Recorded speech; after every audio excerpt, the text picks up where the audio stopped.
The exits are here and here and here. Put the mask on yourself first. I got it.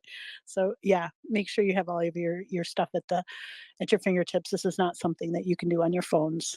All right. I love it. Let's go ahead and kick this thing off.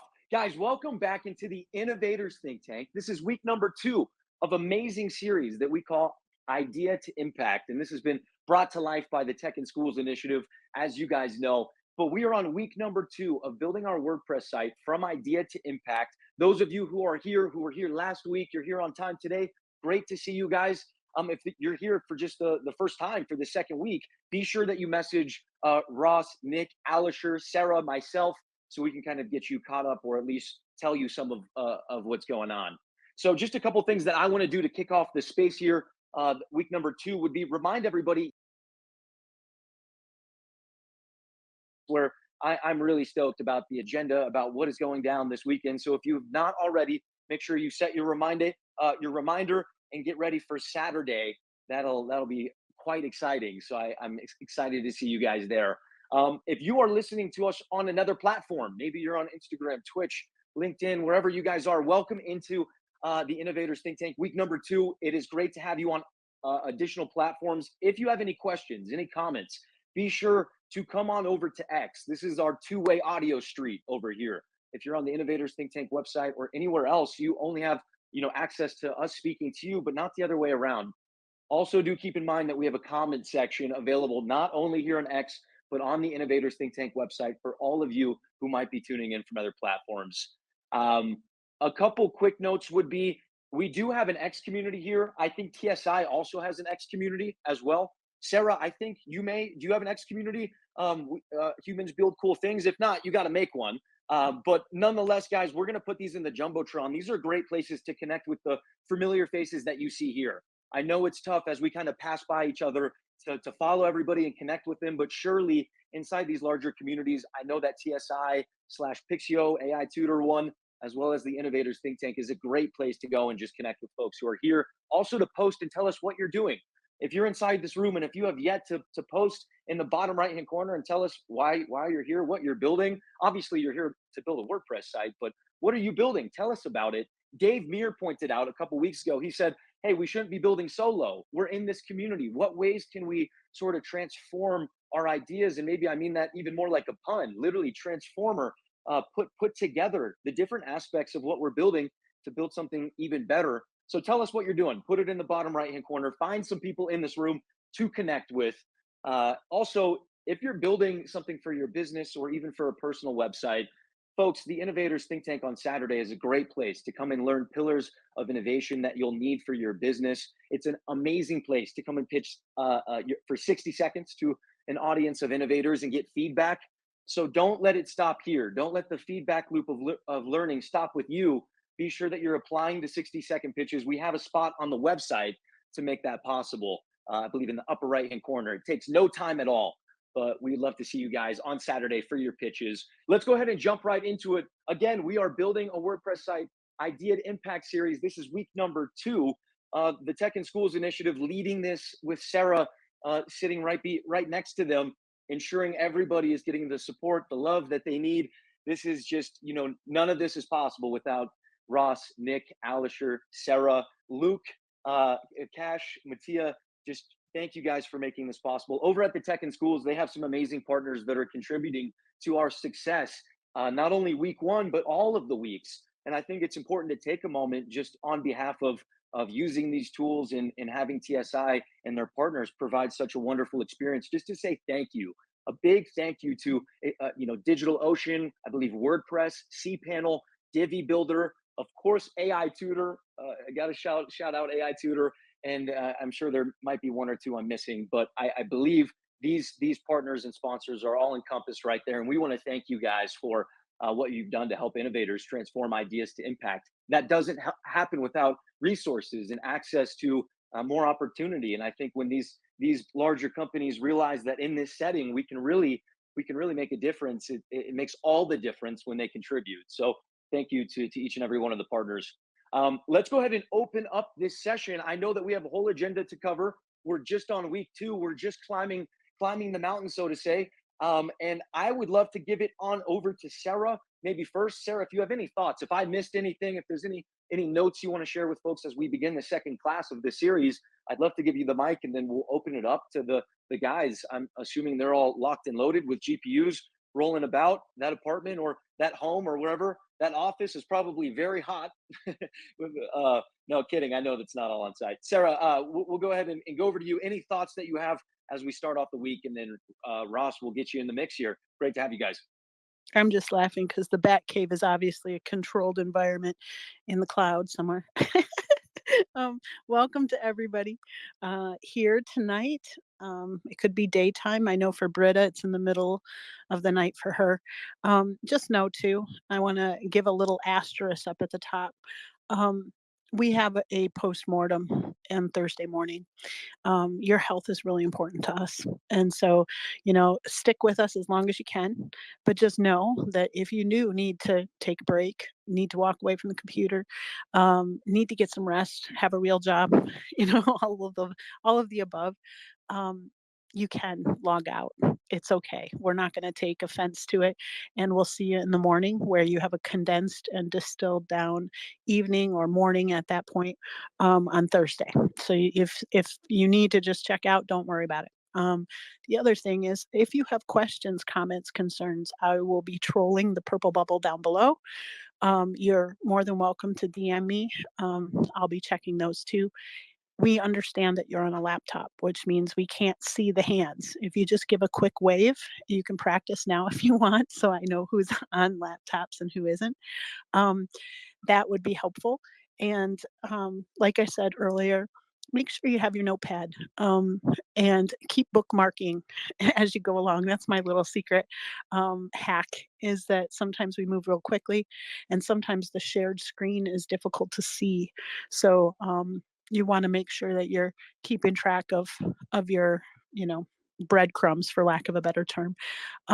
Highly recommend right now to go ahead and log into the Innovators Think Tank website so that you can see the live stream. That's very important. We have lots of different kinds of learners in our ecosystem this evening. And I just wanted to make sure, I was in a space earlier and this might not be something that affects you, but I wanted to tell you, you know, um, I am not going to use the phrase, uh, tell me like a 5-year-old. And the reason why is because we're adults and sometimes that can feel demeaning. And I wanted to make sure that I brought that up personally because I had a grandmother that had a stroke and had to use a lot of childlike toys in order to, get her brain back. And I never thought of it in that term until earlier this morning. And I just wanted to put it out there that, you know, there are no bad questions. There are no questions that are too small or too big. And there's no speed at which, we have to go. If something is not clicking with you, you make sure you tell me because I am willing to be the sacrificial, whatever, to say, hey, we do not get it. Um, if you're having struggles or troubles behind the scene, give us a hand up. And if you don't want to speak, I will be more than happy to be the voice of the voiceless if need be. But I'm not going to use that term anymore. Just personally, because I respect each and every one of you that are taking the big step to be here. I know that it's brave for a lot of you to learn a new skill, especially at different stages in your life. And this is a new skill. It's not just about the website, it's about the mindset that is willing to adapt to emerging technology and the willingness to learn in a different environment than most people are comfortable with. We're all learning this together in this digital makerspace. So I just want to put that out there. I'm proud of each and every one of you. You're investing in yourself, you're hacking your own education, you are learning on your terms. That's pretty damn spectacular. So, without further ado, I'm going to see if the gentlemen are all ready to start. If not, I can fill you in with some interesting things that have happened in Twitter land or X land. But I'm ready to welcome both Alisher and Ross. I'm not sure which face is behind the tech in schools, but thank you to each of them. I know they've been working incredibly busy behind the scenes to make sure that this evening runs as smooth as we can possibly make it, given technology is designed to humble us. So Have a wonderful evening this evening, friends. We're going to learn something cool. So go on to greatness. Sarah, and I'll just go ahead and grab the mic real quick. I know we're bringing Ross back up. I want to encourage everybody just to do two things real quick, two calls to action. Number one, you want to have the Innovators Think Tank website open, right, on the calendar date for today. That's how you have the live stream as well as all of the resources are right below that. You can look at the agenda and look at the flow of the event. So do keep in mind, right now, you're going to head over to innovatorsthinktank.com or click on the link in the Jumbotron. And if you haven't already, connect your X account to the Innovators ecosystem. There's a lot there and even more coming, thanks to Luke. But also, if you are wanting to be part of, the two-way audio experience, have your X open as well. If you just want to be on the Innovators Think Tank website or whatever platform you're on, you surely will get the audio, but it's hard for us to hear from you unless you post a comment on the ITT website or right here on X. So I want to encourage everybody. Again, we're taking action on two things, making sure we have the live stream in front of us. And then if we're wanting to be in this space, that we come on over to X and we can grab the mic at any time. If you have any questions, no question is a dumb question. Please feel free to come up and grab this mic at any point at all. Ross, I noticed that you're back up on stage. I think everybody has what they need in front of them, all of the resources, all of the tools, the agenda, the stage is set, innovators are ready. We're recording. Let's go ahead and do this, sir. We'll give you the mic. Tell us what we're up to today, and let's get week 2 rolling. Hey, so my my mic was definitely not working before, but now it is. How is everybody? We have a ton of stuff to do today, mainly in and around like how exactly to use Divi and Divi Builder, and we're gonna make custom pages, and we're gonna learn how to put stuff on them. We're gonna learn how to embed stuff. We're gonna learn how to add plugins. We're gonna learn how to add styles. It's gonna be fun. But here's the kicker: if you're sitting in this room right now and like you do not have a cPanel, that's not good. So if you don't know how to log in, you haven't logged in, you're like, what is going on? Someone tell me, take a minute, log in. Everyone be in your cPanel, because if you're not, following is going to be a little bit difficult. So if you don't know how to get in, raise your hand, come to the top now, and I can help you. We have a number of people that are struggling with logins. I know that Rutrow is down below, and I wanted to make sure that Visual Life, they needed a Divi account, and I didn't know if you had them on the back end or not. I can't quite figure out if they had already had one and So can't log in, I can make it or really easy, so easy to understand. You actually don't need an account. What you need is to have a cPanel. If you have a cPanel, you have everything you need and already activated Divi. You don't need a Divi account at all. excellent, Smithers. I hope that answers your question, Visual Life. Rutrow, we're gonna try to figure out why your login's not working. Hopefully you had it saved, because I'll tell you what, I'm having the same issue with my WordPress in general. I don't know why it's not linking in it, but sometimes just refreshing, or if you have your cache is kind of wonky, that can happen too. All right, so guys, everyone needs to listen and understand 3 things. 1, login to hosting is not WordPress. Login to hosting is not cPanel. There's like levels to this. So first you would get into Sorry, hosting. Ross. I just fracked up everybody's mind. First you Sorry. would get into hosting. Once in hosting, you would have the way to get into cPanel. Once in cPanel, you can get to WordPress. And you don't actually need a password to get to WordPress. You just click a button and you're teleported to your administration panel. So if you're not able to do that simple flow, you need to do it like 5 times right now until you understand it. So if I'm logged into hosting, which I'm live right now, I'm simulating being Cordell. And he's not here, so he won't be mad, but he won't care either way. So if I'm Cordell and I click my order number, hold on, that's a good idea. Discord, go away. Let me just find where that is, because that's going to be annoying. Okay, goodbye. So my username is Cordell, right? This is to get to cPanel. I would copy this, right? And I would paste it. I wouldn't click it. Or I would go to my URL, which you know what your URL is, /cPanel. Once there, I would use this password. I'm not going to hit view. It's Cordell's private password, guys. So just hit the button. Then you're here. if you're here, your next step is just going to applications, and your WordPress is right here. That's the simple steps. That's it. You just go to hosting, click your order number, log into cPanel, click WordPress. If you did not do that or it does not work, you're not going to be able to follow anything starting now. So you should come up to the stage, like quickly, fairly quickly, one by one, or as many people as you can fit, and let's try to fix these problems. I'm here on live stream. I could simulate being any one of you. So if you have an issue, come up. I assume no emoji, no raise hand. Everyone's good. We good? I think we have Artie coming up on stage. And Bill, I noticed you were putting up like a hand or some emojis. If you guys are on the PC, I know raising your hand is impossible. They chop off your hands before you start on the PC. We get it. So just put up, some emojis a couple times. Sarah, Cash, or Mattia, we'll be able to call on you guys if we see those. We promise. Artie, let's go right over to you. Any questions or comments? And Bill, if you had something, feel free to wave that hand or spam some emojis, and we'll get over to you, sir. Artie, mic is yours. Well, he just answered my question, so I was able to get in. So thank you. Excellent, Bill. And guess what? I am so excited.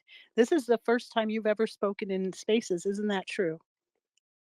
Well, what happened the last time is my question got answered, and then I decided to go off as a speaker, and then it would never let me come back as a speaker after that because I'm unverified. I guess you're only allowed one request to be speaker.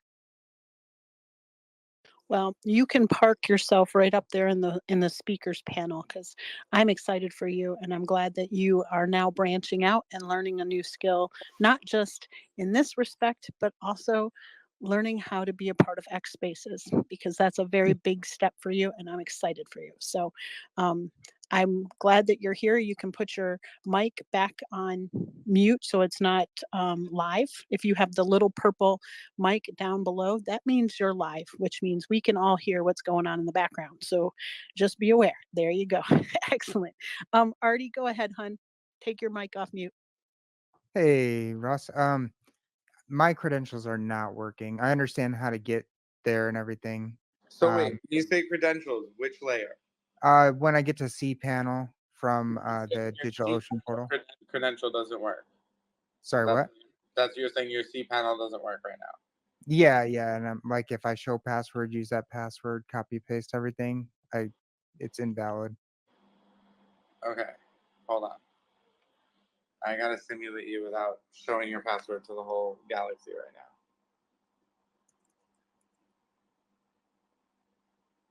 If I can get in, Artie, that means you did something wrong. Hold on, stand by, 2 seconds. Here we go. Username is Artie, obviously. Password is a crazy password, you already know. And success. So Artie, it's my favorite saying. It's a you problem. It's a you problem. Sorry, All right, Artie. let me give that another try. That is okay, my coffee Artie, mug. just, like, It try is a again. you problem. Just try again. Like, honestly, I'm in. So I can promise you it's not an actual real problem. So if you really, really cannot get in, I would say switch browsers or do something. It was a space after my username. Yep, that's typically what it is. There you go. Always paste somewhere else before pasting the password. Just a simple pro tip. Put it in like a text editor, see what's actually coming out, and you'll catch like an extra space. Capital letters too. They're no bueno. I see that Sharon has a hand up, love. Go ahead. I have the same problem as Artie. Check for the extra space. It's usually the space at the end or, just a capital letter, but definitely try again. And I think that Ross could probably emulate you to also, that kind of sounds weird. I want to emulate you. Yeah, But- that's all I'm going to do is emulate you if you have an issue. Like, I'm just going to go in there and pretend to be you and then see that it works. Yeah, can you please do that? Because I entered my email, I think it's right, and the password is just not working, so I don't know where the space is supposed to go. All right, Sharon, let's see. I'm not going to say it yet, but you know it's coming. Uh-oh. I will tell you too, if you are in the speakers panel, you are an open target. So just be aware that that happens, and it's a I'm good dropping thing. down the listeners when I'm done with this. No, you're not. You're All staying right. right there. This is it, Sharon. The moment of truth. Is it whose problem is it right now? It's a me problem. I know that by now. It's a me problem. Okay, here we go. Hold on. ITT Here we go. works with that's a And you of course, problem. the problem, Sharon. It works. So just try again. Look at what you're copying and pasting. Look for an extra space. I'm in your account right now, live on stream. Oh my gosh. What am I doing wrong? Oh man, it says that I can't get in. What am I doing wrong? Check to see if you have an extra space at the end of your password. I don't. Or username at the end of Check. your username. Yeah, try the username. Hey, I Ross. don't. I don't see any, I don't see what's wrong. I don't know where I'm messing up. So I'm logged in as you right now. Okay. It says to me, hold on, let me go. Talking about DigitalOcean, right? So what the link you're on should say cPanel, it should be like orange, right? Oh no, I'm trying to get into DigitalOcean. See, that's a different layer. I'm sorry. So DigitalOcean, I actually can give you the super secret link. So all you gotta do, Sharon, actually, no, I got it. I already have it here. Copy it. Someone sent it. I'm gonna give this to you. You click this link, you log into hosting. You do not need a password. We created this as a simple way to help users get in and help students get in when they couldn't, because sometimes we're dealing with like middle schoolers here.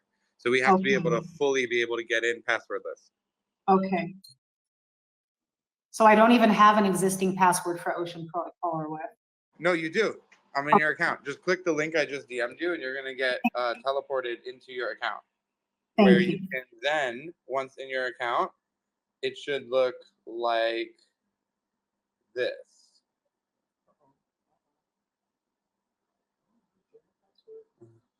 Yep. Okay. No, it's okay. And that's, yeah, exactly. Yeah, so that's your password. You can get in, and then you should be good. Can I always use that link that you just sent me? Yeah, just don't give it to anyone, obviously. Of course That's not. Of course a not. very bad link to give somebody. Thanks so much. Excellent, Sharon. Amy, you had a question next. Yeah, I'll be really quick. Ross, I have a me problem. I don't know where my password is or like remember, I don't even remember what it was. I mean, yeah, it was just like a bunch of random, yeah, it wasn't saved. So, can you help me? Is there a possibility you can help me? I'll do anything, really, truly. You got to sing. No, I'm just kidding. He's Make got her you. do in it. his- Me, la la la la la. Alistair will DM you a link, which will get you right in, the secret link. If anyone needs a secret link, just let us know. It's just not the securest of the links, but it does work. I would definitely not put that anywhere, but just to yourself or via your email, because if you post that anywhere, people can get into your account immediately and take over your server. All right. And I can like change the password anyway once I get in there and So remember it. you could. Then, right? So okay, wait. Let's talk about that. So you could change hosting. So hosting.mytsi.org. Feel free to change that. If you change cPanel, the world explodes. Okay. Yeah. No. I mean, like, but once I get in, I can change. I can change the password. Again, For when you're no. in hosting, yes. If you're in cPanel and hit change password, everything goes bad. Okay. All right. Okay. Yeah. You know what? I'm not gonna change anything. I'm just gonna save it That's right. somehow or That's whatever. right. And like Don't change LastPass anything. or something. Yeah. All But right. you All right, guys thank are you. to get in. It's like a huge issue because then you just simply can't do these things that we're doing right now. it's always better safe than sorry. In these classes, we're playing in a digital playpen, right? So there's always a want, and I will tell you, we're all entrepreneurs in spirit, which means we push buttons and we test things and we try to break them because that's who we are. But in this specific situation, you want to sit on your hands and don't do it because there is the chance that you lose the good stuff that's in your backpack, your digital backpack. So just, I know how hard it is because you're trained to always change your passwords. In this sense, don't do it yet. Jeff, I'm going to go to you first, and then I'm going to go back to Sharon because she might have a, a new issue, a new me problem. But go ahead, Jeff. I was having the same problem with the username and password last week, and it was and Russ flies across screens like Speedy Gonzalez. But I finally caught on to a trick that he uses, which is instead of trying to highlight from left to right, like I think most people will do to do a copy and paste, go from right to left. I don't know why, but it seems to work a lot better at eliminating those spaces. And that made all the difference for me being able to get through that login process more easily. So just thought I'd throw that out. Well, that's good. I'm glad it helped you. And yeah, guys, the thing is, I'm going to tell you what I tell my students, like when I'm actually teaching in a classroom of high school, middle school, college, or whatever. You don't want to spend 2 hours logging in, guys. Spend 2 hours outside of class logging in and DM us and we'll help you. But we can't really do this. I mean, we could. We're just not going to get as far as you'd want. You don't want to do this every single time. So if we're going to go through it today, please take notes or try to remember or review the live stream. Because remember, it is streaming live 24/7, 7 days a week. You can see the replay at your leisure. Please take the opportunity to see the part where we're logging in and listen to this again until it's super easy for you. It should be very easy, like logging into Facebook or Twitter. And the other thing too is that you're going to gain a muscle memory when you go through the steps over and over again. It's just like if you were in martial arts, right? You can't just show up and think that you can do your forms. You have to show up in increments and continue to practice every single form over and over again. And eventually, your mind doesn't even think through it. It's just pure muscle memory. And in a lot of sense, many of you don't do this day in and day out. I know I don't. This is not my forte. But after class, I'm very disciplined about going through all the steps again and just kind of rehashing it until it becomes a flow. Because once that happens, then you know what to look for, right? So thank you, Jeff, for coming up. That was very nice of you to share with everybody. Sharon, go ahead, love. I mean, I've logged into so many places in my life. I'm 46. I've been using the internet for probably over 25 years. I cannot get in. Am I that dumb? I'm on No, you're not dumb. Hell no, Sharon. You know, I'm on cPanel now. I'm entering my user. It's telling me I'm supposed to enter an email, but what I wrote down last week was just my first name and then the password. Why is it not working? Is that really? Am I really that dumb? Where are you? Do you see a cPanel red logo? Yeah, of course. I'm in cPanel, right? I'm in cPanel ID. Is that not the right place to be? No. Okay, fuck. So I did fuck up. Okay, I'm sorry. You Oops. did. I don't know how you got there, but the problem with this, guys, is not only did you make a mistake, but your mistake is kind of easy. What's more difficult is when you do actually log in. If you actually do get into cPanel ID, what ends up happening is you're routed to a place and you end up buying cPanel. This happened 3 times, guys. Don't buy cPanel. You're given cPanel tonight for free, absolute free. All you have to do is follow the steps. You don't go to cpanel.com ever. So now, what is the link? Isn't it not cPanel? I mean, where am I messing up? So it would be your website domain and then cPanel/cPanel. So your name.tsiprogram.org/cPanel.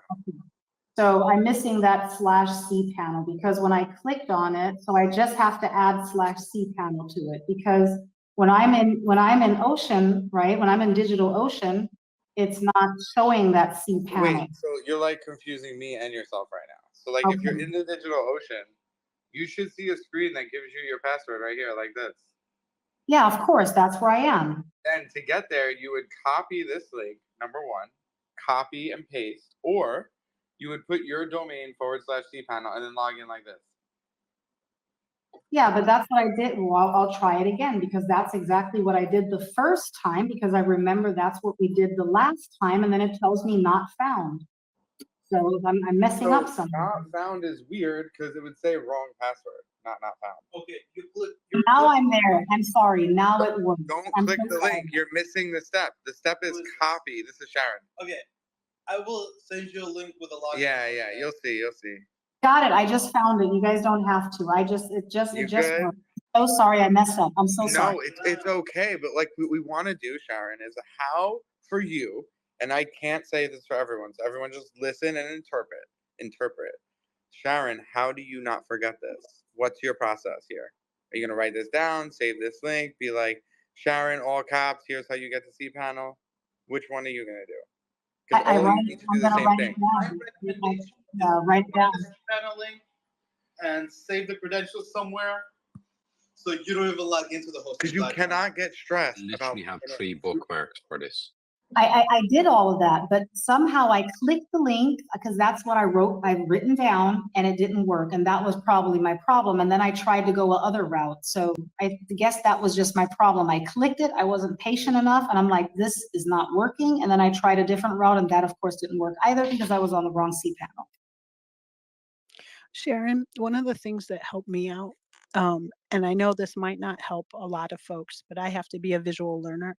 So when we did the steps that Ross taught last week, I actually took screenshots of each one. And so I have, a binder full of step outs. And I know most people don't go through that. But for me personally, I also keep large margins so that I can keep track of the notes as I go. And it's always helpful for those that, if this is new to you, always, always have a little pad of post-it notes next to you. And I tend to leave the tabs open or at least bookmarked because last week, Dave Meir did give an awesome suggestion just to bookmark everything. And I just went on a spree, bookmarked everything, and then made sure I left the windows open so that I knew exactly where they were. Numbered list. I know this sounds like redundant, but I followed his Notion notes actually for the SAS class and learning how he made that checklist because for me personally, I had to have that. And I know each of us are different learners, but never think for a million years that if you're not getting past that one step, that there's friction there, that you're just not getting it, because that's not true. You might actually know all of the steps and it might be a technicality, that you're losing it on a technicality, which really bites. But having those little sticky notes, right? Just no one's going to be at your home computer. They don't know what this class is.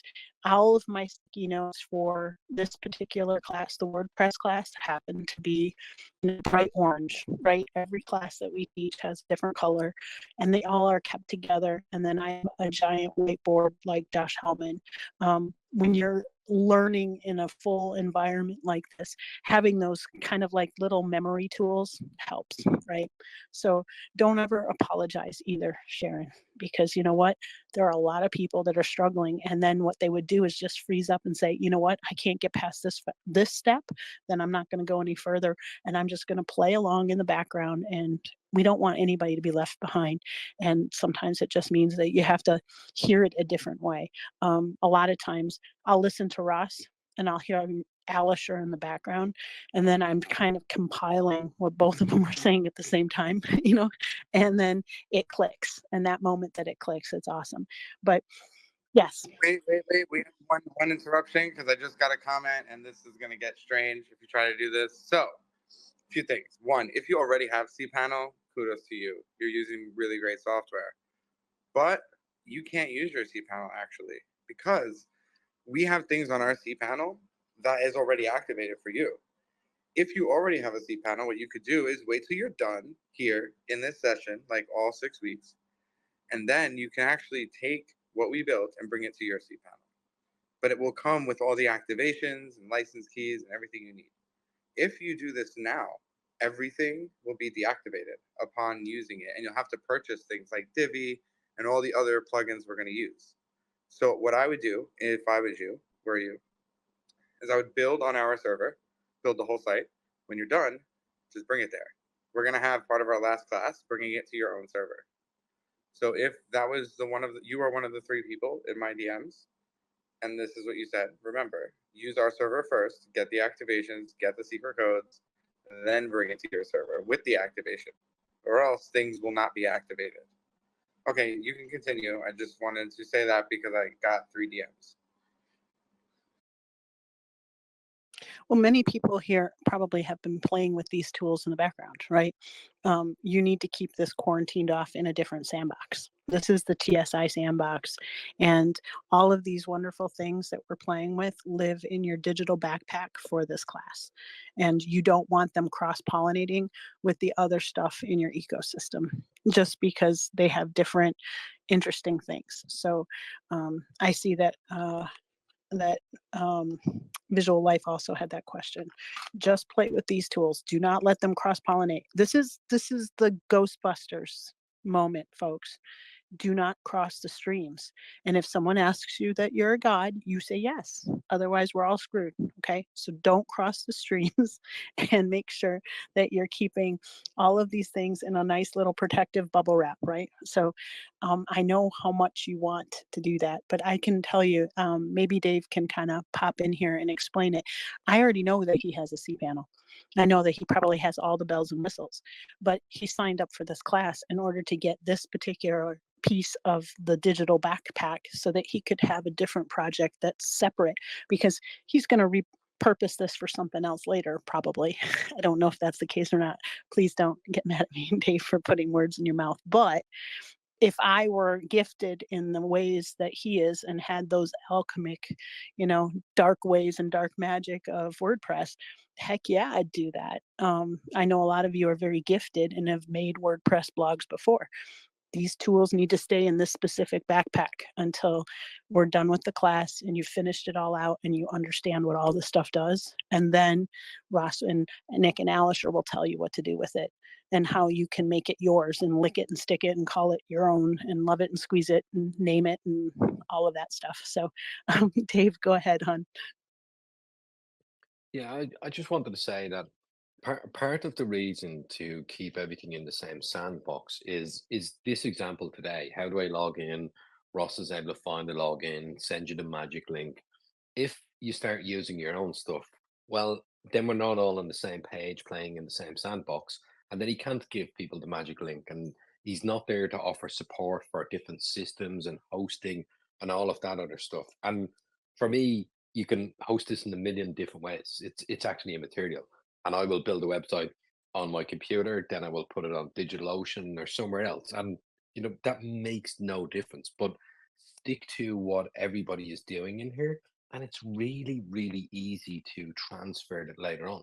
Quite often, I build on my computer, I put it on a test server for the client to approve it. When they approve it, I move it to another hosting company. So there's 3 different kind of, WordPress hosting going on in that one project. It's immaterial to me. It makes no real difference.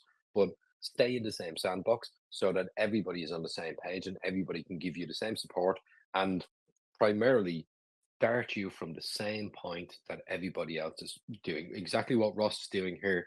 If you see this screen, that's what he's saying to you. So, like, you won't see that screen if you have a different hosting panel. Don't worry about the hosting panel. You're not here to learn about hosting and which is the best and most optimized version. I've spent years doing that. This is about just building a WordPress website and stretching your legs on that. And once you've done that, there are a million different ways that you can then set up the hosting and all of that sort of stuff. And I'm happy to answer DMs and point you in the right direction on that.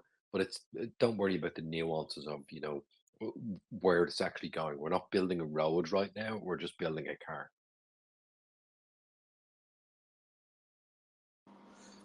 Yeah, you're absolutely right, man. And also, you don't want to like mess up that connection now, because like I may need to help you get into your actual WordPress, fix something, And it's going to be a lot of things you'll have to buy if you move right now and try to follow along. You're going to be stopped by spending hundreds of dollars every move we make. Because if it's not under my domain, it's not licensed. And if it's not created the proper way and exported, it can't be licensed outside of our domain. So it's very, very important that we do this properly. And if you have questions or you can't log in, moving forward right now is going to be quite difficult for you. It's going to be more like an entertainment right now, listening to this banter of all of us building stuff. Ross, You could be a part of it. just real quick, Tarot Jesus, did you get in? Are you on the same screen that you see in the Innovations Think Tank website? If you're already in cPanel and you've logged in, you should be looking at the screen that the boys have up top. And I just want to make sure, because I saw your tweet a little bit late, so I wanted to make sure that you're all in sync with everybody else before we move on.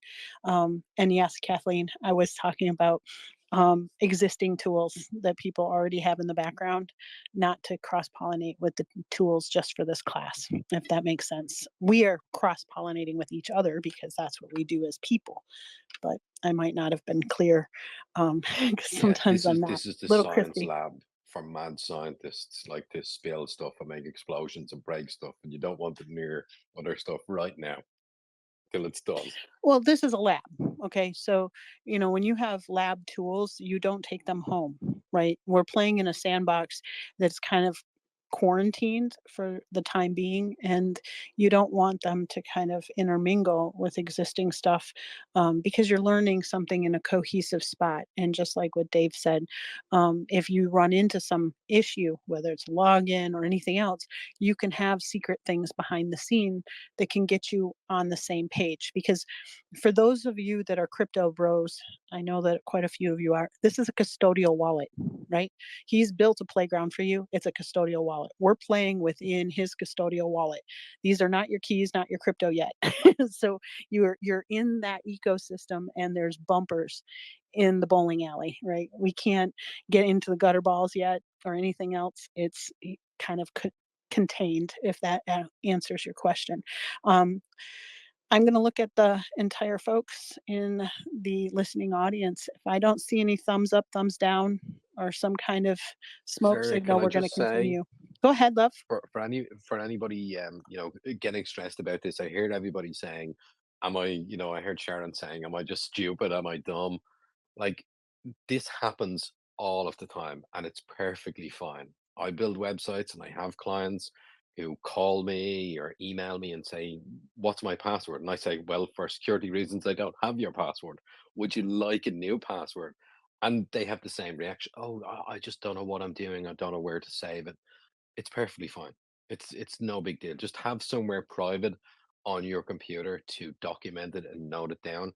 If you're going to be doing this, full time, or you're going to keep passwords, like, get a tool like 1Password or LastPass or something like that. It will save you all of this hassle.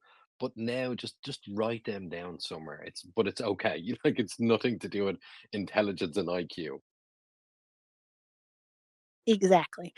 Amy, did you have a quick question before we continue? Everybody should be on the page that Ross has on the website. It says, "Welcome to WordPress." That's where we want to be. And it has a little green circle. That's, something to say. Green means go. We're going to push forward. Go ahead, Amy.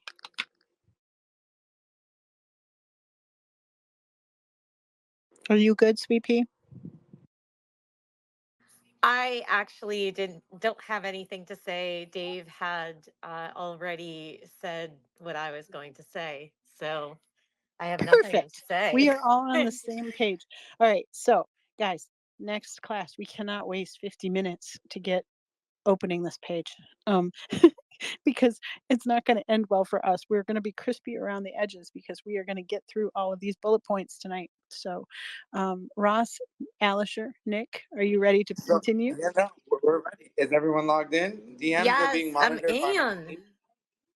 So if I don't answer your DM, you don't have to come up on the stage and just yell at me about your DMs. They're going to be answered in real time by our team. So they're being monitored. So feel free to DM Tech in Schools if you have an issue. The other thing, we have a private Slack, and the link will not be posted. So if you want to get in, you can just DM us and we will get you in the Slack. The Slack is good for communication that is super easy, very professional, and upgrades everyone to pro. See, in Discord, we can't make you all Nitro, unfortunately. But in Slack, we can make everyone their most expensive plan as soon as you arrive in our channel. And this is really important, which allows you to upload large files, share large things. In Discord, you can't even upload like 3 videos. So now you guys can upload like actual pieces of code, entire folders, graphics, and we can help you and talk with you. So if you haven't already, shoot us a DM and get in this Slack because that's the best way to get help. So if you go to our Please tell them Discord, not to put passwords in there in Slack. don't put passwords in Slack. But if you go to our Discord, it's really for AI Tutor and Pixio, and not for help for this. So please use the channel that we're providing, which is available for help for this course outside of the live times.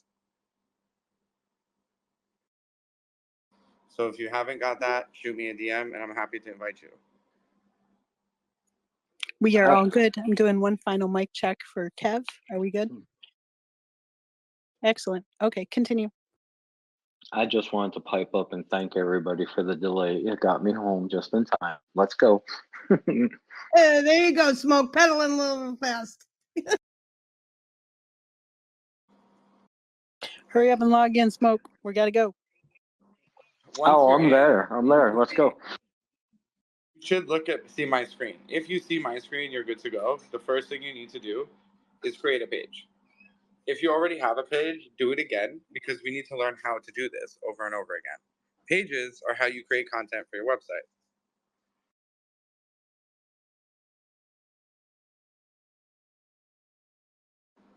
So once you have a page and you're making a new page, the first thing you're going to see is this. This is really important for a few reasons. So let's go over them. First, if you go ahead and install other themes, which some of you already have, I will advise you would not do that. Here's why. Once you do that, you change the fundamental ability of Divi. What's cool actually is if you install both Elementor and Divi, they can be installed simultaneously. Fun fact, did you know that? The only thing they can't do is be on the same page together. So if you import another theme, right, and you're like, I love this theme, I want to use it, you're going to do a few things that are not good, and you're going to do a few things, I guess, that you think are good. First, I will say what you will do on the immediate way, in the immediate is, and I'm sending out Slack links right now, is you'll disconnect the Divi Builder. The Divi Builder comes with a lot of things that you can import. Now, I think that that's actually really important because we're going to be learning with Divi. But here's the thing. Later on, you could branch off and do whatever you want. And we're going to have another series where we'll do different things. We're doing this with partners to make it available for you for free. So if you're going to go against the grain and do WordPress, you could. But check this out. When you export, Divi doesn't come with it and all the activations. So imagine a resource that you could have had that you just threw in the garbage. Even Dave, who probably is going to use this to experiment with Divi, I mean, he's not going to throw it away. You never know when Divi will come in and you could use it for a quick website build, landing page, or lead funnel. And it has beautiful layout. I love the It's Divi. a quick. Divi's one of my favorites. Yes, that's for me, So guys. if you don't do it, thank you, Morgan. It is. And if you don't do it like this, guys, it won't connect the dots. Not connecting the dots is not good because then you can't take it with you. I'm going to tell you a quick little thing just so you understand the value. In theory, you could make 100 websites from Divi once it's on your server. Do you guys understand? You can take the copy, call the copy a template, and you can make more websites. Now, if you're not already thinking about this, let me enlighten you. That means a client hits you up and it's like, hey, can I have a website for like $5,000? And you're like, sure. And you do it overnight because of Divi. And so you can go from that to doing websites for like 30 grand, not using Divi, but you can get there and take those steps. Let's Okay. Alicia's going to be sending out Slack links. Yeah, I know. I was just getting it. So the thing is, guys, when you don't have this button, you are going to have other buttons, right? There's Elementor, but we want to focus on Divi because everyone here, if you haven't used Divi, it's awesome. If it's your first time, it's really awesome. And if you're a user of WordPress, it's going to be a breath of fresh air because you won't have to do so much. And if you want to do so much, well, here's the thing. Divi actually lets you create your own Divi theme from code and PHP, which is actually really cool. And not only that, you could design it and you could sell to their like millions of customers on their marketplace, which means you make money if you get good at putting. And here's the best part: you don't even need to code. You can build a website and kind of save it, and then you could save it as a theme and then put it in the marketplace, and then people could buy it all the time. You don't even ever get to meet them. so cool. And so, Ross. what were you going to say, Yeah, Sarah? Jeff has a question real quick. I'm not sure if it's for Divi or not. Well, yeah, it's basically related to Divi. When I'm in dashboard and I go to start a new page, it pops up a WordPress login page wanting a username and a password, and I'm not sure what That to means put you in there. took too long. No, it means you took too long. WordPress has a No, timer. it does it So if it takes instantly. too long- Ross, it's doing it instantly. It won't let me get to the page you're showing. Well, it's not going to until you relog back in. So you got to head back over to applications and then hit the middle link like this, Application. like I'm doing on the live stream. You should see it on live stream right Oh, now. yeah, you're going so fast because I've got to switch between tabs when you do that. Well, just go to cPanel, go to Installatron or applications, and click the I middle link. did That'll that, refresh the token. and no, as soon as I hit the add a new page button, it pops up a window that says it's a WordPress window asking for a username and a password. What browser are you using? I've got everything linked and all my passwords and stuff set up on Brave. That's why. Brave is disallowing the ability for you to maintain a WebSocket connection to the login without a password. So don't use Brave. Use Chrome. Problem solved. Then I got to go back and reset everything for Chrome. All right. Jeff, I know how Welcome to being a web developer. it's so frustrating. Sometimes the technology just doesn't play nice with each other. For this purpose in general, Chrome is definitely Wait, hold the on. way to Quick go. thing. Go ahead. Yeah, public service announcement. If you're in anything but a major browser and you're coding, you're doing the wrong thing for sure. Don't put up walls that don't need to exist yet. Make your life easy. So I would take one of the major 3 to 4 browsers and use that, because if you don't completely understand what settings to open to allow this to work, that's like a whole entire thing that you can just avoid. And this is not for just you, Jeff. Anyone using a not normal browser, don't do that. Use a You regular can browser. sometimes have friction even in Safari. I know that sounds really weird, but to prevent, No, for huh? sure. Like I would try the major 4 browsers if you do have any issues. So if you have an issue, try Chrome. If you still have an issue, try Safari if you have a Mac. If you still have an issue, try Edge. I mean, one of them are going to work because I can get into all of your stuff. So if I can get in, you can get in. That's reality for sure. True. So then we need to get to that. The other thing too is for those that are concerned about privacy and all of those little bells and whistles, guess what? Having a practice laptop is what we have here in my studio. We also have one in the maker space that you're not going to play on the computer, that you have all of your major, financials and all your private stuff on. You should be keeping all of these things separate anyway, right? Good fences make good neighbors, but I understand that there are a lot of folks here that this is their one shot. This is their only computer. This is I get that. And you can open up different browsers to do that. Dan has a quick question. Dan, go ahead, hon. Actually, it's a quick suggestion for Jeff. So what I do sometimes when I have to hack things together that are coming from different worlds like this is, you can create a really easy design in something like Canva, and then link all your Brave bookmarks to that, and then also the login for the Chrome. Sorry, the login on Chrome. So that just one possibility for putting everything together. I'll give an example in the Chubble, just so you can see. I did it for our team and our Zoom links, because I hated going to go find all the Zoom links. And so I just put a picture of each of our team, and then I just put their personal meeting room link. So it gives you something you can put on the desktop that has everything together.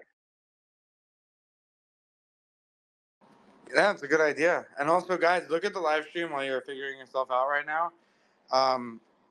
Let me know if you see my screen.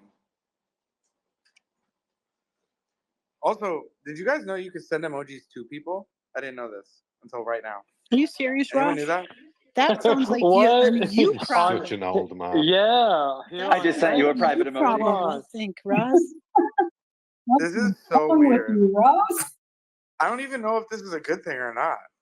Anyways, so if you see my screen, this is where you need to be. If you don't see my screen, you I need some see your assistance. screen, but how did you get to that Divi thing? I'm in cPanel. Okay, can I went to cPanel, I clicked applications, and I clicked this. You click what? An application. You should see it on the live stream. I'm looking at your live stream. Okay. You're on an application. And then you clicked on the WordPress.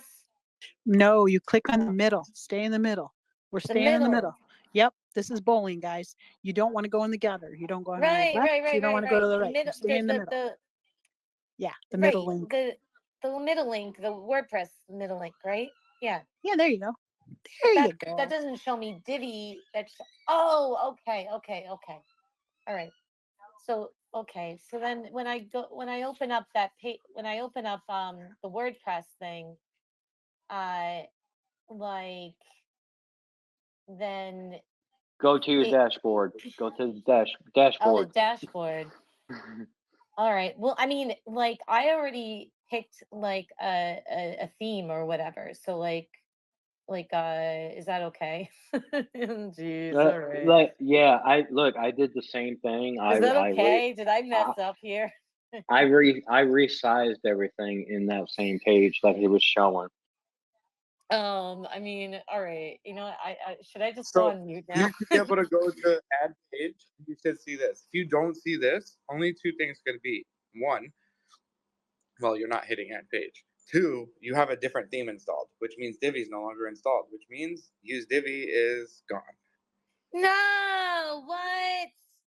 Because I put on the Agency Grove Pro one that I wanted. Now I don't have Divi anymore now. Did you install a whole different theme and architecture into WordPress? I mean, I don't know. I don't think so. How do you not know? I mean, Either you did shoot. or you did not. Like I have the Agency Grove Pro. No, wait a minute. I don't think I do. Hold on a second. Because it says Amy, can you see this upgrade to screen? the Pro version, but I don't have the Pro version. Okay, right now, hold on. so I don't know. Order in the court. I Order didn't in the pay for court. anything. One. Sharon, do you have something to say? Yeah, I have the same problem. So if you go on pages, right, and just add new page, I guess you will get where you want to go. Just try that and see if that works. Okay. But Amy, what is this pro business stuff? Where did you get it from? How did you add it? Did you go to themes, add new, pick a thing, hit plus, install, overwrite? Did you do that? No. I don't think so. No. Did you pound on the keyboard out of frustration and hit all of the buttons? None of the above. No. Okay, so Amy, question. Did you import a theme inside Divi already before? No. Okay, hold on a second. I went to appearance into my themes. All right. And I still see Divi there. Okay, Amy, What? Amy, we're gonna do what we do. Okay, stop clicking things. Hands off the Okay. keyboard. No mouse. Nothing. Okay. Listen, we are only in week 2. Please don't overwrite the software at this stage. So what you did is you went, you searched for a theme, and you downloaded it into your WordPress, which then downloaded it to the servers. Then you hit activate. Upon hitting activate, you take away and overwrite the main editors, which explains part 2 of my investigation. You shared a screenshot last week, which was a GIF, moving images, and I got to see Elementor, which is not Divi, which means you have a different theme installed. So Oh, right, you have right. Because like I had done that screenshot and shown like what I was doing now with my site. yes, I Oh, investigated. you See, investigate. Well, you should have told me something. I didn't know that you had investigated something, sir. I did it just now on Twitter. I saw it.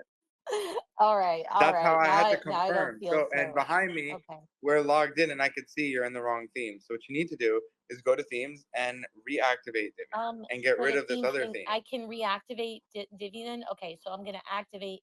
I'm gonna activate Divi now. All right. And okay. So Divi is So, now guys, active. so now go do it again, and you're gonna see it. It'll look just like this. Dashboard pages at So page. dashboard Now, guys, can we not do this again next week? Are we good? Everyone good? pages. Because Add we have new some stuff to page. do. All right. Okay. Okay. Yeah. I see it now. Ross, look at Thank you. Ross, look down in the bubble. Kathleen, can you come up to speaker? I want to make sure that you're on the right page, hon. You're going to go into the application or into the sidebar, and you're going to see where you scroll down, and you're going to have the ad page. What you're showing on your screenshot is not where you need to be. You don't want to be there. So if you can possibly come up to the speaker, I know that you might not be able to, but Ross, can you poke around and see where Kathleen is down below in the trouble? In the meantime, Jeffrey, how can I help you, friend? I apologize for this, guys. I'm trying to do a copy and paste from my Brave password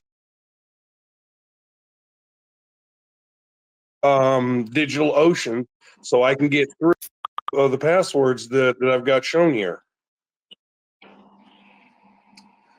I would say try again, honestly. Jeff, make sure Because your screenshot. it worked before, it can work now. Make sure you're taking screenshots and then DM directly. Unfortunately, they I can don't see. even. I'm doing this on the computer, but I'm doing discussion on my phone. Yep, I'm doing the same thing. So you're going to do a complete old Sarah. Okay, this means you're going to put on your blue hair, like real blue hair. You're going to take your phone, and you are going to annoy the snot out of the boys by taking a screenshot or just taking your camera and taking a picture of your laptop. I know every single kid in this room is rolling their eyes hard, but just do it so that they know what they can see what you're doing. So use the camera on your phone, because I know you're doing the audio. For the boys behind the scenes, they don't know how many different ecosystems all of us are toggling, but they're toggling equal amounts of random. It's just in a different way. You know, they're sitting in their fancy chairs and spinning around on all their fancy little screens and doing the whole Batman thing.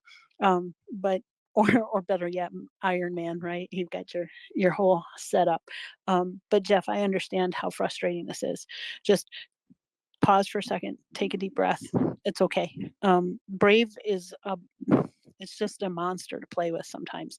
And I know how frustrating it is, because you don't want to A, hold up the class, but B, you're really struggling to get in. Just take a deep breath, take a picture with your phone of the screen, okay?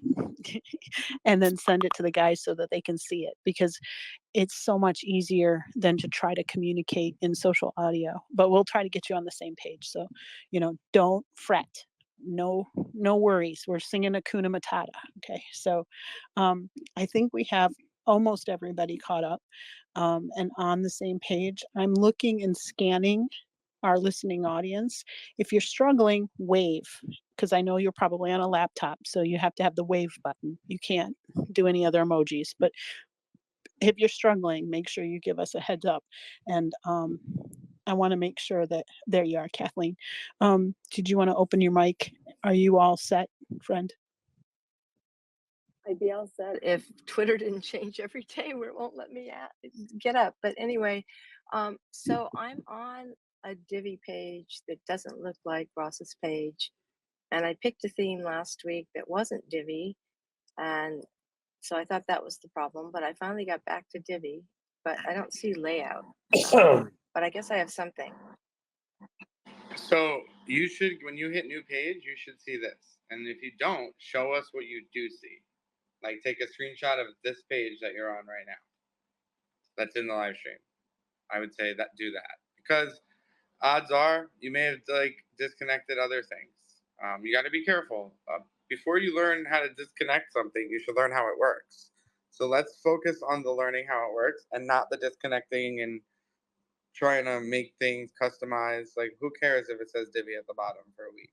No one's even looking at it. Remember, just wait. We're going to cover everything. And just to set your all But mind at ease, last week I picked the ugliest. I just clicked on the very first one. I didn't even pick. And then Ross showed us his page, and I was so freaking jealous that he had Christmas trees.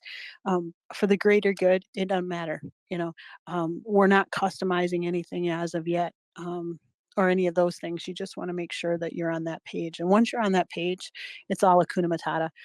I think that this should actually be an ugly sweater contest, that all of us should compete to have the ugliest thing, because at that point, we're all learning the actual skills. We're not jumping out of the sandbox. And you know what? No one's going to call anybody's baby ugly. All right. So you're still going to wear it to the party and you're going to dance and it's going to be wonderful and it'll be all wonderful. So um, go ahead, Kathleen. I just want to say one thing. So to recap, we are just making sure everyone can log in. We're actually going to start building in a minute or so. I just want to make sure if you have not DM me to get the Slack, don't comment and say I want in, or DM me right now and we will be able to get you in the Slack. And make sure you're DMing me. And once you're in Slack, feel free to go into Slack and we're there too. It just is an easier way to help you guys. If you just came in, you should be logging into cPanel, getting into your WordPress, into your dashboard. Once you're there, we're going to learn how to make pages and customize pages. So the first step to doing that is actually creating a page. But if you made a mistake, you should see Divi. If you don't see Divi down here, like on the stream, that's actually an issue. So if you have an issue, make sure you look for Divi down here. If it's there, you can go to add new page and you should see this. Now, Divi is cool because you can grab pages. What I actually use it for is I'll get started on a page with Divi, right? And then I'll actually customize it and add like a ton of stuff. So what I'm going to show you is a few ways to do the same thing. We're going to pick some stuff, art therapy, or pick some good ones. And then I'm going to start customizing it and show you how this works. So hang on. If you guys can't hear me, let me know. This is all on the stream live. So you should be able to see it. You're I'm good, just bud. looking at the newest ones. So I'm looking at some of their new stuff. So let's do Divi AI. So let's say I was building like an AI website, let's say. That's not choosing the Divi AI option. Okay. No, He's just picking a theme, Yeah. folks. All right. I'm not even going to pick that one. How about that? I'll pick a different Yeah. I think that do a farmer's market. I think that would be great. We're being cultivating or whatever. Where? It was up at the top. Where do you It see was it? up at the top. Scoot up at the top. Ooh, I Just love that. Where? Here? further up. I mean, literally, it was like the third one. It was not. It's there. It is right there. Yeah. Be a farmer. Okay, so I'm going to bring in the home page. There's a landing page and a home page. So let's bring in the landing page. So when you click something, it's going to say importing presets. And when it does this, it's basically importing images and things that we're going to use. Luckily, I have Pixio, so I'm going to be bringing in my own images into Pixio.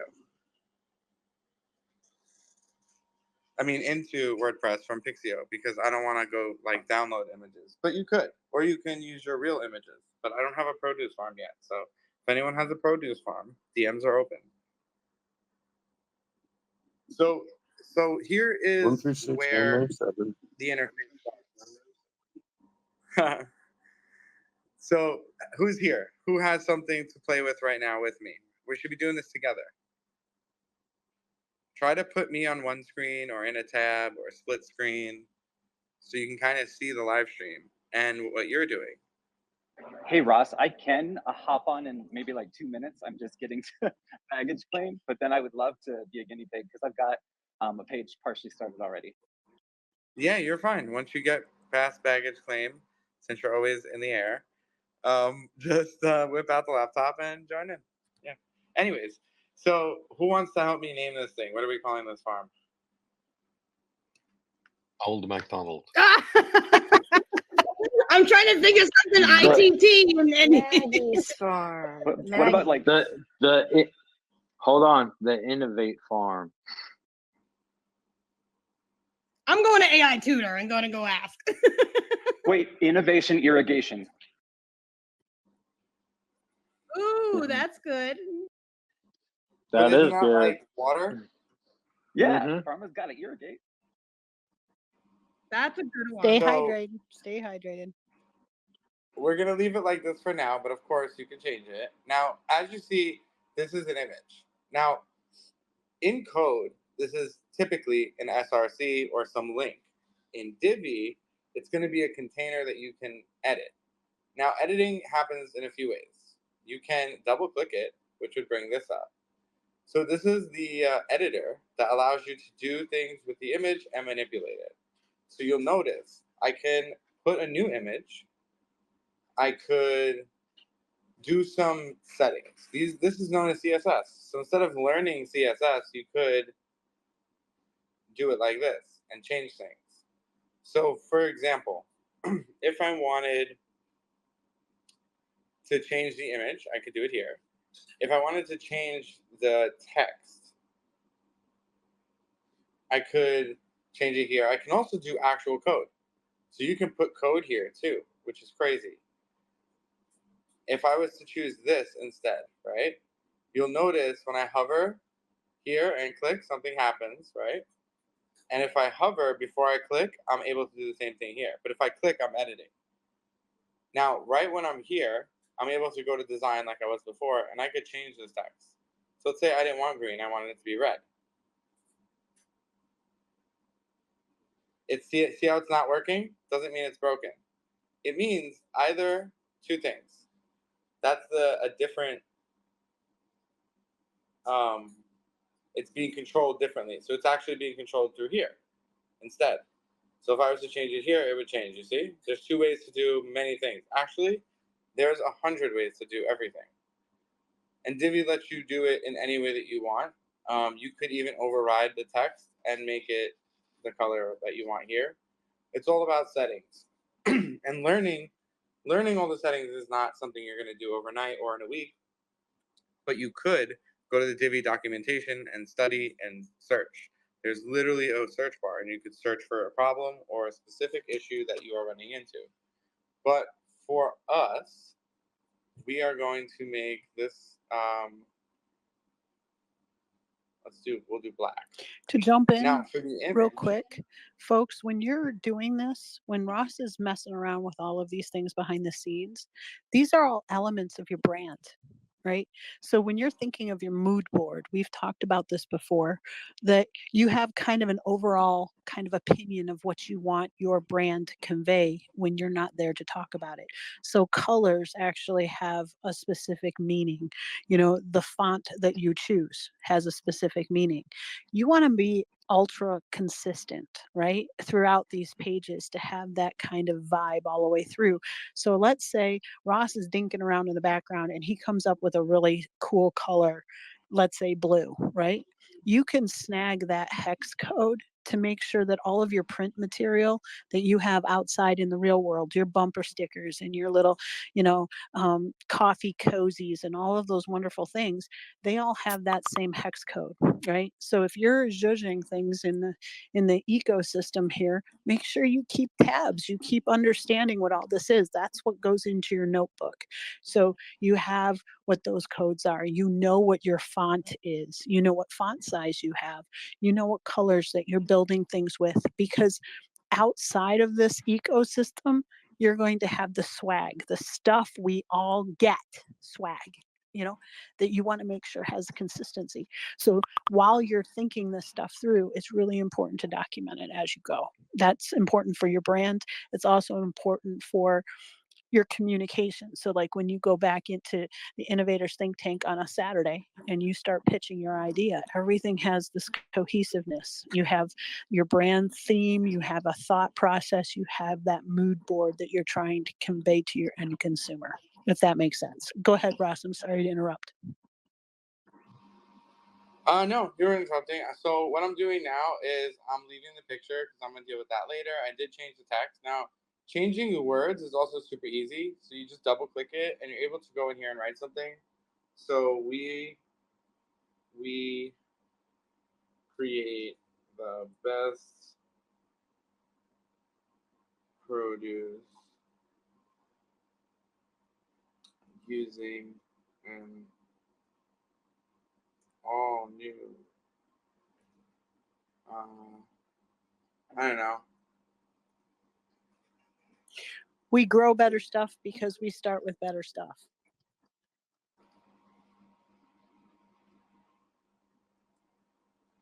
Because we hydrate better than the next guy. For those of you also, here's the thing. You don't have to be a wordsmith. I happen to love words, and I think it's the most fun in the whole world to craft them. Well, right? no, But you do have to be a wordsmith, you can, but you don't have to I be a don't wordsmith. personally, if I have my AI tutor, you can create copy. Yeah, That's one, but it has to be it good. has to be good. And you have to tell AI to make it SEO friendly. Oh yeah, ready for this one? Cultivating innovation, harvesting collaboration. Okay, this is not fair to make me write this. So go in Slack and Okay, send it I to was me. gonna send it to you on Twitter messages, but do you want me to do And Slack? also have it spell check, Morgan. Spell Messages check. is fine, but send it to AI Tutor because that's who's manning the live stream right now, not Tech in Schools. Okay, okay. Hey, also do a fact check on that one too. I got it free from Now AI. I'm gonna go to Pixio, Ross, Sharon, and I'm gonna get a Sharon font. does have a question before we continue, so Okay. we want to grab the hand. Sure. Go ahead, Sharon Love. I just want to know if I change the color of any font, will it save it somewhere so I can use that color for everything else? Yes. So if you're looking at live stream, down here there's a publish at the bottom right. You're on Pixio right now, right? You can do Pixio first. Just do your thing, and then we can. No, it's gonna switch. Bottom right. Okay.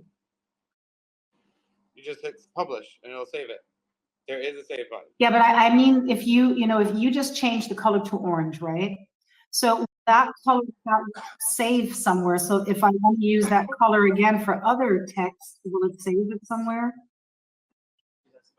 Oh yeah, you can do that later for sure. Cool.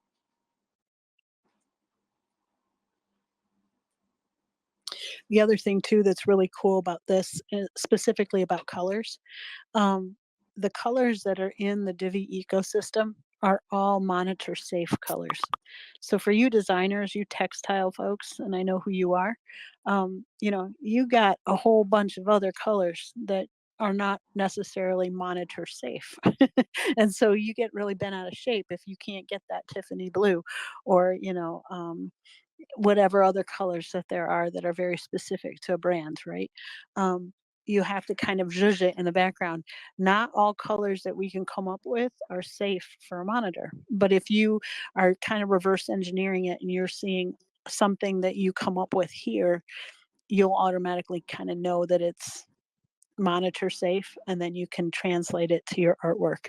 I know that sounds weird, but there are little tips and tricks, especially, but that is one of the cool features of using something that is preset like this, is because then it's also going to show up on all of your devices and it's going to look pretty.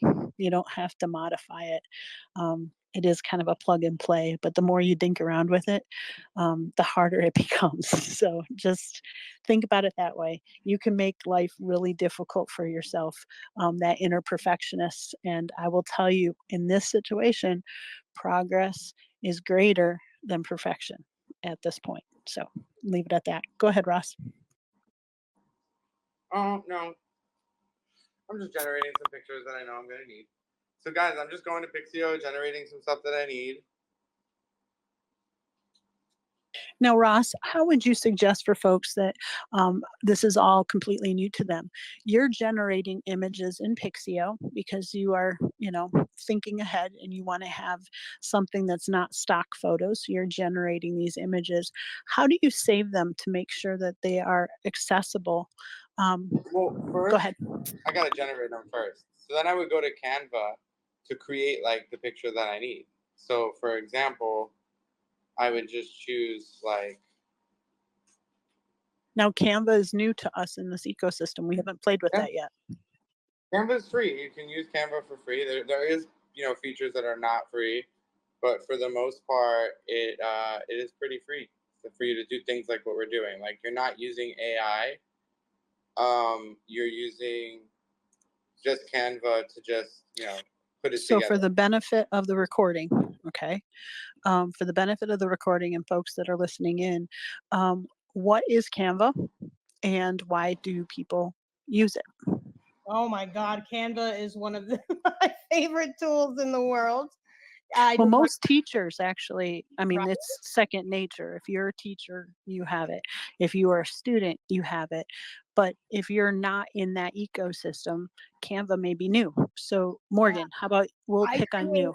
so being a social media marketer, I create my, even actually, I apologize. I'll take you even way back when I was just a bar manager or a bar, doing the social media for my bar and restaurant. I made my flyers there. I made my QR codes there. I designed my emails through there. It's just a platform for you to be able to create tons and tons of visuals. And I believe there's even, well, I won't go too far into it, but website design on there. But yeah, everything from business cards to logos to flyers, posters, book covers. It is a digital world of just creativeness. Sorry. And I know they just updated, so they have you can watch even their updates on YouTube and see what they add, because now they're adding AI into it. But it's a great place to design, and they have tons and tons and tons of templates for you to play around with, and it's very easy drag and drop. So I highly recommend it. Ross is making me laugh with the raccoons that I see floating past my screen. I will tell you this too. If it's out in the public and it's out in the public for everybody to use, it means that your stuff may be used in someone else's stuff. There is a benefit to using your own generated images in Pixio because they're yours and you kind of have something that is unique. So, if you are trying to brand something, if you're telling a story and you're using generic stock images, that's great. But if it's something that you're selling or you want specific, I would highly recommend using multiple layers and making it yours. No, There's you're just absolutely a lot involved there. But yeah, so Canva is definitely a quick and easy, down and dirty. You can make resumes, you can make flyers, you can do everything that you want to do on it, and it is a very useful tool. Highly recommend for those that haven't explored it. After class, that would be something Yeah, that you I would want drag to explore. a lot of things that I've made from Pixio. I drag a lot of things I made from Pixio into my flyers and my different posters and stuff that I make into Canva, and I use those images there. So I mean, it's just Yeah. That's exactly how you do it. Workflows, and if for those of you that are interested in learning more about just AI help generated images or collaboratives. You know, AI Art X or Twitter. It's just a fun place to be. There's some really, really amazing artists. Sharon has her hand up, and then same with Kathleen. So let's go to Sharon first, and then Kathleen. Ross, I love your images, by the way. I love Pixio. Yeah, Canva is really a great tool. But I wanted to ask you guys, if I mess something up in the Divi, where's the redo and undo button in Divi? Where do I do undo? For example? In Divi? Yeah, in Divi. I'm in a. If you didn't save, you just refresh. Oh, okay. I just refresh. Okay, good. That's an excellent tip. Just so you know. Really quick, Control Alt Z. No, redo. One thing that I definitely use Canva for that may be helpful for you guys is if I need to remove a background, you know, if I need like an SVG, or I make something in Pixio like how Ross is doing right now with the fruit, and I can take it over to Canva, and there's a way to download it with a transparent background so that you can have just, you know, the apples and the oranges, not the white in the background, and you can pull that onto your website. That is super, super. If you have Pixio, you can actually Yeah, remove in background Pixio, you could do it in Pixio. You could do it in paid Canva. You can do that in Pixio. Yeah, there's free tools too that do it. But yeah, if you're in Pixio, you go to upscale or remove background, like on stream right now. And that'll give you I'm actually upscaling it You too. guys to are use in the amazing. website. You It's know, really I'm cool. just gonna shut up and not. Sorry. Workflows are really important. So when he says stacking, that is really important. That when you have a certain, that's your proof of human when you're creating with AI tools, is your secret sauce. For those of you that understand mixtapes, okay, we all had the same music, right? But we all hit play and record at different times, right? So our order on our mixtape was always different, and you know, you had that secret sauce that was just yours. That's what he's doing now. That workflow is really important. Kathleen, love, you've had your hand up for a while. How can we help you? What are you working on? Well, I figured out how to put my hand up, so that's progress. So my active theme says Divi, right? But I'm confused because there's a different theme I want to use. But isn't Divi what we have to use? Divi is not a theme, it's like a builder. You can make your own theme. It's a theme too, but you can make your own theme inside of Divi. You just have to learn. If you want to go ahead and spend money, I mean, go for it. Just every step, you're going to have to buy a license for everything that we do once you're outside of the environment. So I would just wait and see like how it ends up. So just leave because you can active probably do theme as anything. Divi. And then if I want to Yeah. start adding pictures and stuff, I just You got to follow the stream. Look at what I'm doing. I am. Watch But what I I'm don't doing. see the place to add my I didn't pictures. do it yet. Just watch. Okay. Just look at the stream. I'm like making Right a now, picture he's hunting first. and gathering. So he's Oh, well, I have he's all my pictures So- sitting here. I just don't know how to put them in there. Okay, so just wait. Just hang tight. So guys, I just made the image I want. Check it out. Here's Pixio upscale up to 4 times. Notice the image just gets better, not worse. So I'm gonna download this. This is the one I want. This is going on the hero of this website. First, I'm gonna bring it to Canva, and you could also do it in Pixio too. You can do it anywhere. I'm just using Canva because I'm gonna be doing a lot of other stuff in Canva. So if you go here, I'm gonna click it. Huh? Is it still uploading? It is. Okay, it's giant, guys. Ross, can I ask you something? Did you guys change the upscaler? Do you guys have a new upscaler? Because you guys were playing around with Pixio. Yeah, right here. So if you go to image, edit, it's called like a true upscale. Oh, wow. So it doesn't change anything. Wow. Oh my gosh. Pixio has been improving a lot behind the scenes. So if you aren't playing with it, but yeah, the things that you would have normally thought were still there, the upscaler has gotten significantly better, I will just say. For those in the We're changing around. I was doing images and I'm like, why is it not working? I'm like, okay, they're updating things. I mean, you guys are just great that you keep updating stuff and making it better. You guys are just crazy. Thank you. For those that are in the listening audience and on the recording, my AI tutor and Pixio are both under the umbrella, a suite of tools that Tech in Schools has, and you can subscribe to those things. They are an amalgamation of all of the cool stuff in AI right now. It's basically you can go out into the ecosystem and pay for things a la carte, right? But here it's more like a buffet. It's a total banquet of all of the pieces that you need to have for your creative suite. So my AI tutor would be more of the languages, and Pixio is more of the artistic side. And we don't do a lot of it, but Saturday night, for instance, in Josh Hellman's Innovative Think Tank or Innovators Think Tank, at night we get to play with some of these new tools. Amongst them was Stable Diffusion 3, which is not out in the ecosystem for everybody yet.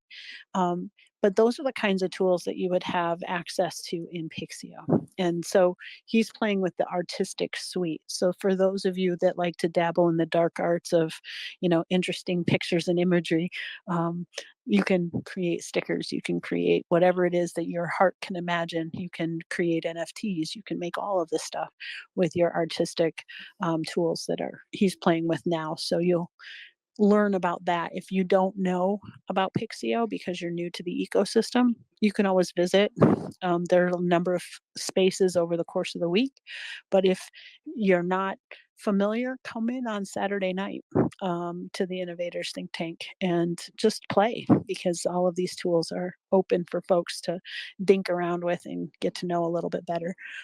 Go ahead, Kathleen. Okay, I'm at the place I need to be, and I need to choose use existing content, choose a pre-made layout, build with AI. Stay in the middle, stay in the middle, stay in the middle. You want them pre-made. Just stay in the middle. and then you have 600 to choose from. But just stay I was there. here last week, but I didn't know how to get back again. Perfect. I did the same. So it is definitely something that is Groundhog Day for those of us that understand and know that reference. Can I ask Ross something? When I'm in Picky, do I have access to that new upscaler? Yeah, just go to edit and then click at the top and swap edit to say, look at my screen. I'll show you. Okay, wait a minute. So you just go to edit. It's going to say face swap, change face swap. There's 5 other tools there inside where face swap Oh, is. where face swap is. Edit images, right? So as you guys see, I just generated this image from Pixio. It's now at the top of the website, which is really, really, really cool. And now this image is mine and doesn't exist anywhere. And now I get the opportunity to do the same thing. So you can see I'm just like clicking images, like you said, Kathleen. You're like, how do I put my images? Well, it depends. So in this case, I'm not clicking the image. There's like different columns that I have to go inside. And then I have to edit from there. And there's also different ways of editing. So for me, it's a little confusing sometimes. So I like to do this, which makes it a little bit easier. So you can see like these are the images that are in the website. So if I was to turn this off, you can see where that is, where I just was. I was right here. So above there, you have this as an image.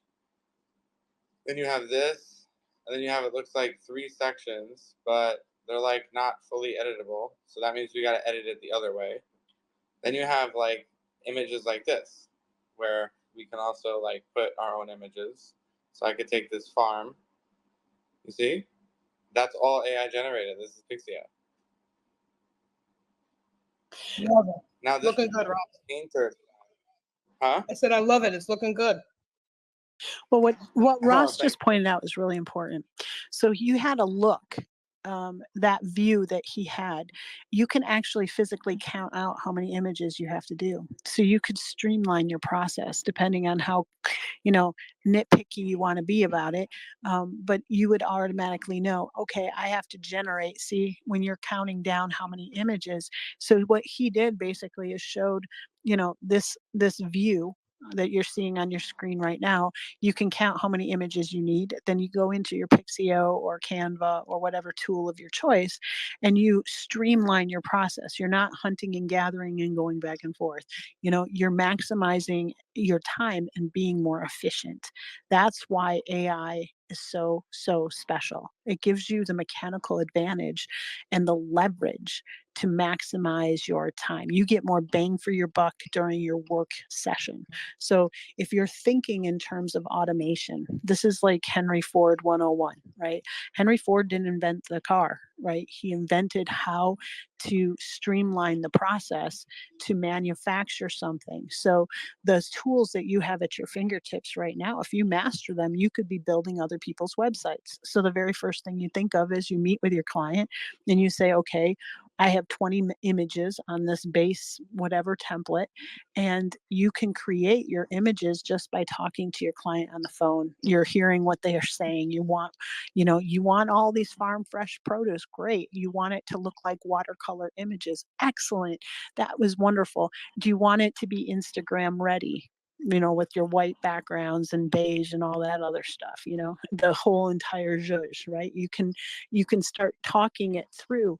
And what you're basically doing is creating a series of prompts and then the continuity of those images throughout the entirety of your website. So what he just pointed out is something that is designed to make it a quick and dirty and easy, right? As opposed to sitting there and overthinking, if you're anything like I am, about each stupid image, right? You're just sitting there and kind of thinking to yourself, well, now I want this, and now I'm going to go here. And then it takes, 5 weeks instead of, what, I could have streamlined the process and allowed technology to buoy my idea so that I could have that idea to impact, as Josh says. Does that make sense to folks?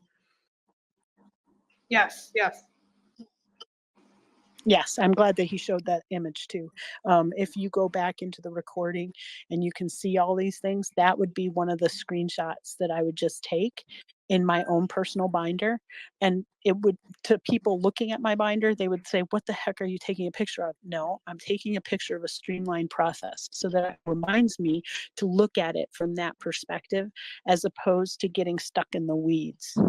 It's just a personal thing. But if it helps you and it helps those folks kind of hone in and, streamline the facets of that gem, then you might as well do it. You know what I mean? Now, Ross, is that just a spot for pictures, or is that also like our boxes to like move around? Like if I wanted to lower a picture into a different area of my We're getting there. Okay, sorry. We're Sorry. getting there. I wasn't sure. We have to learn how to walk before we can run. Got you. I wasn't sure. Thank you. So taking a quick temperature check of the room, are everybody on the same page? Are we all kind of watching the live stream of Ross picking and hunting and gathering some images, and everybody's understanding what we're doing? Is that correct? I'm looking down in the listening audience too. I know sometimes some of this kind of stuff can seem tedious, but believe it or not, this is all muscle memory, right? You're going to remember these things for random reasons. You're going to see the images flipping past your head and your eyes, and you're going to say, okay, I remember he's hunting and gathering images. He has looked and found out how many he had to build. And I just want to make sure we're all on the same page. For those of you that are exploring the website right now, this is one of those moments where you would just sit on your hands. I know you want to play, and some people do. They're playing in the background right now because it can't be helped. You are all unconventional learners simply by being here, right? So we already know that you're going to, push buttons and test boundaries and be little velociraptors, right? But just sit for a moment and watch his process. I think a lot of times, 9 times out of 10, I'll be watching Ross or Nick or Alish, or when they have their screenshots or they're sharing a screen during our tutoring sessions, and just sitting back and watching them, watching how they are moving. It teaches me a lot about the process in general, because thinking like a programmer or thinking like a designer is sometimes different. I mean, the way that they see things and the way that they kind of put things in their order of operations, is very enlightening to me as a bystander and as someone that's just observing the process, because they obviously know what they're doing. I do not. And if I pay attention, I can pick up a lot of really cool tips and techniques in terms of how to streamline that process and make it easier, if that makes sense. So, Ross, are you ready, love? Yeah. I'm actually gonna post it somewhere. Hold on, so you guys can see my website. Actually, who's on stage that can do this right now and help? Sharon can. Sharon, post this somewhere so people can see it. So I'm posting my link so you guys can see in real time this page and as it changes. So right now, here's where we are. Here's what my page looks like live. This is live on the internet, by the way. I sent it to Sharon so she'll be able to put it in the nest. And I started changing pictures. I started making pictures. You can already see we are there. We know what's going on. This is perfect. We just need to make it not a square. So we're gonna get in there. I'm gonna change it. 16 by 9. Redo that. Okay, good. So I made pictures, I made things, I made icons. I did this all relatively quickly. And I started changing things. I mean, look at the words. We have new rules. You can get a healthy innovation box sent right to your house from this farm. It looks like this, just on your dinner table, just sprawled out. Amazing. And you can get it for, I don't know how much yet. We haven't got that far. We'll get to pricing. This we're gonna do in a minute. I put my own icons here. So this is all like AI generated, which is awesome. For those of you that This were is in the the SAS latest one. project, oh, sorry, Ross. For those of you that were in the Oh, the SAS class before this, this is where you would link up all of those how to pay pages, right? You would have that already completed, your Stripe pages and all of those things that you created for that previous class. They can be integrated into this skill. These skills stack upon each other if you so choose. So just keep that in mind, that you already have some of the skill sets in those arrows in your quiver that can hit the target when it comes to, outfitting the rest of this website. And all I'm doing is I literally went to Pixio, I generated the right size for my image. I'm skipping Canva because not necessary. It's going to generate perfectly to use in my content right now. And I think having AI help you in this way is very beneficial. And this looks great. It follows the theme originally set forth for me. This is why generative AI is going to be very helpful in building websites. I'm able to just seamlessly match theme of the theme using art. It's wild stuff, guys. So here, these are icons. Now, if you look at regular, not icons, they're pictures. Then you hit save, and then they get transformed into icons later. There's like a plugin that will turn all of your fake icons to real icons. So you're not just pretending to know what you're doing. There's multiple ways to do things. So in the end of the day, hold on one second, guys. So at the end of the day, you'll be able to have a plugin that will turn all of your images into like SVGs and perfectly readable for the web. But what's cool for now is you can go to Canva and make awesome icons, or go to Pixie and make your icons, go to Canva, save them as PNGs, bring it back here. And it's like you hired a professional designer, guys. This is the future of work and the future of how a web designer would work. I can't see a single reason why this wouldn't help a web designer. And look at my workflow. You're seeing it live.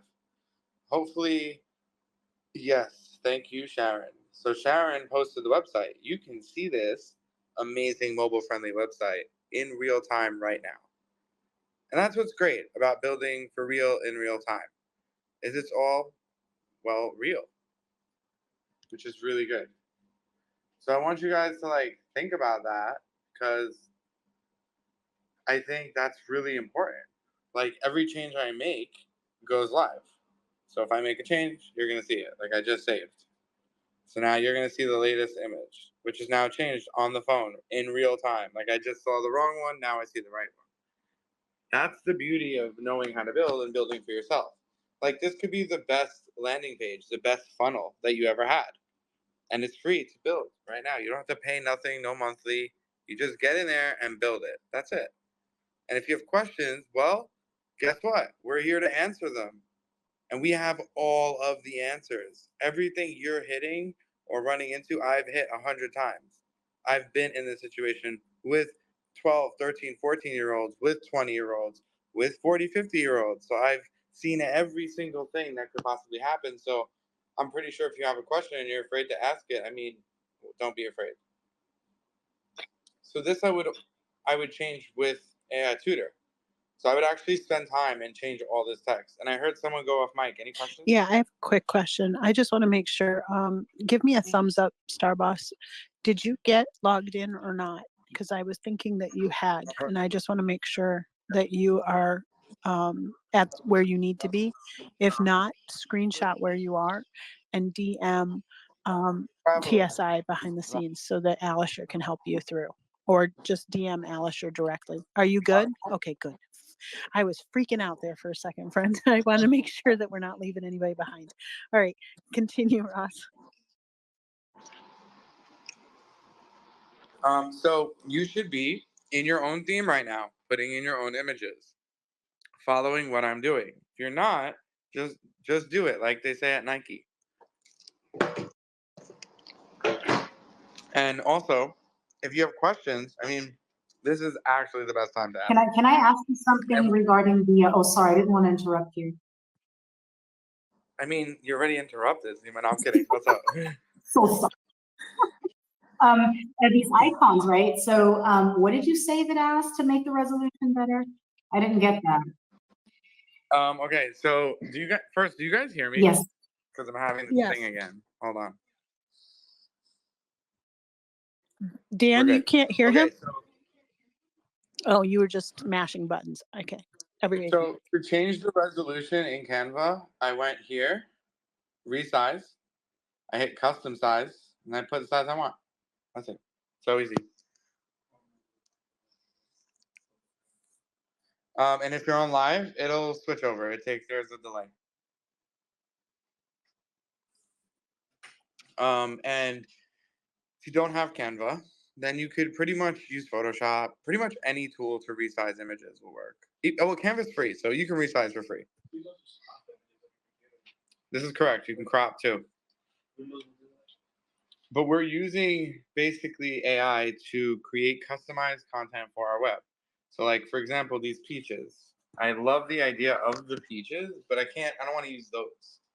So I would say, go to like, see what I can build. Let's see. Photo of.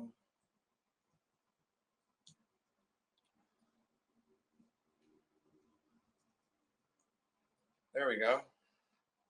That's what I'm talking about. This looks nice. So I could take this and I could just literally go to WordPress like it's ready. Just grab it, just put it there. It's that easy, guys. Using Pixio and WordPress is the best thing ever, honestly. I remember the old days, like finding the right images. Now it's so easy. I'm literally just generating images and just keeping it moving. And you have a question, Sharon? Just regarding Pourable Craft in Pixio, you're using that because it generates numerous images or what? Or is it? For two reasons. One, I don't want to wait until I know it's going to be good. Two, I use it for experimenting, but then 1 out of 3 is really good. Also, Dave, I have a quick question. So I recently signed up to your newsletter, which, by the way, it's actually good. It's a good read.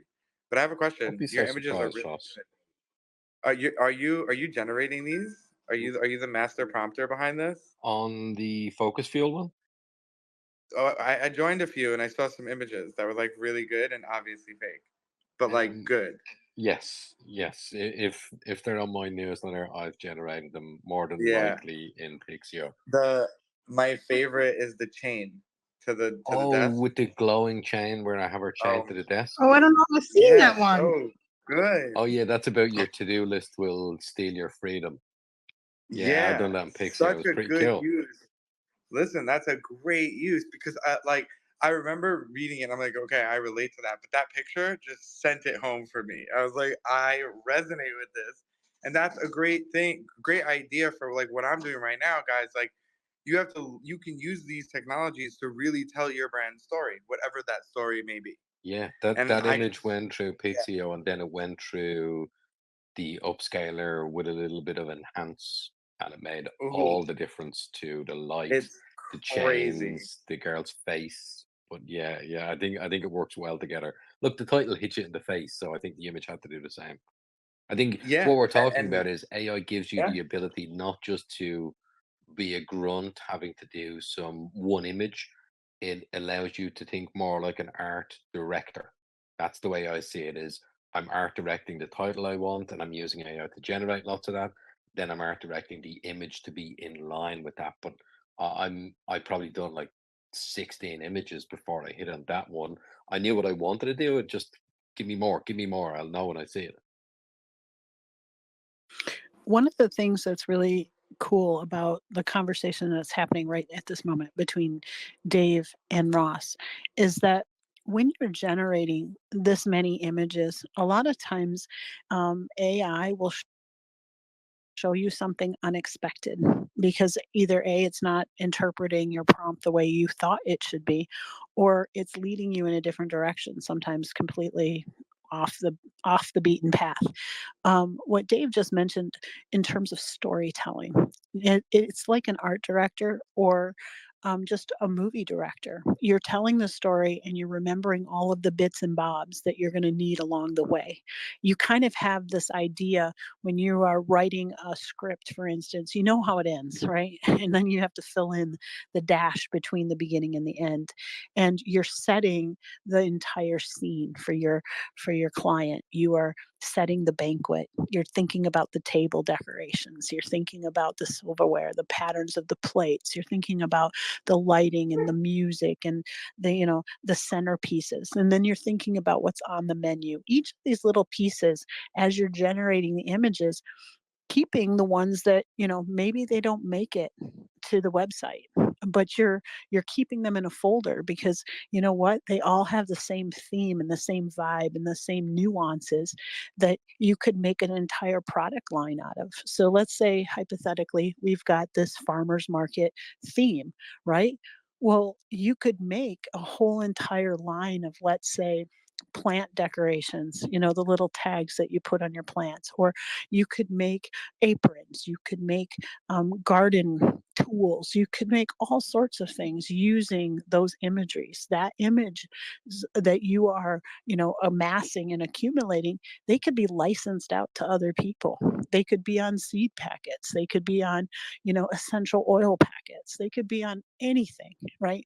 But you have the continuity of that moment, that experience that you're creating through the visuals. And that's what is such a powerful thing to think about because for the longest time, we haven't had these tools democratized in the sense that if once upon a time as an editor, I would have Adobe and no one else in the world would because it was so cost prohibitive, right? And so you had certain access to certain tools. If you were, let's say, a film, you know, person in film, right?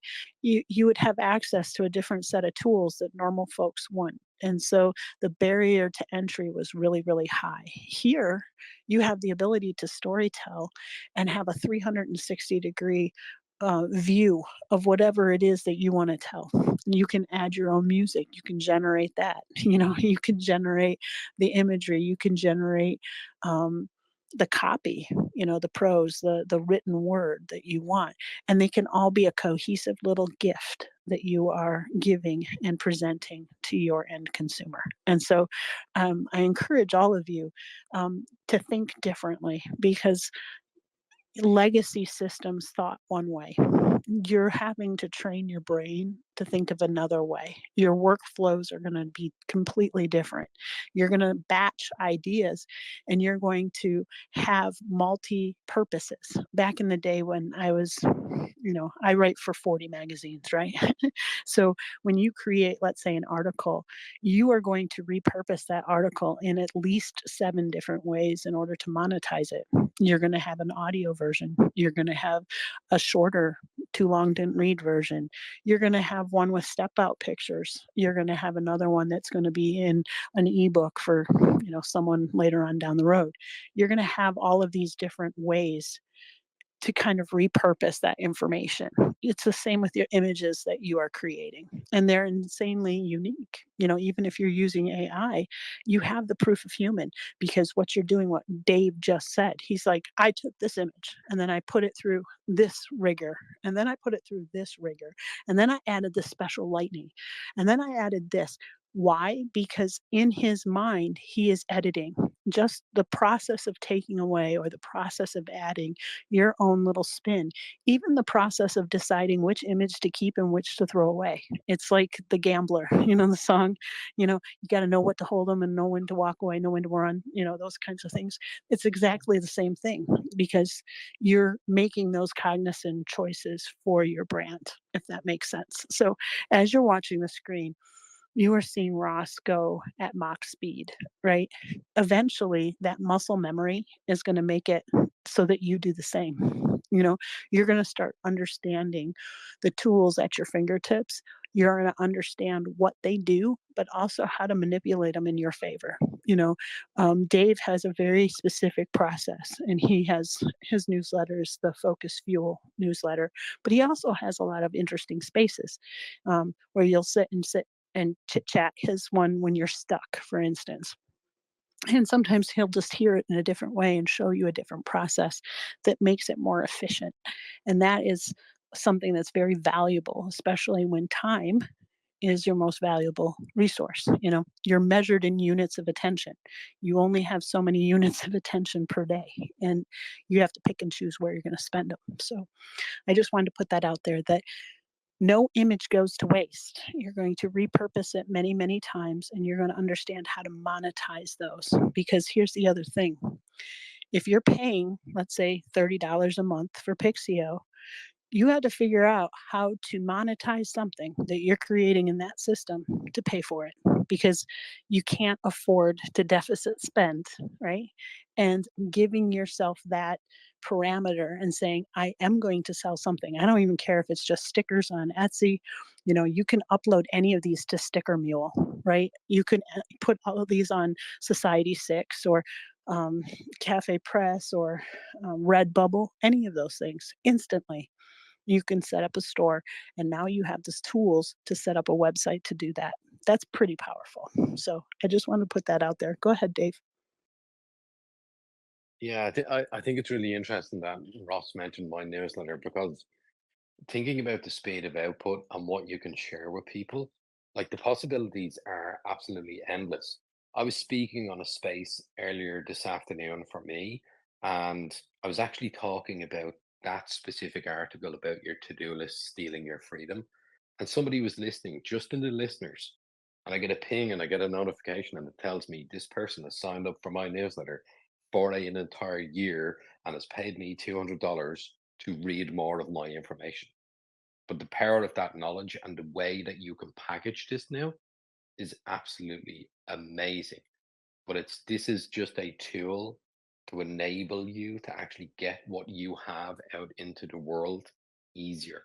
But the opportunities are there. I've done this time and again, even though I design websites, I still go and share and see opportunities beyond even just building a website. Like a website is not just a tool to design a website for somebody else.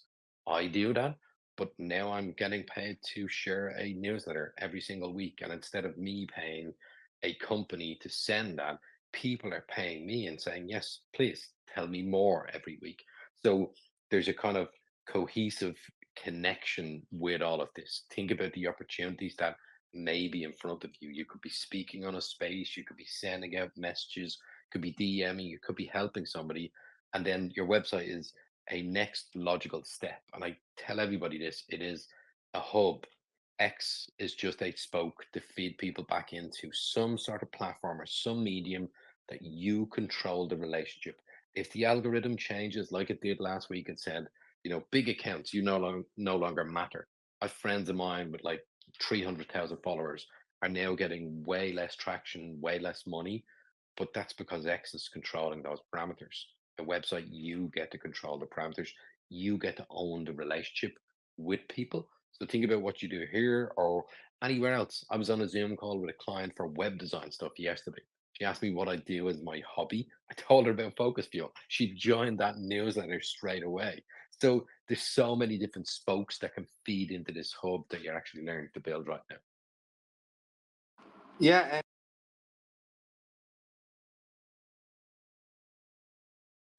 Ross, your audio is wonky, at least for me. I don't know if it is for everybody else.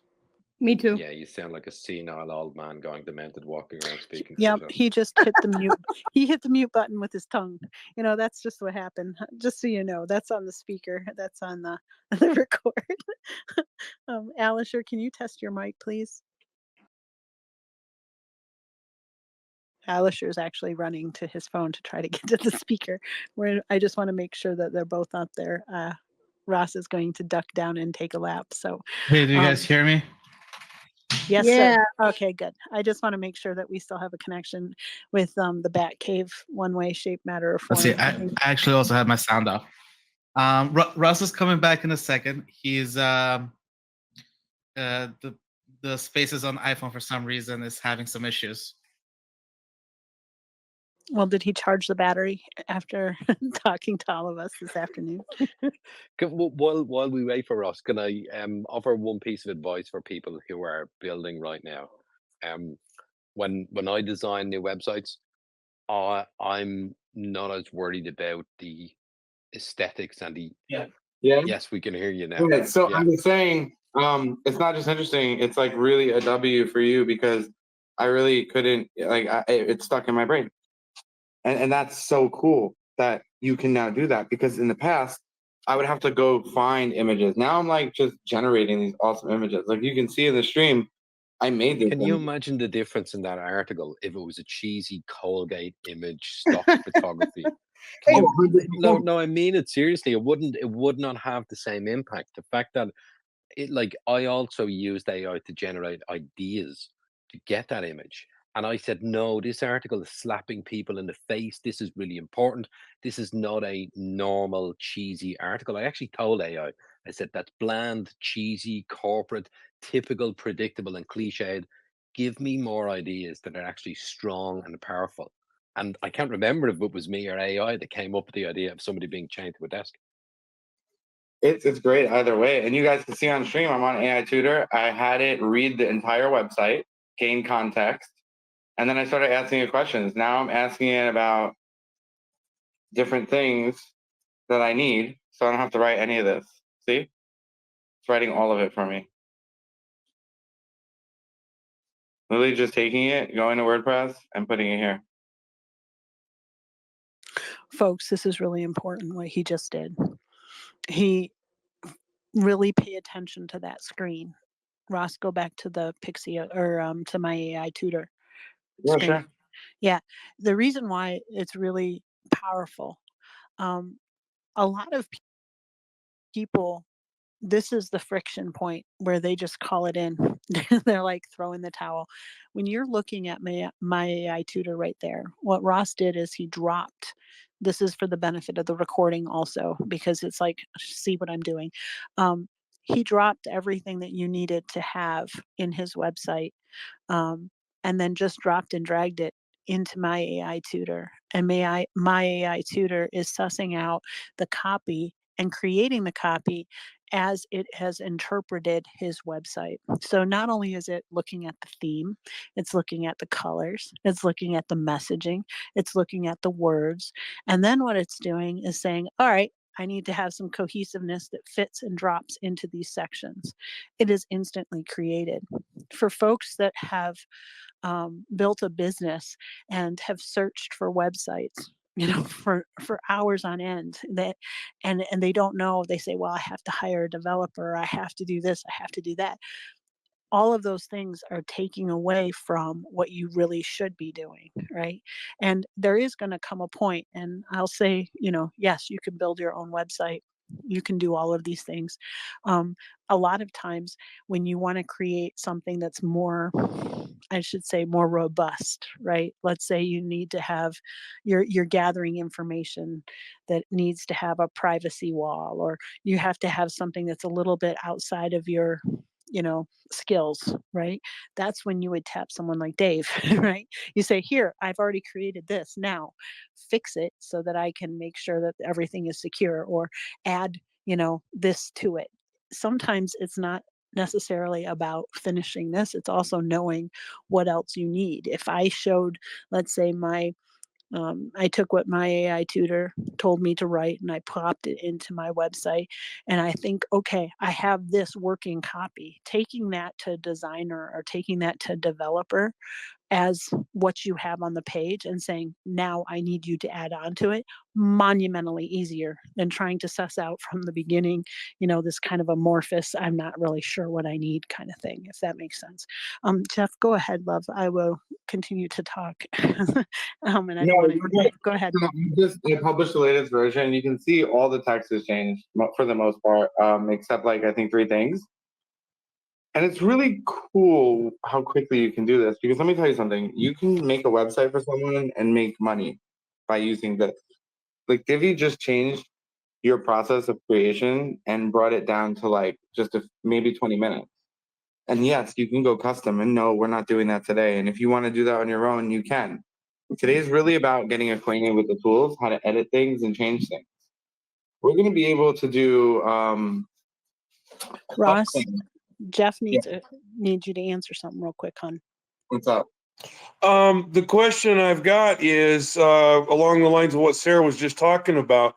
Just with your basic AI Tutor Plus, is it possible to feed the site into that the way you've been doing with premium and stuff here to get the same results in order for Actually, it to be able to analyze images and color and all yeah, that? yeah. So I've been just doing this in Plus. I've only been in Plus actually right now. So you can. You're good. Okay, but it can also do the images and stuff, right? I mean, No, you would need Pixie. for analyzing and the colors and stuff the way Yeah, Sarah was yeah, saying. yeah, but you can't create images in the way that I was, because I was actually using Pixio. And But no, I'm using Plus for the time. I understood that. I'm just trying to figure out how you actually got it fed into Plus. I just did / browse space URL. Oh, okay. Okay. That's all I needed to know. Thank you. And to get that URL, guys, you have to hit the publish button. When you hit the publish button, it saves what you have, and then you can, have it go live. That's why Ross was saying, when Sharon had posted it up top, right? She posted it in the nest. She posted that link. You're actually having the transparency of building in public. You can see in real time what it's looking like. And, by and large, don't be afraid to do this. No one's watching you, actually.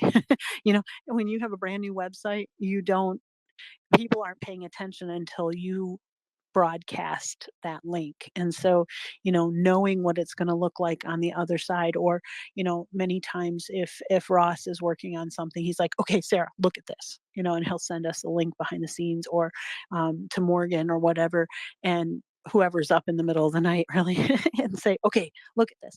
And it's because you need to see what it looks like on somebody else's um, screen, for lack of a better term.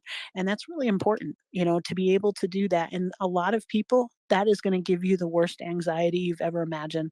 To you, it's like talking in front of an auditorium with your pants down. It'll freak you out, but don't let it. This is one of those courage moments that you're learning a new skill set. You're learning how not only to build in public, but also really lean into tools that are augmenting the experience and making it quicker. for a lot of you, it's a control issue. You're going to think to yourself, well, wait a second, did I actually create this myself? Am I an imposter?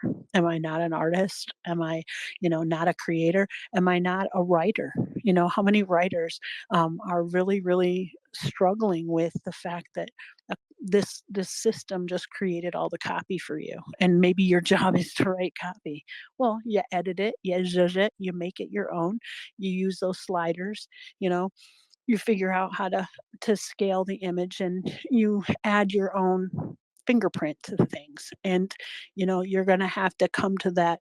It's a come to Jesus moment, as we say in our house, right? Where you're looking at yourself in the mirror and you're saying, look, why are you here? You're here to create a business. You're here to profit from your labors. You're here to convey a message. You're here to communicate to somebody. You're here to write a story. You're here to create art. You're here to do fill in the blank. That's why we asked you last week, what is your why? What do you want to accomplish with this? What is it that you want out into the universe? And when you ask yourself that question, and then you have to come to that moment where you say, well, wait a second, I am a smart person. Would you try to go gardening and, have a fallow field that is completely, overrun with weeds and say, you know what, I'm not going to use a shovel. I'm not going to use a tractor. I'm not going to use whatever's at my fingertips to till this land. I'm going to do it the hardest way possible. No, you're not, because you need to be fed. You need to have food. So it's the same kind of concept here. For a lot of you, this is going to be very unnerving, but I'm telling you, it's changing the way that you think, and it's allowing you to fulfill the purpose that you were called to do. So I'll leave it there. I see that Cherish, the AI, is up, who I love. Go ahead, love. Yo, yo, yo. Hey, everybody. Wake up if you haven't fallen asleep and dance around a little bit. I have 2 questions. Number 1, pretend that I have all my images, I have all my text, I'm ready to go, ready to roll. In WordPress, please show me on the live stream, where do I put my images that I want to use? I think I flashed on some library at some point, but I can't find it now. So that's question 1. And I'll ask the second question in a minute. Ross, did you get that? Yeah, so the library is in 2 places. When you go to upload an image, it's there. Or if you're looking at the screen right now in live, there's media and library and add new. Show me again, media, library, add new. Where's that? Media. Oh, yep, media. Okay, library, add new. Okay. Question number 2, Ross, doesn't have to be today, but maybe next time.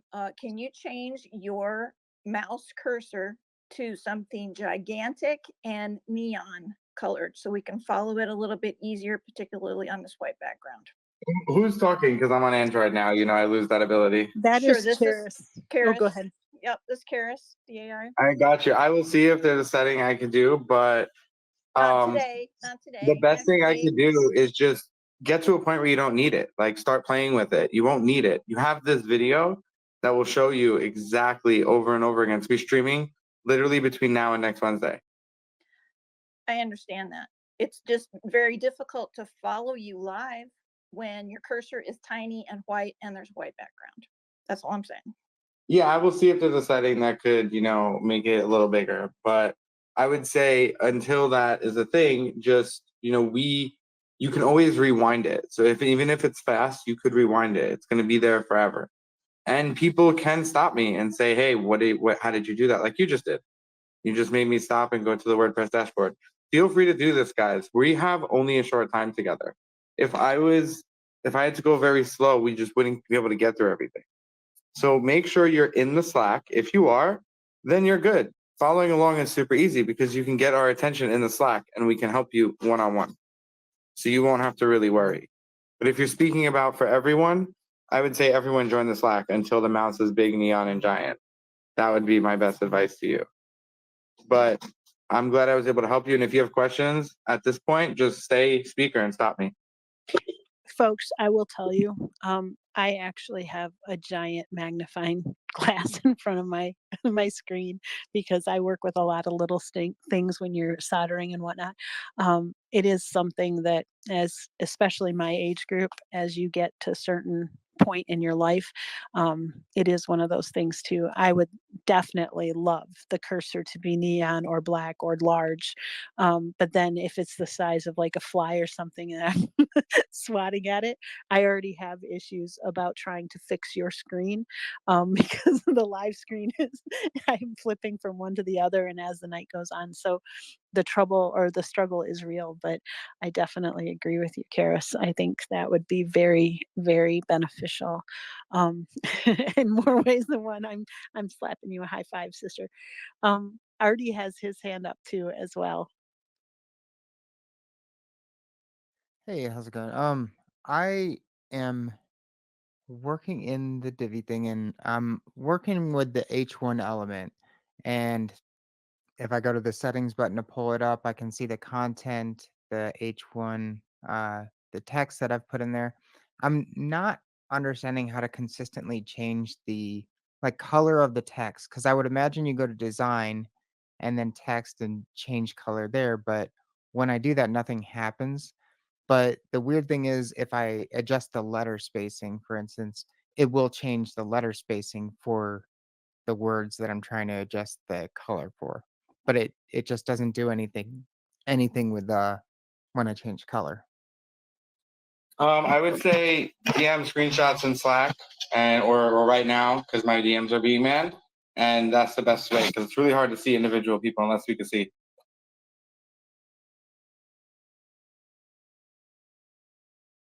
And just so you know, I made my mouse blue, so that works. I love you so much, Ross. I saw that. I'm like, "Aw, you're such a good man." Um, you have no idea. I mean, seriously, it is one of those things too that we have a lot of folks that are It's so small overseas, though. and it's It like, doesn't translate, so it doesn't make it actually bigger, but it does make it blue. So it we makes it got. blue. This is good. Little steps. I definitely say little steps. I did see that, Dan had added, I think he's doing the digital tagging and then running and doing a lap and then to be able to hear because of unstable issues. But he had mentioned about adding links, like let's say buy me a coffee, because I do know that we have a lot of folks that are in the listening audience that have buy me a coffee um, on their X profiles, and they may want to embed that link. Is that All going right, to so break Divi? no, we're gonna talk about all that later. Right now, everyone needs to be like editing their actual theme. Right now, we're learning in stages. So for me to jump ahead and do custom links, it doesn't really help everyone Got it. together. Got It it. Got helps it. like Got it. the 4 people who are there. I think his question was just, can it be done without breaking anything? Let me I don't. just tell you, so you don't, everyone doesn't ask 100 questions. I'm gonna just confidently tell you right now, if you're a part of this class in the next 6 weeks, anything you can come up with in your brain, I can make happen. And if I can't do it, Dave can. So don't worry. That's not BS too. They're actually wizards. They really are. When it comes to these guys can do those things in their sleep. I've seen it in firsthand. So that is definitely a truth. So, but continue on. You were telling everybody that we should be editing the copy Yeah, or you should and you playing should around, right? you should immediately start editing. And if you don't have AI Tutor and Pixio, you should go get those and you should get 20% off for life. And if you didn't get that and you still got AI Tutor and Pixio, you're the best because you're making the dream come true. But we're trying to help people that can't afford it, and we want you guys to be able to get this stuff done for you. And you could use other AIs, that's fine, but granularly speaking with Pixio, I don't know one that could do all of them with like we do. And as far as the browse feature, from what I understand, we're the only people that have the browse feature. And that's an AI tutor, which allows you to sync your website and have it look at your website and determine what's going on there and create more content from it. It's like the ultimate cheat code to content creation. So cool and perfect for this. That's awesome. Hell yeah.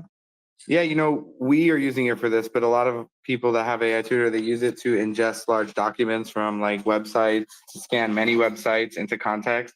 It's really cool. Now, guys, this is really live. This is not fake live. So this is the official launch of the Innovator Farm or Innovate Farm, what Innovators Farm. So we'll fix that because we made a problem there. Official launch. It is live. You can see all of the text changes, all my custom graphics from Pixio. And let me tell you, this was the breeze. Client would pay like a few $1,000s for this. You could do this all day long. Literally all day long. And make money. This is a way you can make money, a real way. It's not like a fake way. I'm not just telling you. This is not a get rich quick. This is not have ChatGPT make you thousands of dollars. This is an actual way you can make money for people. Everyone on X wants a website that's good. You can give that to them, and you could do it at a fraction of what everyone else around them is going to charge them. This is a unique standpoint to be in, I think, because you're learning right now from the people who know exactly what they're doing. We're here to help you, to help build a new skill within you. And if you take advantage of this time we have together and you rewatch the live streams, you can actually do this for other people. This is actually a thing that people do for money, believe it or not. Dave could tell you it's really a thing. I was just gonna say, ask Dave Meyer. I had a good month. There you go. Dave had a good month. Be like Dave. Have a good month. This is what this was all about. This whole entire thing, I build a WordPress site, Idea to Impact. It's to help empower you guys. I could do this in a different way. Like we could just, and you know, it would work and it'd still be so valuable to have this live stream and how we just launch this live right now today. But what's crazy is I'm giving you everything, the keys to the kingdom. You get everything that I have right now at my disposal. You have that too. And you're able to build and go live. So what I'm wondering, just a quick question, just a quick check-in. How come I don't have links? I feel like I'm the only one who gave a link right now. This is not fair, to be honest. So Well, wait a second. I will be the first to tell you that I cannot make my cursor move as fast as yours, no matter well, how forget that. hard I summon it. It's But I okay. You will. don't gotta do it right now. But I'm gonna show you guys when you're done, right? And it's all said and done. You're like, great, amazing. So what you want to head over to your dashboard. I'm doing this on a stream. If you go to your pages, you can click this new page that you just made. And when you do, it'll either say draft, this is the empty one, or this is the live one. Now, this is the confusing part a little bit, but you can unconfuse everything. I'm gonna show you how. Step one is here is your URL. So this is where it gets a little bit confusing. This is the number, the link. So if you don't change anything, you go here, click this. This is your actual link. You can click that. That will go to your website. You can copy that and you can post it to us. If you have not hit the save button, then obviously you can't do that. So you want to make sure that inside the builder, when you've made any changes, it could be one change, it could be 30 changes, be sure to hit the save button. It's really important. So, Ross, I've got a secret, kind of weird question. You have like the keys to the kingdom. You are the omniscient, the all-seeing God over all of us, right?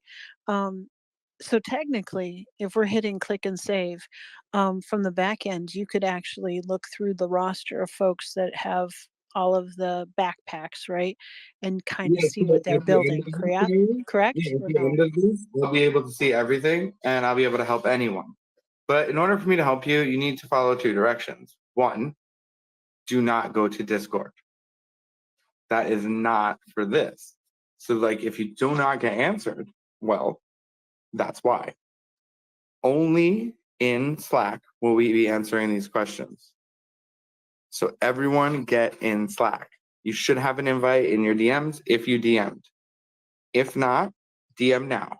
Get in Slack. Slack is where we can have meetups or huddles and we can help each other. For those that are not familiar with Slack, Josh Hellman always talks about collaboration being the new currency. Slack is a very important tool for collaboration.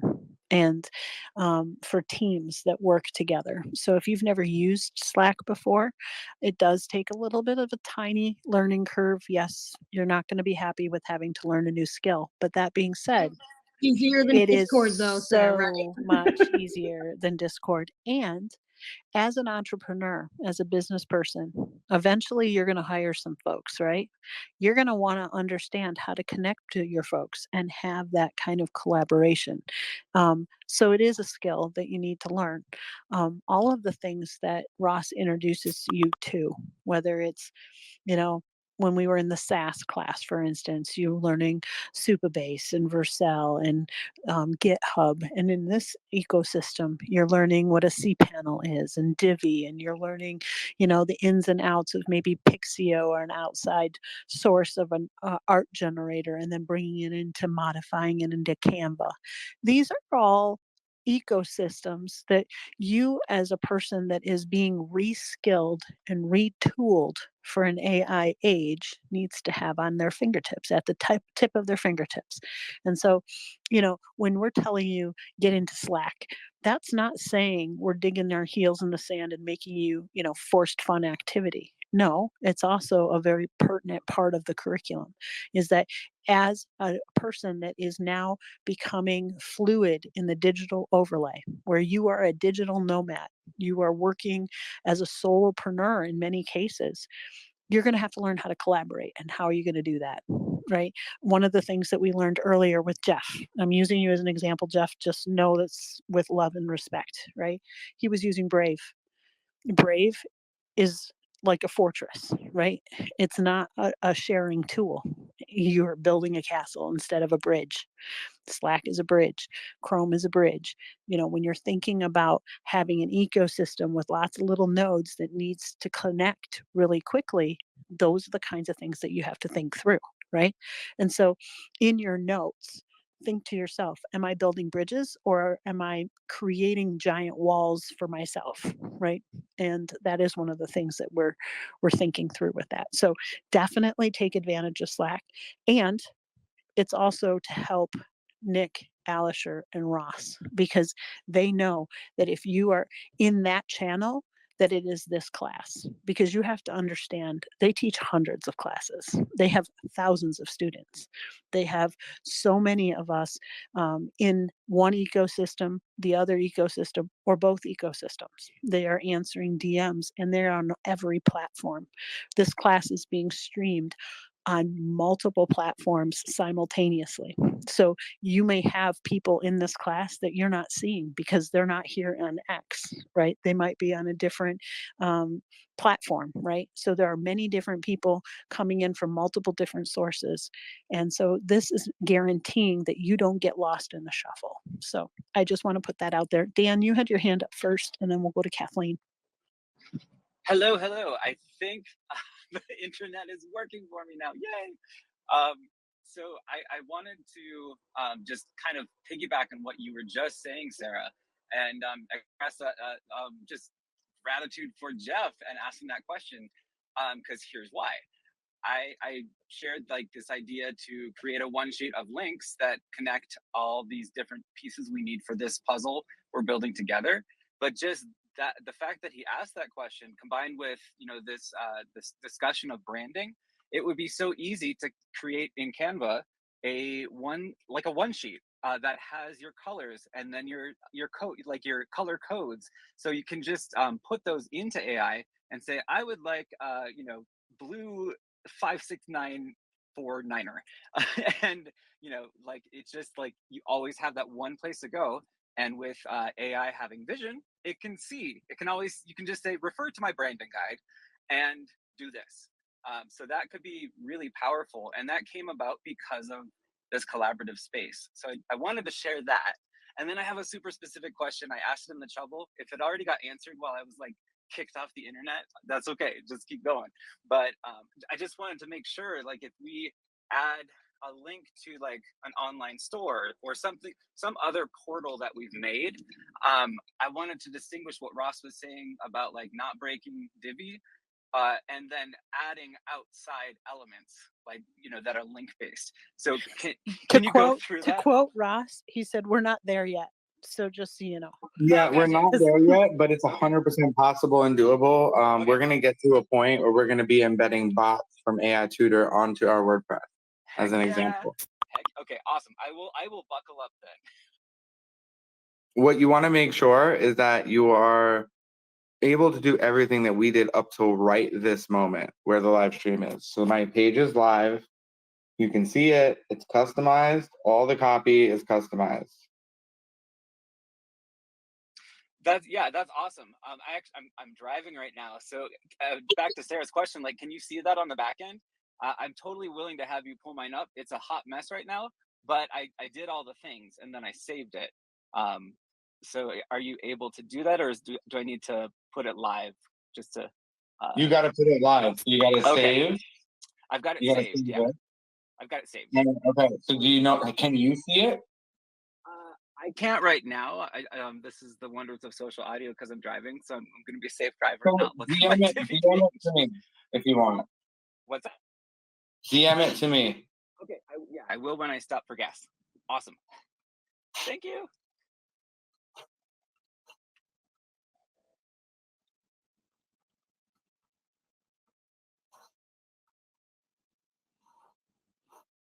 So you should be good.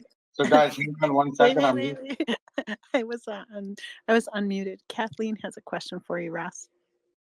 I have one of those never a dumb question. So it looks like I've already created like 4 pages and published them. Is there, and I didn't mean to. Can I just delete them and start over? Yeah. Okay. I just wanted to make sure I wasn't going to break something. I was going to ask. Truly, I don't think there's very much that you can totally break unless you're like adding stuff or being in a place that you're not supposed to be in.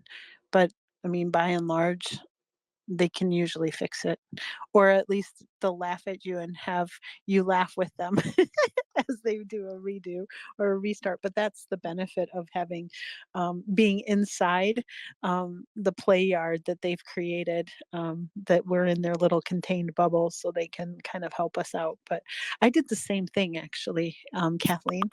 I have created many different pages unawares, but I think it's kind of delightful. Yes, thank you. You are my people.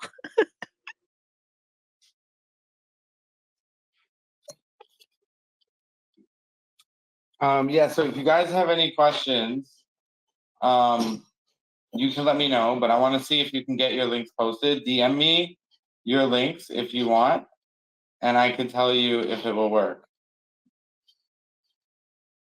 Or if I could actually see it, because unless I could see it, that means it's not published to the actual world.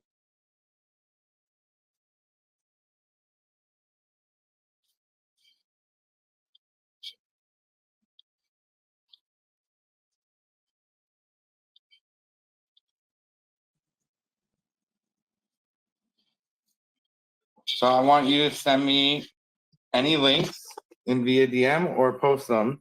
Getting your link, I'm going to do it on stream again. You want to be in dashboard. And again, we can change this. It's going to be like nice links. Right now, they're bad links, but it's okay.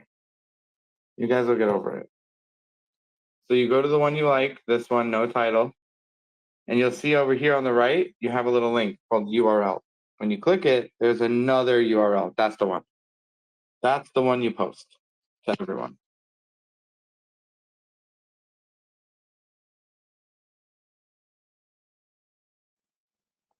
Also, can you guys hear me okay? My phone's like glitching out. Yeah, I was gonna say, can you go over that one more time? What link it was, because On the page, I didn't see your before screen. you hit edit, when you click the page again, there's going to show you URL right here. Now I see it. Gotcha. And then you click it, and it will show you the actual URL, which is down here. And you can share that with everyone. We would love to see it.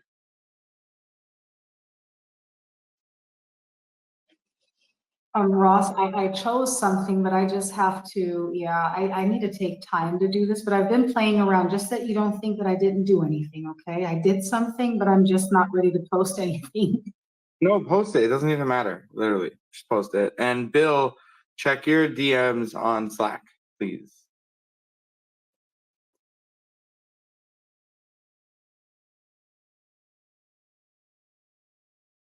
Guys, just post it. It's okay. It doesn't have to be as done as mine is. I did it super fast. Well, not super fast, but to you guys, it's super fast. But for me, it was just my normal workflow. But I'm happy to go back and we're going to do it. We'll do it again. But I just want to see if you guys got to a point where it's live in a theme that you chose and there's like one or two things changed, or maybe a lot. Who knows? And if you have Pixio, you should be generating and making things. And if you have Canva, which everyone should, it's free. You can do what I did.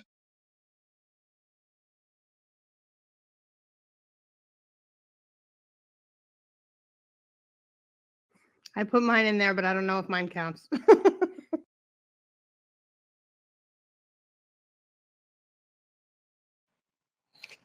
Yeah, I'm not finding that URL when you're mousing over the menu on the left in the dashboard.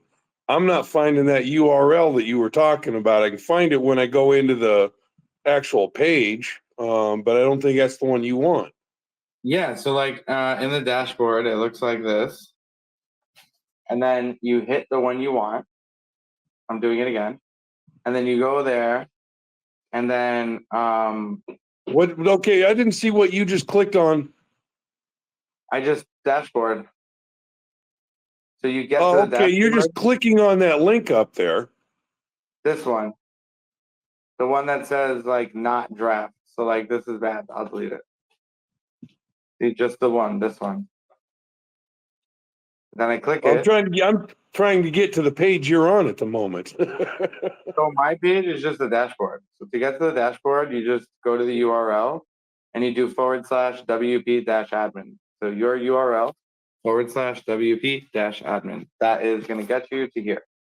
And then you go to pages, then you go to your page, then you see your URL, then you click it, then you get the actual URL.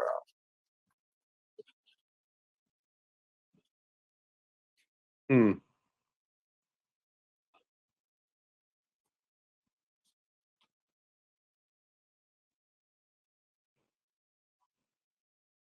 So if you still have a problem, I would say like message us in Slack after the fact, or try again, or DM us and maybe someone can help you. Because we don't have the ability to screen share yet here, unfortunately. No, that's fine. I'm doing okay with everything. I just was trying to follow through with the steps that you had recommended here, but 'cause I'm not entirely green in WordPress. I just haven't worked in here in a few years. That's fine. You know, it's pretty easy with Divi. You're gonna get a lot of the hard things that were difficult normally kind of fixed for you. You just have to focus on following the steps really, because if you do, then you're going to be able to get to a point where you're able to do what you see.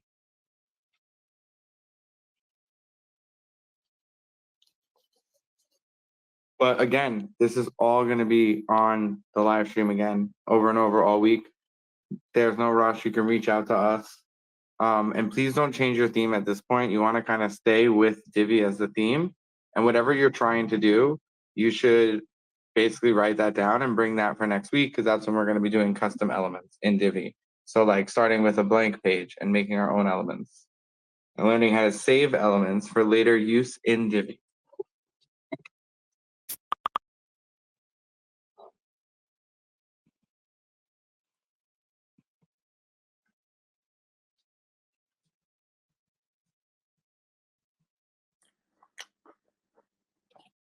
Okay, I have a silly question. And They're on one, but okay. it's silly actually. Well, not really, but all right. So I'm editing because I'm not familiar with WordPress at all. Just so everybody else in the room understands that I've never built a website with this. I've used Squarespace and I've used Wix, right? So I have just picked my theme, just like you had your garden theme. I have a craftsman theme finally. I changed it. It's awesome. And I write my title and I click the publish in order to make sure that I am saving things.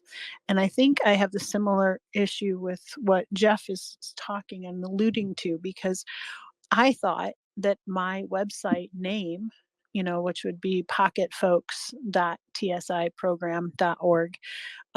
When I'm putting in the link, I must have done something incorrect because it's just showing the Divi main page. And I kept thinking, did I not save it correctly? Or am I missing a step? If that's where I'm at, because I know a lot of folks are kind of at the same point where they're seeing the main Divi screen. Actually, it's the weirdest thing if I'm putting it there. Yeah, I see some of the hearts from other people. Yeah, they get what I'm saying. So I thought to myself, where is the disconnect? Because I'm feeling like this should be my website name, but it's not showing what I've played with and what I've done today. What am I doing wrong? So where are you right now? I'm actually still playing with my template. I'm having Okay. so much fun So adding stuff your to it. template at the bottom, do you have a purple dot? Yeah, the purple dot down at the bottom Click where it's it. like If a you little click it, circle. yeah, it turns into stuff, and you can hit save. Oh, well, that's really kind of wonderful. Okay, but I had clicked saved before. Yeah. And So in the now publish. what you do is you see where it says my blog at the top left, right where my mouse is. Yeah. You In can the hit dashboard. dashboard. Yeah, yeah. Okay, But so I hit. also, every single page you create is automatically added to your navigation bar. So if you go to the front page, you're going to That see several pages on top of your navigation bar. And I also highly recommend to start naming your pages, guys. Because yeah. When you're here, you can go to pages and you can click the page you just saved. So for me, it's no title, this first one. When I go there, I'm able to get my link, as you can see.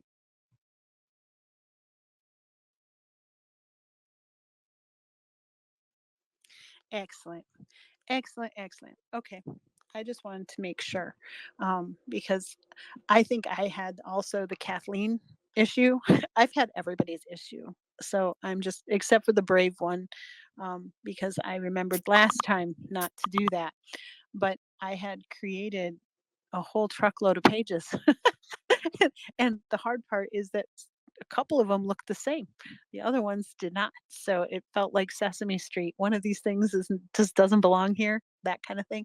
Um, for those of us that have multiple pages, how do you remove some of these without destroying and ruining the ecosystem? Say that one more time. I'm answering like the end call. What Ross heard was wah wah wah wah. No, You guys can Slack, it's best if you don't DM us, but instead put it in the main channel.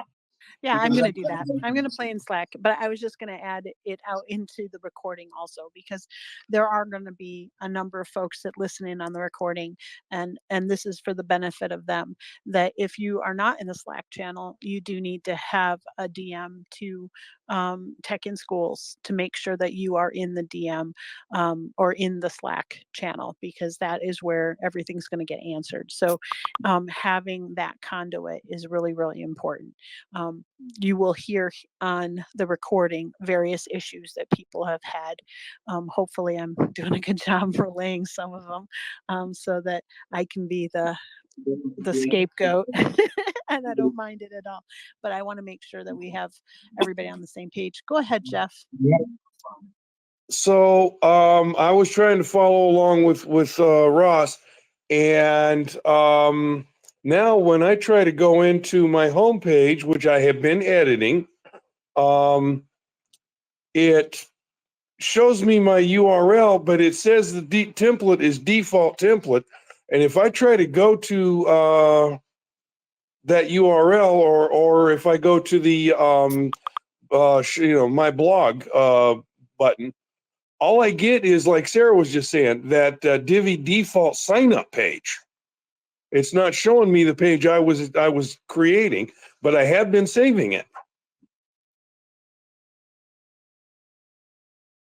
What do you mean? Exactly what I said.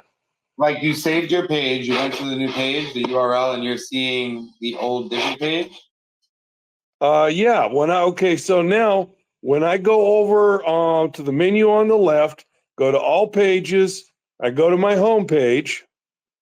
All right. I get an editing page, and it said, with the button that says I can edit with the Divi Builder, but there's nothing else there. There is a URL. It's my You click correct the URL. URL. Yeah, you click that, and then you click the one here. Look at stream. Hang on, let me switch that tab. Yeah, that's the page I'm seeing right now. So then that link, the second link under it, under the permalink, is the one you gotta go to and share with us. Under the permalink, I have no idea what you meant by that. I'm okay, right over there. So share this link with us. Like click it and share it Okay. with us. Well, I wasn't trying to do that anymore. I'm just trying to, but I guess that's what I need to do. But I was trying to get back to where I could edit the page that I've been working on. So let me try and get in there so I can. You say click that link? Yeah, that's the link you're gonna share with us. If you want to show us your link, we'll put it in the Jumbotron. So once we can Okay. see them, I don't see them yet, but if you guys tag me with your link, I could put it in Jumbotron and we could show people what it should look like, which I think is really helpful. Okay. It's like the equivalent of calling on people and showing your work in a Yeah. classroom. Now I'm just trying to figure out how to share it because. And guys, view your link first. Don't just make a link that's broken. Thank you. Please. Say that again. It's good. Things are working. I'm seeing links. So check your links before you post, guys. But yeah, this is awesome. I'm trying to So figure tag out where to. I guess I posted. Where's that chat thing? Just post it anywhere and tag me. If I can figure out how to get up here and post in this chat. Also, I have a quick announcement because I have a lot of DMs, so we're gonna talk about it for one quick second.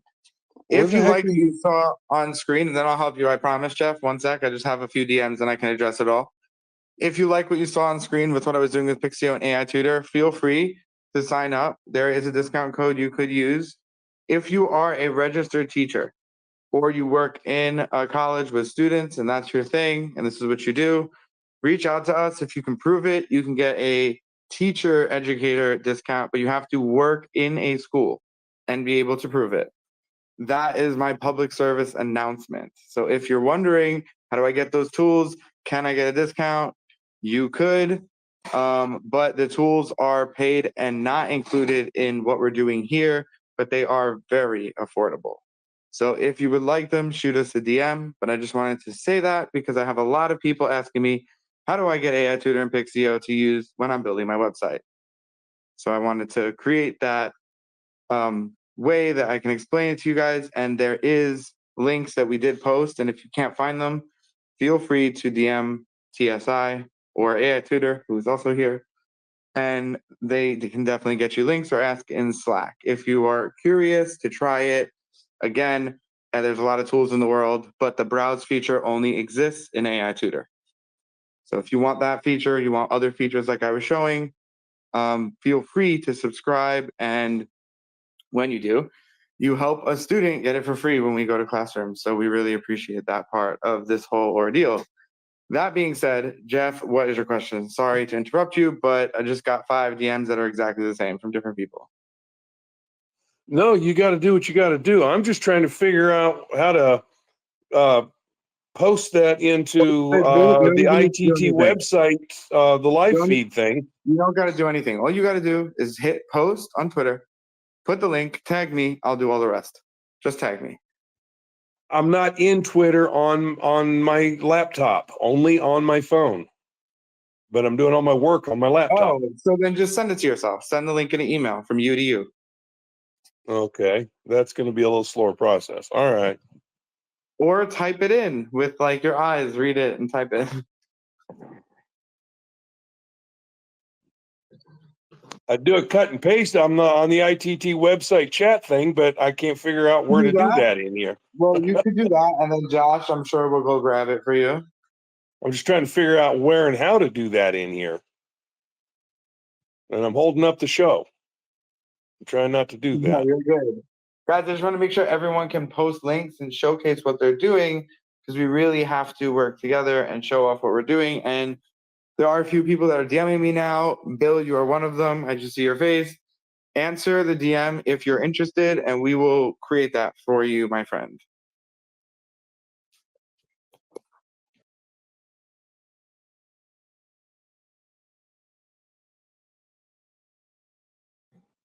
And again, if you don't see a DM from me and I say I DM'd you, go to our private Slack. Everyone gets Slack Pro. It's so much fun. Everyone gets upgraded immediately to Slack's paid service. Take advantage of free stuff, guys. Ross, I did post in the bubble, so I did figure out how to do it. Well, there you Jeff, go. yeah, I know. It just took me a minute to do the roundabout way in order to do it. I figured out something, and I don't know if maybe somebody else is going to have this issue, that when I went back to the pages, right, that section, and I had went to pages and I went to all pages, I realized that I had fracked up last week.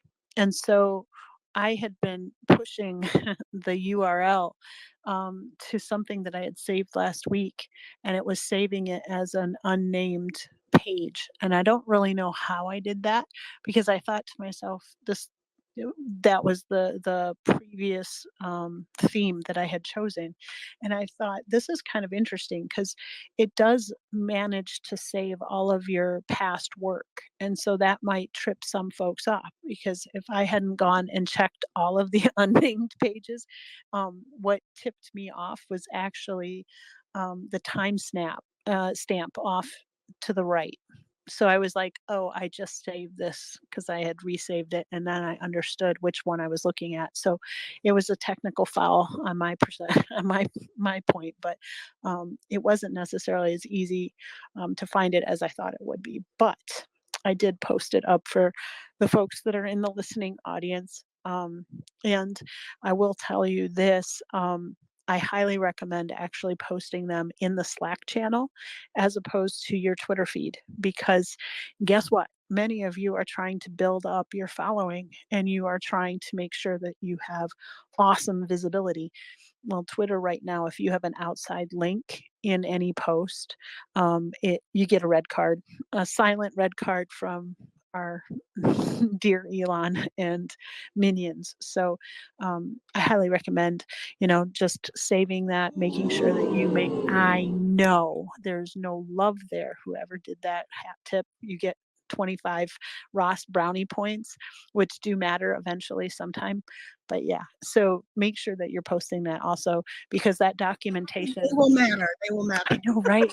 Sorry. Do as I say, not as I did, because I did, and I don't care about my visibility or my following. I haven't for 18 years. I'm not going to start now on the beloved X. so there it is. But I will tell you that will get you some demotions and demerits, as they say. So the other thing too is posting them in the Slack channel. That serves as your transcript. So when you have hack schoolers, right? If they're, I hack schooled all three of my children. They did not go to brick and mortar. We had to keep careful records of what it is that we did. You, as a student here in this classroom, having a documentation of your journey is really important. And these little steps, when we had the SAS class, after you hit each step, you would have confetti for some certain things, because we were using other people's platforms, etc. The confetti here is you posting that link to Ross, Nick, and Alisher. And it serves two purposes. One, it marks your journey, but two, it's also serving as a proof of concept that the folks that are sitting in and spending their Wednesday evenings learning this new skill, right? So that Nick, Alisher, and Ross, when they do their presentations and they have their, slide deck, they can say, look, here's definitive proof that these students actually did what they said they did. And to the folks who are donating these cPanels and, you know, all of the trinkets and trash in our digital backpacks. That's $600 worth of stuff. And as a hat tip to all of those folks that have come out of the woodwork to contribute to your education as, you know, people that are participating in this program, those links matter. We want to make sure that folks that follow after us have similar opportunities, right? And so by doing that, we're posting our links as verification that, yeah, proof of human. We showed up, we did the thing. It could be ugly, it may not be what you want it to look like, but it's a proof of thing, right? And I think it's important. So if you can do that for us, that would be wonderful. That would be a pay it forward on many different levels. It will be the gift that keeps on giving, and especially for you personally, because if you want to continue along this path, this will be your portfolio, right? This is my first portfolio. This is my first website on, you know, WordPress. This is what I'm building. This is an example to show clients later on. Hopefully, you know, after you use it a little bit more and Ross helps us out. But by and large, this is a proof that that you've been present, and you have to be present to win. So Ross, if you want to go ahead and chit chat a little bit more. I was gonna go over a quick little navigation tip for you guys. So the way this WordPress is set up, we have our navigation bar on top. So if you go to your front page of the WordPress, you know, the page that every WordPress came with, this page, in the navigation bar, if you guys are following the live stream, you can actually see all the pages that you have created and saved if you save those pages. So I know Jeff earlier mentioned, how does he get back to the builder?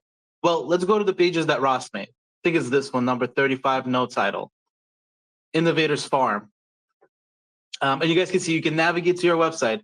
You can navigate through the pages. You can see what each page is. If you can find the link to your website, it's much easier to navigate it from the front end because we're all used to having a little navigation bar.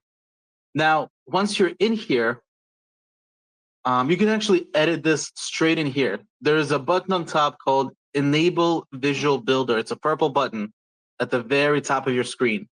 And once you click Enable Visual Builder, that's going to open your Divi editor for you.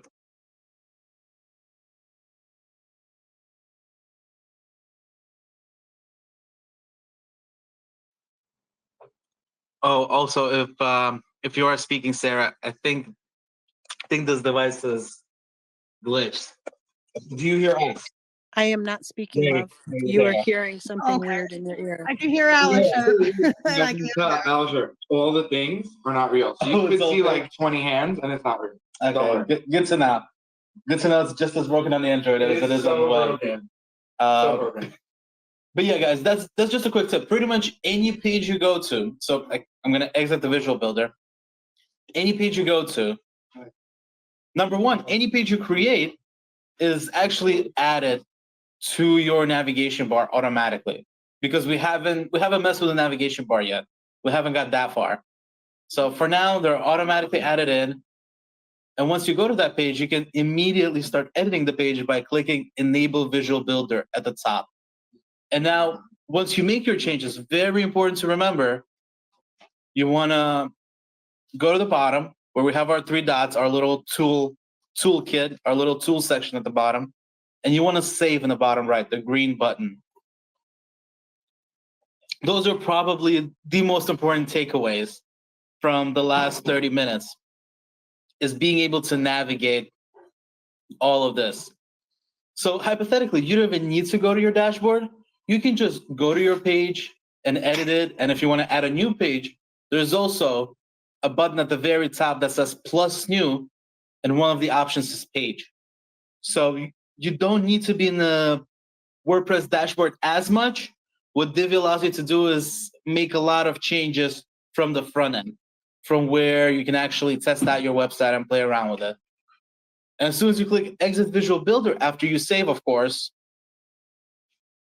you'll be able to see what your website looks like live and share this link that you get for it. Does that help everybody? Because I know there's some confusion about the links. This is an easier way for you to access your links, is you can actually see them from the front page.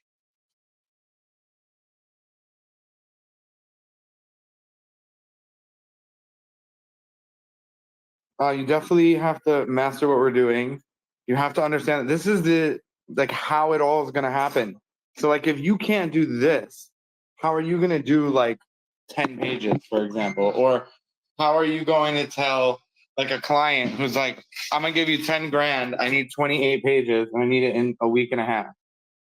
And then you're gonna say, okay, add 10 grand to that and you got a deal. How are you gonna do that?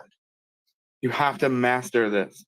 So to show that you've mastered this, you have to show us your link in any form. It could be horrifying. Show it. It could say, hi, I did it. Show it. It doesn't even matter. But what it proves is that you understood the assignment. So please take this time. I'll give you guys like 10 minutes. Get those links posted, please. And if you need help, ask for it because we're about to do another page.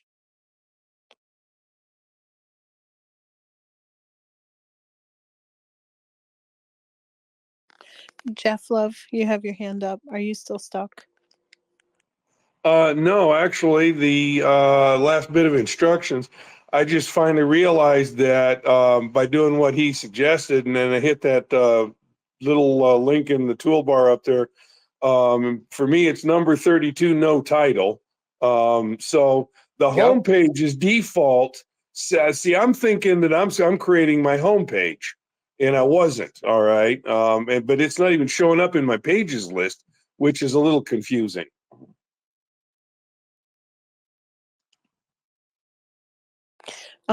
Jeff, my homepage is also the same thing that you're seeing. It's like a purple divvy, front page. I couldn't figure that out at first because we're adding pages afterwards. It was very confusing for me also. But we're going to work backwards, I think, when it figures it out. I'm going to ask more and show screenshots in the Slack channel after class, to kind of suss that one out, because I'm afraid to erase anything in that section because I don't know where they're linked, because there's so many untitled pages. But I think you and I are in the same boat.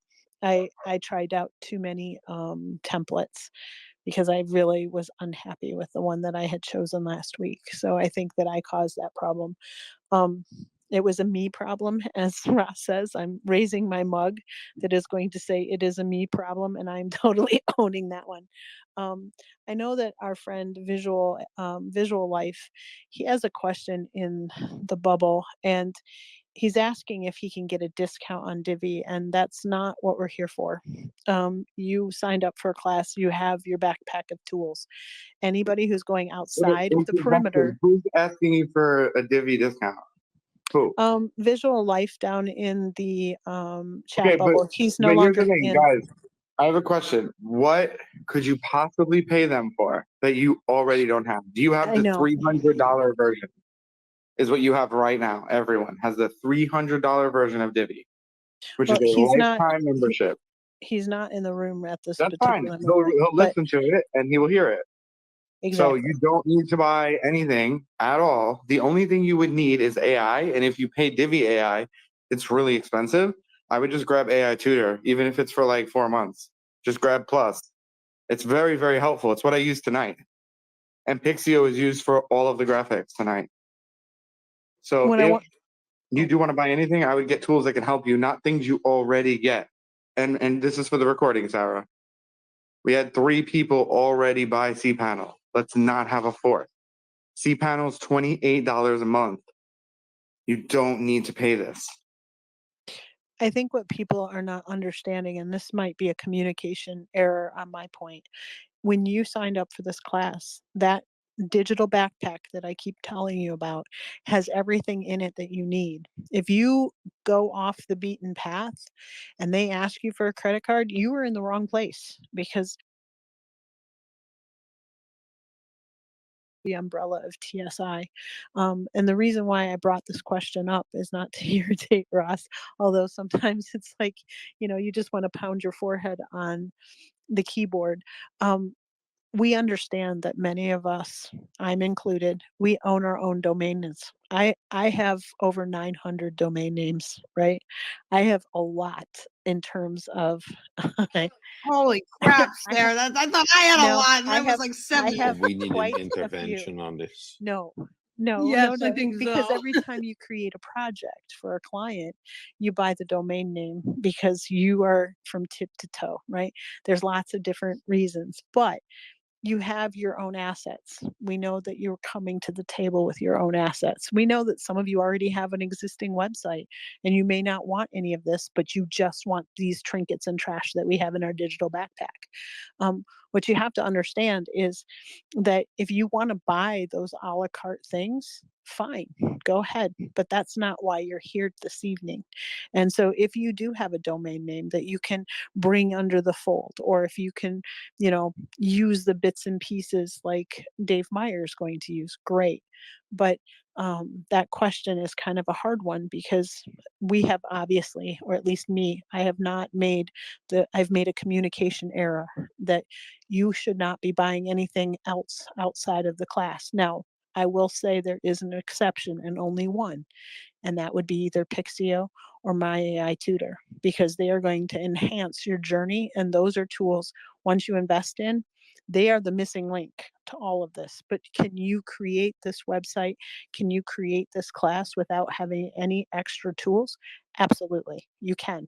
There's all sorts of things that you can use that are free to add to your experience, but you have to understand the things that are in your digital backpack, they go in the digital backpack. You can't just take them out and use them separately. You might be able to after the class, but for right now, not, if that makes Yeah. sense. And it's really important that before you buy something, if it's not AI Tutor or Pixio, if you want to buy it, let us know, because there are some caveats. Like, we can hook you up with $200 at DigitalOcean at the end of the course, which is what we're going to do, where you guys can then build your own server and take almost like an imprint of your website. And we're going to give you all the tools to do that. But I wouldn't go and buy like themes, because I mean, you don't even understand how to change images and you're out here buying a theme. Just remember, walk before you run. Make pages before you can make custom pages. And I will nominate Dave Muir for just like 2 minutes if he can give you a little bit of, like, I don't know, advice, like how important following directions is now for what it could be in your future when using WordPress. I just want to add one more thing before Dave starts talking. When you have questions, you're asking TSI, you're asking in Slack. You are not going to cPanel people. You're not going to Divi people. You're not, adding them or tagging them in the digital overlay, whether it's on any of the channels that you are in, because this is all in one contained unit. You have to go and talk to TSI. TSI is the conduit. We're playing within the TSI playground. And you know what? Divi and cPanel and all of these little, things out in the ether, they don't even know you exist because they're not you're not in their playground. You're in TSI's playground. So be cognizant of that too. That I know that some of you, if you don't get an answer tonight, you're going to reach out and they're going to say, "We don't know you. We don't have a credit card on file for you. We do not have an account for you. We don't know who you are." That's because you are playing within the TSI playground with tools that have been gifted to you inside their arena. So just to give that a little caveat also. So Dave, go ahead and explain to folks why we're not going to like tap dance on our keyboards and go astray at this point in our journey. Yeah, look, this happens quite often that we want round one to be perfect instead of what we're learning is functionality, how to do this again and again and again. And while we're going through this, I'm designing what's called a brand persona for a client. It's like 20-page document, probably has like 25 images in it. But as I'm laying out the page and I'm putting all of the stuff in, I'm just using the same image again and again and again. I don't really care about the image now. I'm just figuring out how it looks. And even when you're putting stuff in, you're learning the functionality of putting an image in right now. It doesn't have to be the best image, the most perfect. That I would recommend that you don't spend an exorbitant amount of time getting the ideal perfect image right now when then you run into trouble after this space and you don't know how to put a second image in or a third image in. That's the ideal right now, is just put in any image, put in any text right now. And then you have Ross and all of the team here to say, I can't put an image in. Ross is not going to say, let me have a look at that image. I don't like that image that you're having difficulty trying to put in, or I don't like the words you put into the page. He's just going to say, what's broke? I don't care what image it is. How do we fix getting the image back in? And I think the look and the feel of the website, that's the polish phase. And I spoke about this before in ITT. I talked about Tanran and Toji, which is Tanran's phase of hammering, just getting a basic shape, a semblance, some images, some text. Now I know how to do that. I can do that 100 times now. After this space, I can go back and I can then do what's called Tanran, which is sharpening the blade. I can go back and get a better image because I know how to upload images because I've done it 5 times. I can put in better text. I can create 100 new pages because now I know how to create pages and I've done it 2 or 3 times. So I think less perfect first time around and more you're stretching your legs. You're not an Olympic sprinter today. You're just learning how to, run essentially. Don't worry about the expertise of it. There's a saying that runners have, which is laces before latitude. And it is get the fundamental basics right and then you can tweak and then you can get all the fancy gadgets and all of the other stuff. The capabilities of WordPress are endless, but when I build anything, when I'm learning something, it's from an arbitrary point of view that I'm doing something. I'm using Next.js at the moment and playing around with some apps and all that sort of fun stuff, but it's just arbitrary. I'm not trying to build the best web app that I'm going to sell tomorrow. I'm just figuring out fundamental blocks. How do I create a page in that app? How do I add an image? I don't care what the image looks like right now because when I go to build the actual app, I know how to create an image. That's the fundamental skill I'm learning. And that's what you're learning today is how to create a page, how to add some content, how to add some images. Just get those few pieces, those basics in, and you can rinse and repeat and you can sharpen the blade afterwards. The muscle memory part of it is also, I mean, I can't say that enough. Um, every time you go through the process, you are relaying the neurological pathways. You're reminding yourself, this is the way that I have to go in order to get from X to Z. You're kind of plotting as you go. And it's no different than what Dave had just mentioned. Yeah, you have to learn to lace your shoes. You have to learn where the track is first before you can even, sometimes you have to walk the track. Or if you are a hurdle jumper, you know, you're not jumping over the hurdles right away. You're basically kind of one at a time, just kind of leaping Yeah. over. And it's not a You're full learning how to stick Lego blocks together. You're not exactly learning is how to what you're doing. build Yeah. you're not learning how to build the Millennium Falcon on day one. You're learning the fundamental concepts that 4 bricks connect to 4 bricks and then create something else. And the possibilities of Lego are endless. But the concept of Lego is really, really simple. Let's just attach a few bricks.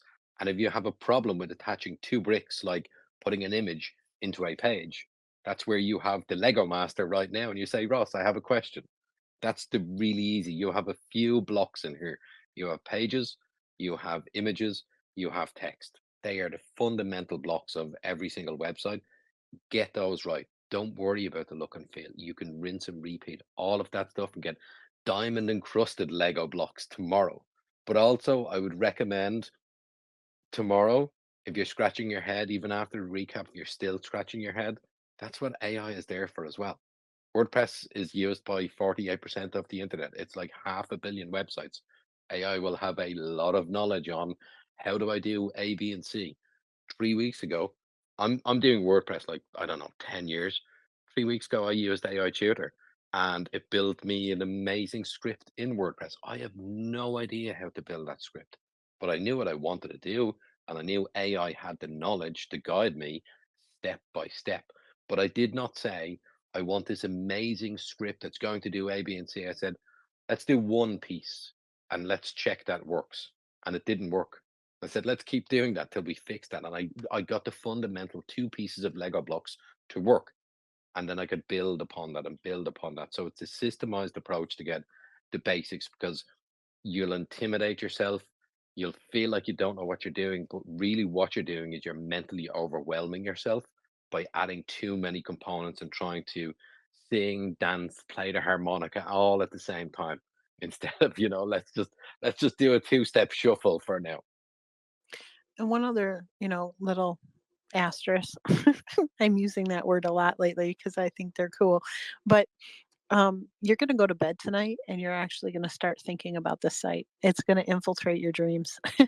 You're going to think of maybe different kinds of imagery that you want to plop and drag in there, and you're going to kind of think on it. You don't have to finish it all tonight. If you take a look at the link that I put down below, um, I it took everything in me to find the template that I thought was cool. And sometimes that might be the only thing that you can do this evening, or maybe change a title without erasing the box, or whatever your win for this evening is going to be. But ultimately, the first step tonight is figuring out how to save the changes of that template and posting that link for your class. That's your win tonight. That's all you have to show. Getting over the fear of the red Yes, button. It's exactly. not going to break. This But isn't the there's more garden. fear if you bought the new team and you've picked 17 beautiful images and you've wrote some copy. There's more fear of what you can lose, instead of, what, I don't actually care about the title right now. Any new technology, you will see it starts with "Hello World." Just some arbitrary text that they add in, because the developer is just checking that it works. They're not saying let's write something amazing like Hemingway, because they don't want to invest that time if it's broken. I'm trying to fix the fundamentals. So don't add more pressure on pressing that red button in the first place to say publish, or to say delete, or to share the link. It's like, don't make it something that you will be stressed about losing. It's just a bit of text, just a few images. It's okay. We can fix that. We can do it again tomorrow, and we can create a new page if we've broke it. Don't have that kind of extra sunk cost and investment for your own psyche. Well, and Dave brings up a really good point. Okay, so a lot of us here, I will raise my hand first. I'm an absolute perfectionist, and I demand perfection in my studio. My joints have to line up. My weld bead has to be meticulous. My handwriting is even scary when it comes to how meticulous it is. Most people look at it and go, "I can't believe that's your handwriting." Same, same. There are some things in life that you just have to, you demand perfection or whatever it is that you do. And that's an ego, right? When you are creating something in an open space like this, you're in a class, right? It's very difficult. I'll speak for myself as an artist, as a person who teaches art. It's very difficult because I can never take a class. Why? Because people are looking over your shoulder and you're thinking to yourself, they're going to judge me as an artist. They're going to look at my scrapbooks or my sketchbooks and they're not perfected. And therefore, I'm not worthy of being their teacher, or, fill in the blank, whatever imposter syndrome you have, right? This is not the moment to get bent out of shape about publishing something and having it adhere to your public currency, as they say, right? Or your public reputation. The fact of the matter is that you're publishing something as proof that you are expanding your own education, that you are investing in continuing education, and that you are practicing a skill in public. And so I'm telling you, so flippin' what? If it looks terrible, so be it.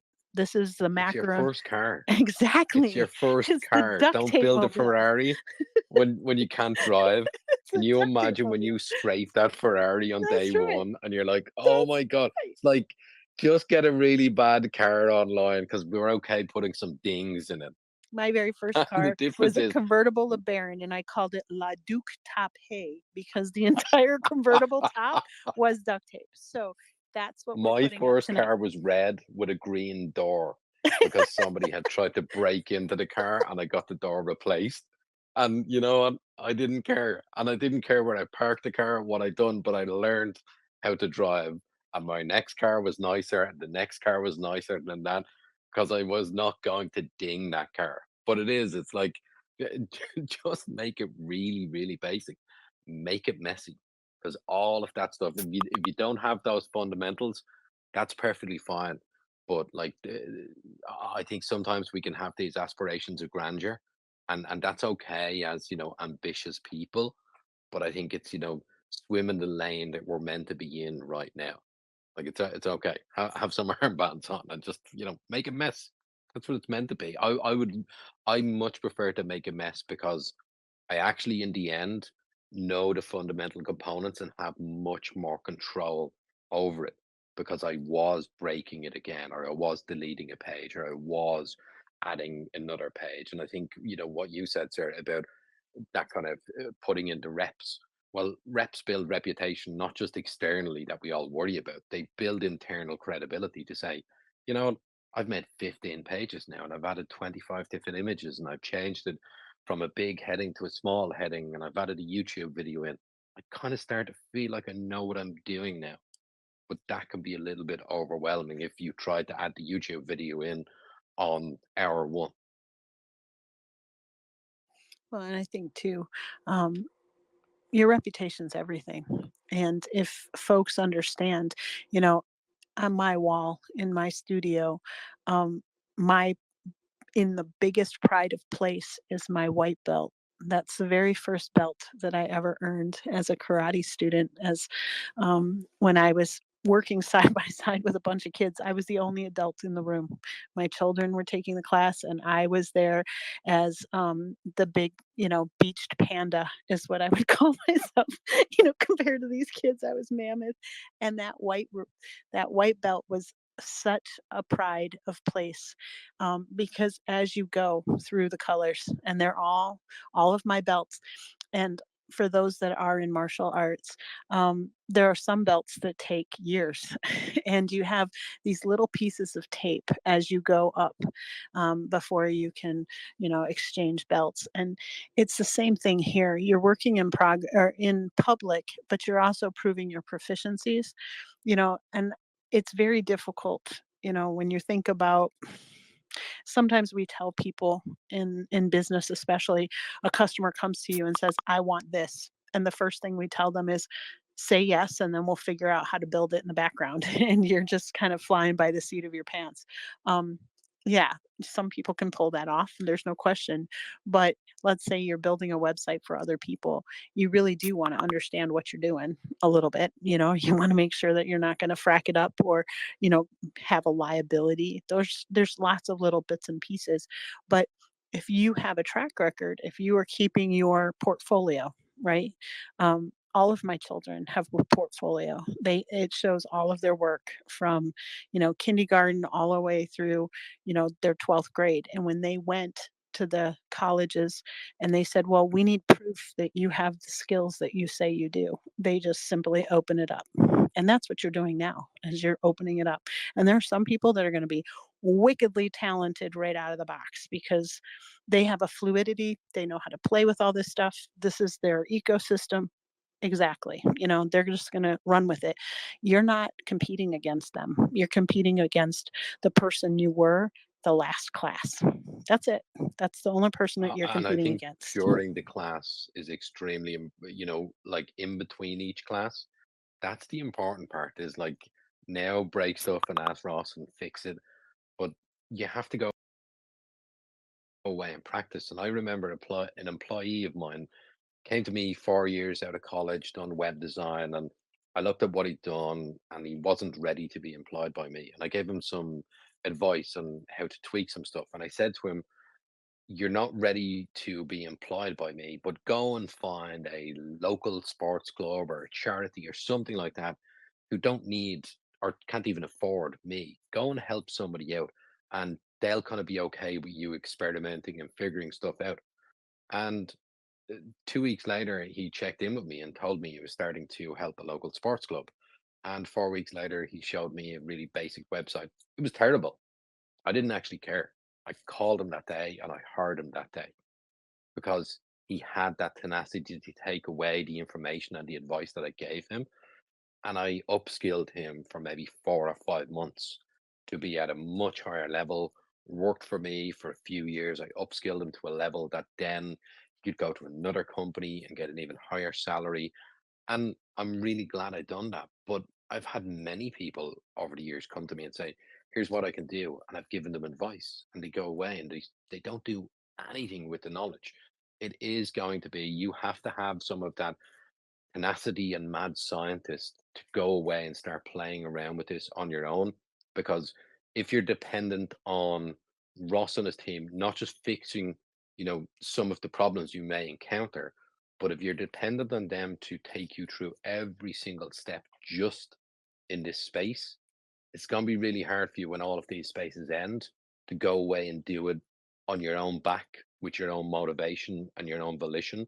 I would say, like, they're the best questions is what do we need to do before the next class? When I went and studied web design, I had a great teacher and I obliterated him with emails throughout the week before I got to see that specific teacher again. I was the only person in the class that sent him so many messages. Years later, he ended up working for me for months. It was a really, really nice point that I could go full circle from that guy teaching me to me actually employing that guy. But that was only from tenacity and addiction and obsession and all of those crazy things that we have as founders. But I didn't know what I was doing. When I look back 15 years ago and I look at the first website I done, it's trash to me now. It was amazing to me then. And the next website I done was even more amazing. And the next one was even more amazing. And I still follow that now. I still challenge myself. I'm working on an amazing project at the moment. And I'm still proud of where I am getting to that. But a year ago, yeah, I'm still good at what I do, but I'm always getting better because I have that drive within. I don't need anybody else to take me by the hand. I might need some help from Ross, or I might need some help from AI or somebody else, but it's help. It's not, they are not carrying me. They are just helping me along. They are walking side by side with me. So I think that's really important to remember is nobody else is going to magically turn you into a web designer or make your website amazing. When this ends, it ends. And you really should take advantage of these 6 weeks and, do some crazy experiments during this week, after today, after what you learn. The other thing that you said, Dave, that's really important. You own it if you've done it. If you void the warranties, you own it, right? And some of these things, um, it just takes tenacity, grit, and determination, period. No one else can do that for you. And you're going to have to experience, the frustration of just not being able to see the button that's on the page, right? But it also encourages you as an individual to lean into the tools that you do have at your fingertips. And so, if you're looking at the screen right now, I am in awe actually every single time. It feels like magic to me, and I know that I've been playing with AI for 2 decades. It's been around for a long time behind the scenes. It's just never been like this. This is not anything that I ever imagined. Even playing with those tools, and seeing the evolution. I mean, when you see certain tools in their very infancy stages, like Oculus or something like that, I remember seeing Oculus on a card table, and you start thinking about it. This is pure magic to me. If you're watching your screen right now, you are watching one of the boys. I don't know which one, Nick Alisher or Ross. You can see how they're using their AI cohort. And this is really important for each and every one of us to pay attention to. Dave did bring up that he's like, I have made these websites for my entire career, or not entire career, but at least the last decade. And understanding the leverage that AI can give you in enhancing it makes you a superhuman, because obviously Dave knows the ins and outs of everything about web design and WordPress specifically. But even he, when you're asking your AI cohort to unearth different ways of doing things to make you more efficient, you have to have a certain level of expertise to begin with to know how to ask those questions, but also discern whether the information you're getting is correct or not. AI is a sharper chisel for the good And that's sculptor. exactly very perfect. Perfectly and well said, Dave. I'm going to write that down and steal it from you because it's beautiful.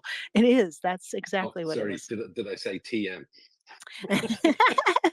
It's just Or maybe DM, it's a Dave mark. it's a Dave mark. I'm gonna keep it. Actually, I keep a lot of Dave.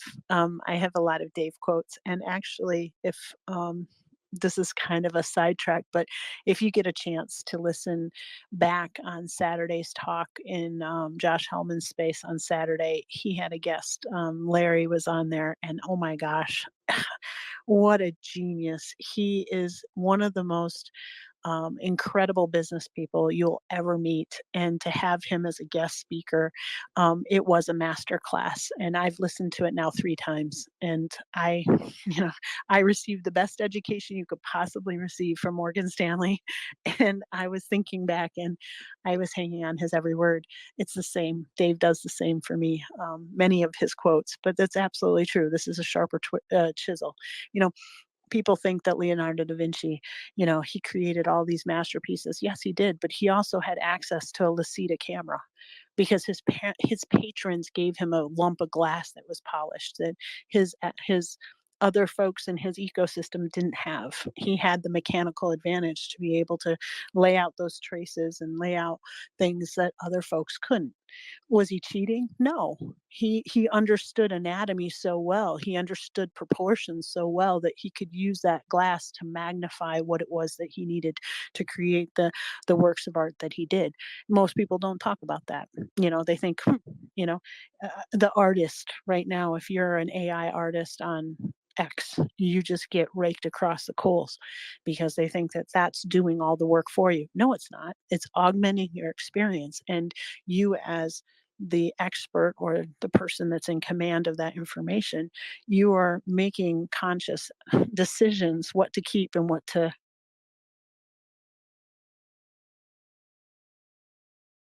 Something else Sure, go ahead. so I really appreciate the kind words, but like I'm an accumulation of all of the questions and curiosities I've had over the Well, years aren't from a we lot of all, other my school. friend? Yeah, but what I've noticed is I've paid a lot of money for a lot of education over the years, and when I join something, I notice not a lot of people ask questions. And I'm like, I've paid a lot of money. I won't be back here again, probably. I probably won't be paying all this money again. I'm front of the line. I'm asking more questions. If you even when there are spaces on, I'm DMing Ross saying, how would I do this? How would I do that? I'm DMing Brad. How do I do this? How do I figure out this? I surround myself with people who know more than I do about subjects that can help me. And I'm not here to be an expert. Like, I'm here to also learn. And I think that's really important. If you see somebody else that knows something that's really smart, put your hand up, request a mic. This has never happened before. You would have to pay thousands of dollars for this. I've paid thousands of dollars for these similar experiences. And if I did not know anything about web design now, Ross would probably have 150 DMs today alone. And I would probably dominate this stage, asking him questions nonstop and picking his brain. And tomorrow I would be obsessed and I would be doing more on it. And he would probably get another 50 DMs. And I would probably have 25 questions for him before next week's space. I'm watching the live stream and it looks great, Ross. Or that was her, Nick, whichever one of you is putting the I know, bot isn't on it the. freaking magic? It's magic. Pure It's so magic. cool. So cool. But once again, it's someone who has the command of the tools. And for those that were hopefully paying attention and watching from the cheap seats, that text bar off to the right is the AI cohort. right? And that is showing you exactly how his workflow and work process is working behind the scenes. That, the zhuzhing of this website, hopefully, the fact that we don't have a ton of people on stage asking questions is my greatest hope, that you're actually working on your websites, that you are editing, that you are finding and hunting and gathering those images, that you are, perfecting your skills and honing your craft, because this is the time that you would do that. But I second what Dave said. Never waste an opportunity to ask a question from someone that's smarter than you, and sit in the cheap seats and just take notes and soak it in. Um, Many times during these sessions, we're facilitators, right? But I will tell you, I will work throughout the night to make sure I understand the material, but then we all come back on Thursday morning. That is the postmortem. So if you've missed something, or if something didn't jive, then you come to the table and you say, look, this is a quick and down and dirty distilled version of what happened. Everything that happened tonight is condensed down to an hour or two at the most, and all of your questions are asked and answered in real time right then and there. But it's not any of this dragged out stuff. I can't find my password. I don't know what page I'm on. All of the things that we all have to talk through, because they're happening to all of us. Hopefully, you've gone back to the table and you said, okay, how do I, change if I need to change the theme, or how do I, fix this, or how am I, manipulating the Lego block that Dave had said, asking every single question, writing them down in your notebook. You should have a project notebook or an engineering notebook that is very specific to this class. Why? Because it matters. That is your transcript. That is the journey that you're taking. And it started this evening when you posted your website and said, "Yep, I met that first marker, that first mile marker. I met it. Now you have to go on and finish the rest of it." Dave, you have a lot to say, and I want to make sure to get to you. And for those that are You not, have me very energized. go ahead. Yeah, I think as well, sometimes it will be, it's not always Ross or somebody else's responsibility to solve a problem as well. Sometimes you may solve a problem, or sometimes you may have a problem that you can suggest solutions to Ross. The last web app stuff, I I started taking notes in Notion and created step by step for me, so I can have a reference point, and then I shared that with Sarah and other people as well. But I thought in my head, yeah, wouldn't it be great if I had a step by step? And then Alistair the next week created a step by step in Notion. But I wasn't waiting, I wasn't expecting it. I did suggest it because I made it. I said, maybe you can run with this. And I think that's kind of important, is you don't know what's going to transpire out of that. Like, I have a newsletter called Scale with AI. And I thought, like, a week ago, wouldn't it be great if I had a place to store all of my prompts? I've so many prompts, 150 prompts. I just scratched my own itch and solved it. And now it's a product on my newsletter page. I just made what I called a prompt pocketbook. And I literally had somebody 2 days ago say that was worth the entire subscription that I pay for the year, Dave. I never thought of having such a simple product, but I was scratching my own itch and I'd seen a problem there. So sometimes it can be not just, this is not working, I don't understand this. Maybe it's like, what would be helpful for me would be A, B, or C. And, I think Ross and the entire team are very receptive to feedback. That's quite often why I'm breaking out AI Tutor. I don't come back to Ross and say, AI Tutor is broke, fix it. I come back and say, this is what happened, or maybe this is what I think could fix it as well, if I have the insight for that as well. Because I think it's important that, givers like Ross, like Sarah, like everybody on the team, including Josh, Matea, Cash Money, they have to get as well. You have to give something back to them. So if you have the ability to do that as well, I think, like, return the favor that they're doing. I have two words: black cursor. That was instant fix. That's how receptive the boys are to random requests from the peanut gallery. I will tell you, on But you many see, it was a occasions. suggestion as well. Can you change the color? It wasn't a, I can't see your cursor, please fix this. It was, can you change it?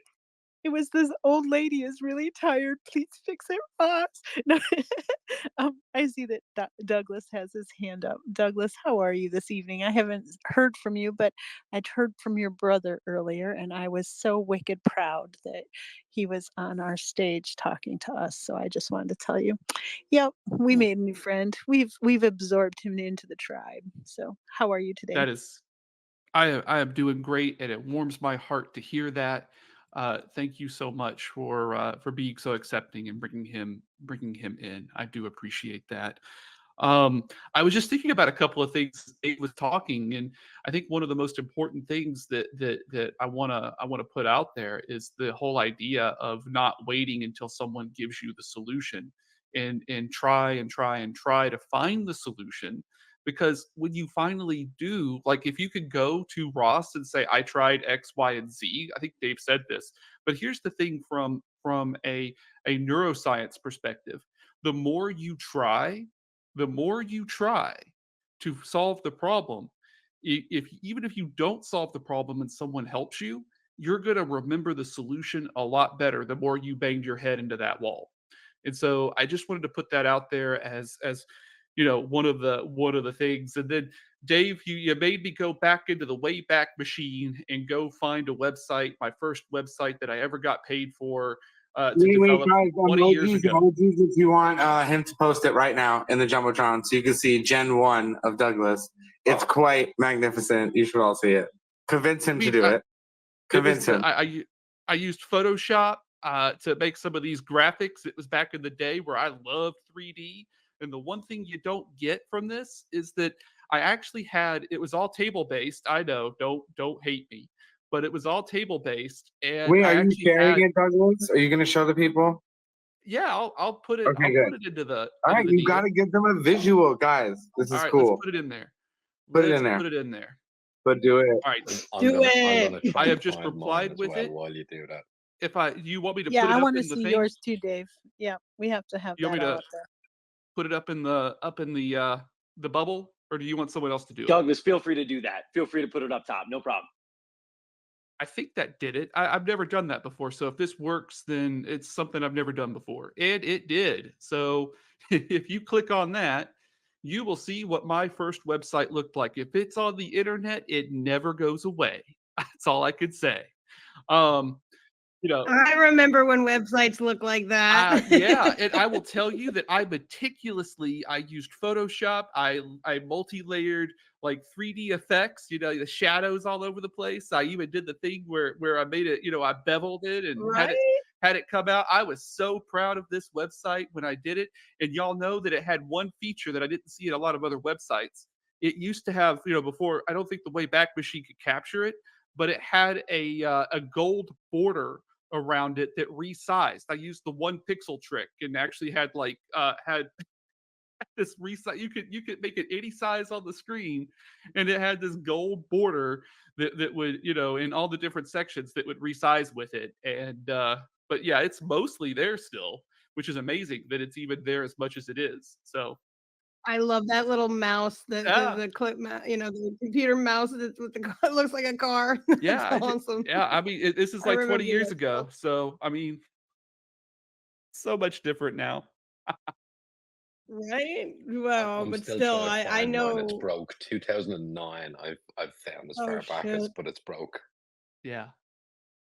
What about the next one, Dave? Come on. I'm going through them. I'm on 2010 now. Okay. Yeah, guys, also, I think maybe Alisher might share his first website. We'll see if he feels like happy. You guys should show Oh, come emoji on, if you want to see Alisher. We Alisher's. gotta. But Oh my god, I have one. I have one from do you have 2011. one? So Yeah. here's the thing, guys. If you look at the stream while everyone was chatting right now, giving you a chance to catch up and understand what's going on, I have took the steps that we're going to take next week, which is integrating AI Tutor Premium and Botcraft Pro into our website here. And guess what? You can actually click the link live that I posted before in the nest, and you can actually chat with the AI Tutor bot live on WordPress right now. So Okay, that's cool.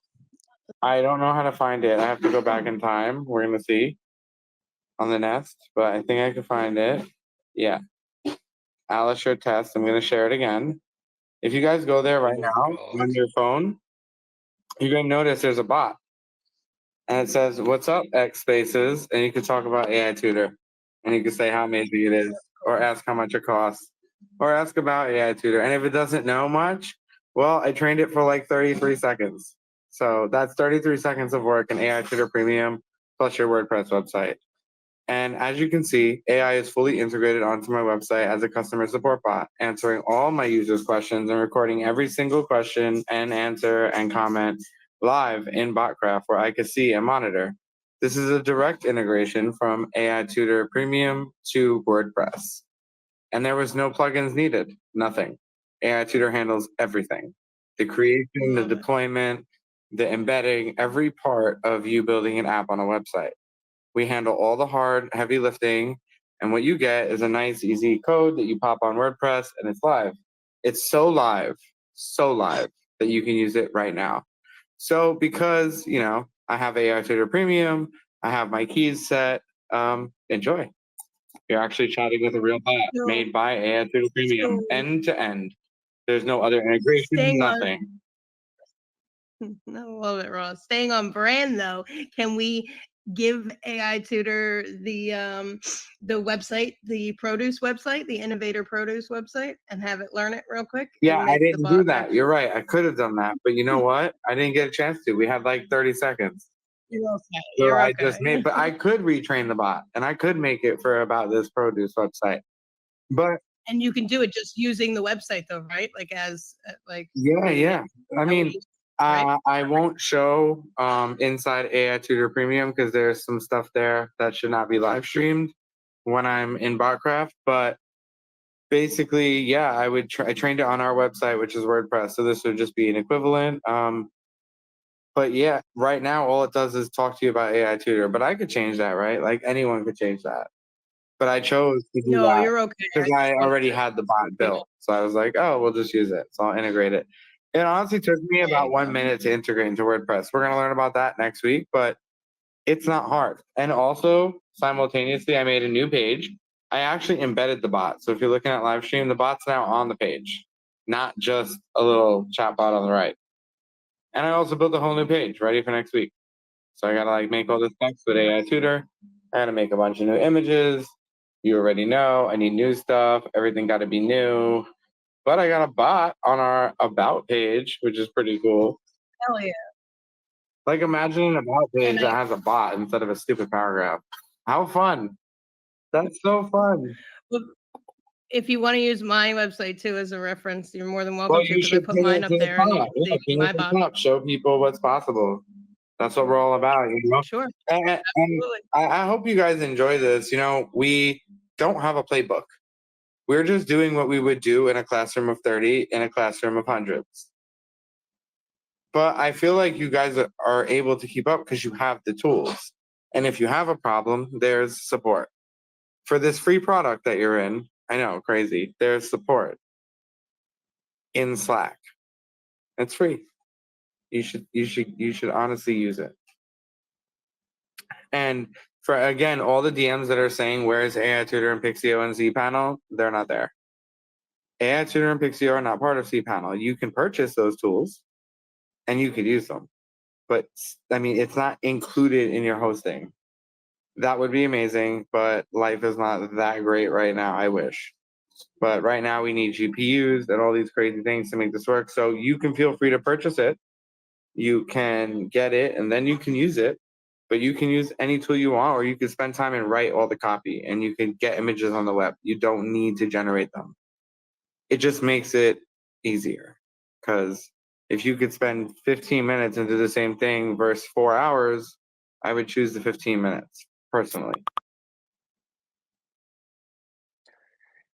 All right, folks, I think we are less than 10 minutes away from 9 o'clock. So getting close to the end of week number 2. But I wanted to, open up the floor and be sure that anybody who hasn't gotten the mic, who might have a question about where we are right now and where we're headed next week, feel free to come up and grab that mic. Sarah, you had pointed out that we had Larry Goldberg here last week on the ITT. And we were talking about, the quality of our questions determines the quality of our results. And there were some questions that I gave to Larry that I was just absolutely blown away by his answer. I listened to that 3 times as well. And I encourage folks to go back and listen to that middle, I don't know, 2 hours of the ITT. We had Larry on in, and it was absolutely amazing. And I think it was a little bit ago, Sarah. What was the name of the statue carver or sorry, manipulator that you said found a new tool? I briefly caught that. Would you tell me that one more time? Well, Dave, this is a DM quote that it's just a sharper chisel that we're using when we use Yeah. AI. And I think that is such a brilliant way of putting it is that, you know, there are basic tools that folks have, but then you understand. And I will tell you, I am a snob when it comes to tools, especially in the workshop. And I take meticulous care of my tools and having one that is better. For instance, if you have Japanese saws to do those Japanese joinery type scenarios, it's like butter because they are so incredibly well crafted. Will you be able to use a regular saw? Yeah, sure, but it's not going to be the same because you have upgraded your toolbox, and I think that is such a powerful metaphor for the whole entire class. I mean, I'm going to hang on that one, but also to give folks an inkling about Larry Goldberg. Um, the very next day, he was in Tesla's space as one of the coveted speakers. And the room had, I think, close to 6,000 people in it. So, to be able to have those kinds of experts in the innovators think tank is really important. And to be able to have his ear and ask questions and understand not just his book, but his whole life experience. And, he's in the room with all of these titans of industry the very next day. And I thought to myself, I am the most luckiest freaking person in the planet because, here we were in this conversation and hearing how this person's mind works was just such a gift, especially someone in his later 70s, I think it is. To have that wisdom and capture it is really important. And even for today, I mean, you're sitting at the feet and learning at the hemlines of people who are incredibly gifted. There are some crazy, wickedly talented people to the left and the right of you who are volunteering their time and they are generous in transferring their tools and transferring their wisdom to you. And I just think it's such a powerful moment in history because it used to be the barriers to entry were so high. My children obviously were hack schooled, right? So their mentors were at MIT and Harvard. And my 5-year-old daughter, 6-year-old daughter, learning how to sew with conductive thread. She was talking to her mentors on Twitter, right? Back in the day, it was Twitter. And she didn't have to go to MIT. She didn't have to go to Harvard in order to have the access to these minds. You didn't have to go to business school or be a titan of industry to hear Larry speak just last week.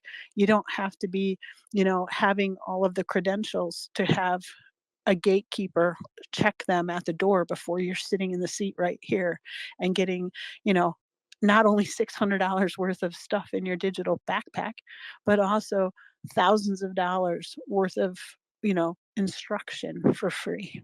And that is the key is that it's your own initiative that parks your butt in the chair and gives you the discipline to learn the new skill. And I'll tell you, some of these classes might be easier than others. The last class could have been horrible. There were nights in the SAS class, I will not lie, there were tears, not just for me, from many people. And you sat there and you're like, I will not be bested by this. This is not going to win. I am going to sit in this chair and I'm going to learn it. And I did. I spent a good 3 days straight to make sure I could get that stupid confetti. And you know what? I loved it. That moment was a crowning achievement because like Dave said and other people, you will remember that process because I went over that thing thousands of times in my head and I could not figure out where it was going wrong. That one moment stuck and now I'm never going to forget it. You know, whenever there's a hackathon, I now know how to, fork my own stuff. I know how to create my own repo. And you know what? It feels pretty kind of, good, even though I'm never going to use it again, or I probably will. But at that particular time, having that skill set was really important. So as you're watching Ross and the boys create this in the background, I hope that you're paying attention and, you know, picking up on their flow.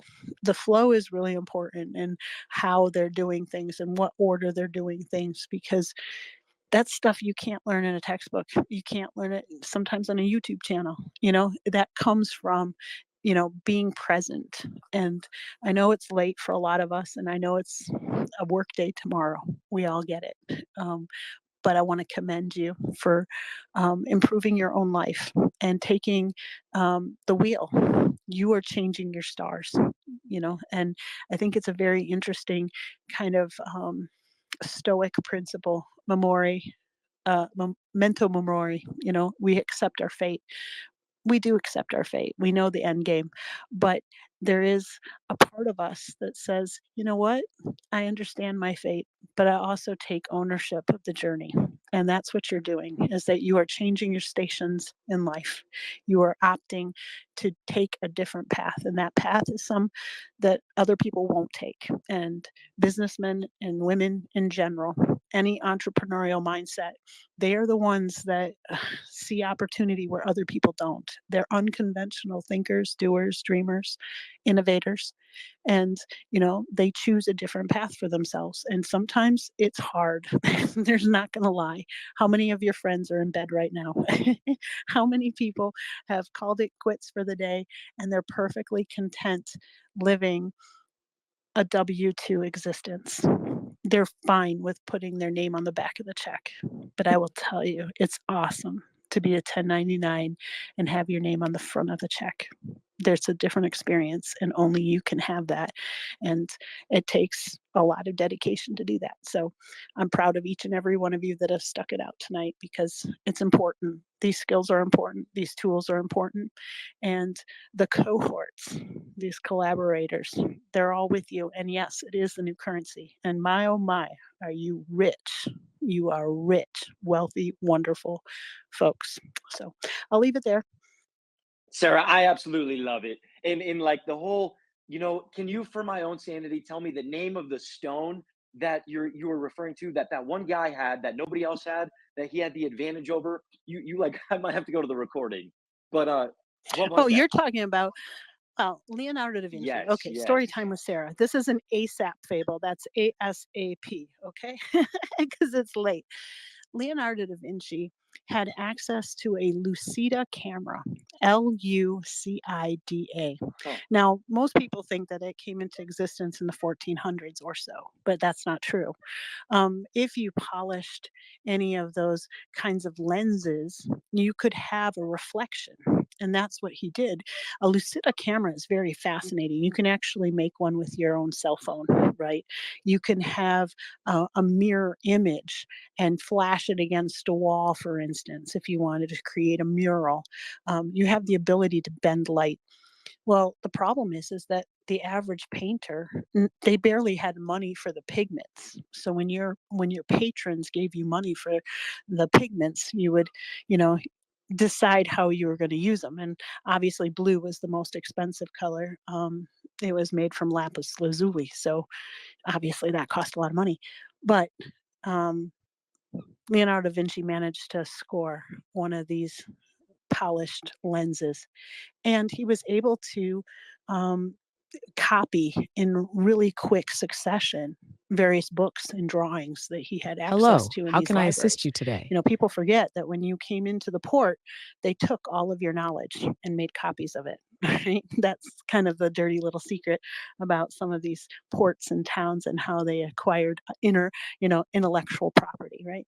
But if you go to the Vatican, which I have, and you've gotten to see some of his journals, which I have because I'm a master bookbinder, and you understand how these books are made, it's very fascinating to see the work and craftsmanship that goes into it. But having access to that tool gave him the ability to streamline his process.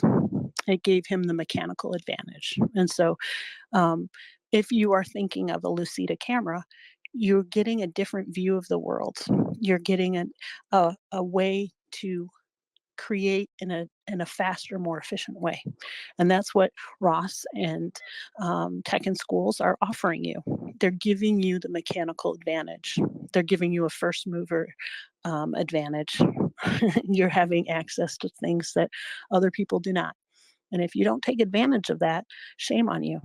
Because, we forget sometimes people will say, well, that's greedy. That's greedy because you're capitalizing on something that other people do not. Well, I will push back on that and say, wouldn't it be wonderful for the first time in your life that you had a little bit of extra to give somebody else? Maybe you haven't been able to give to charity because you can barely keep food on the table yourself.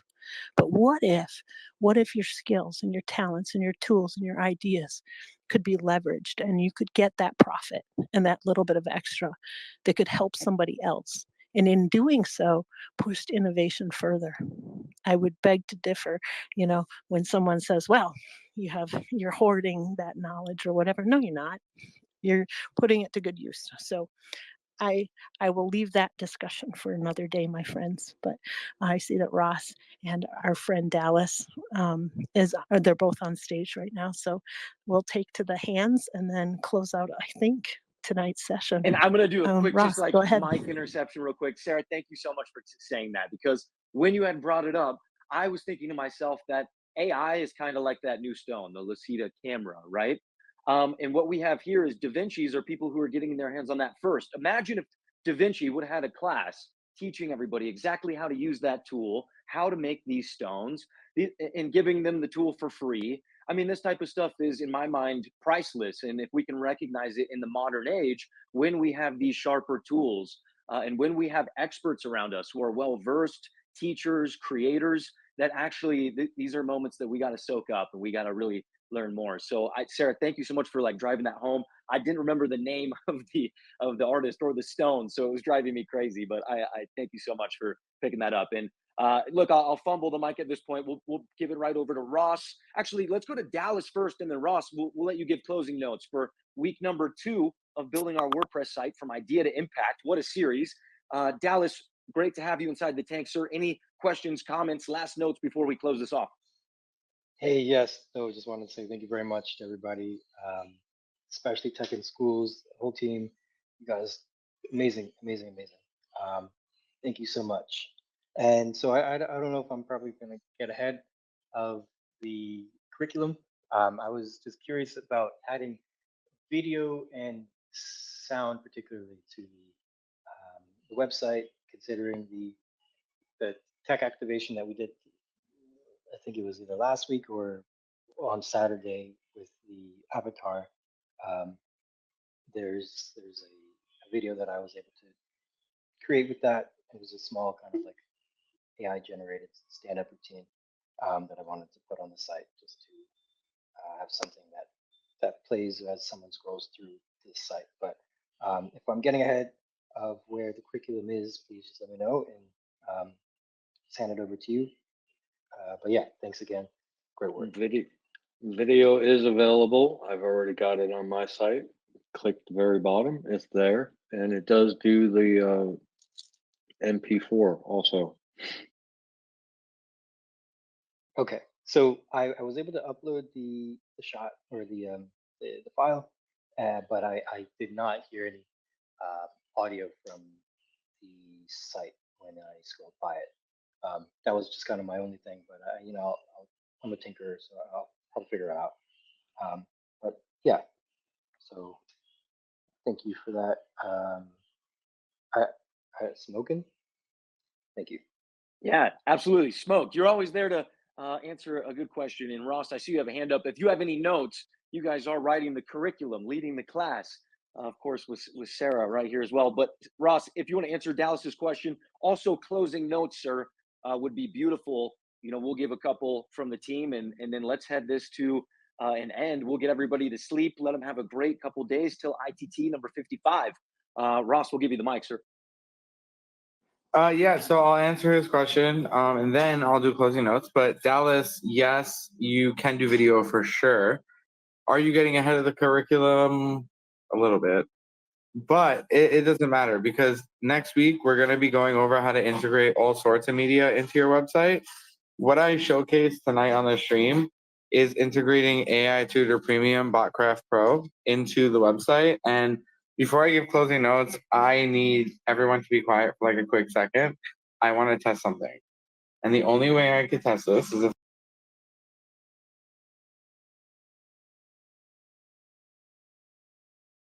so everyone be quiet. I'm going to test a new feature that we just came out with tonight. It's not live yet, but I figured out a way to integrate custom voices that you train on Magic. So let's say you're in AI Tutor and you make a voice. You could take that voice, train it, and then use it in Botcraft Pro. This is where it gets interesting. So I'm going to test the use of a voice live right now. So if you look at the screen, there has been an upgrade pushed to AI Tutor live just locally for tonight's demo. You can see there's a play button. We've never seen this before. Do you guys see the stream? Everyone look at the stream. You have to go to the stream to actually hear the demo, guys. But don't worry, we're going to be quiet in spaces. And if you go on your computer and go to Innovators Think Tank website, you can see it and hear it live, so you won't have to worry. But just for 2 seconds, can we all just do this? I need to see if this works. You ready? It's gonna AI happen Tutor in is a like now. personalized Hold learning on. tool I'm gonna that turn on uses my sound and mute artificial myself. Here we go. intelligence to provide students with instant 24/7 assistance on various subjects. It adapts to individual learning styles, supports multiple languages, and offers voice-activated learning. AI Tutor also helps organize study schedules and enhances creative thinking and problem-solving skills.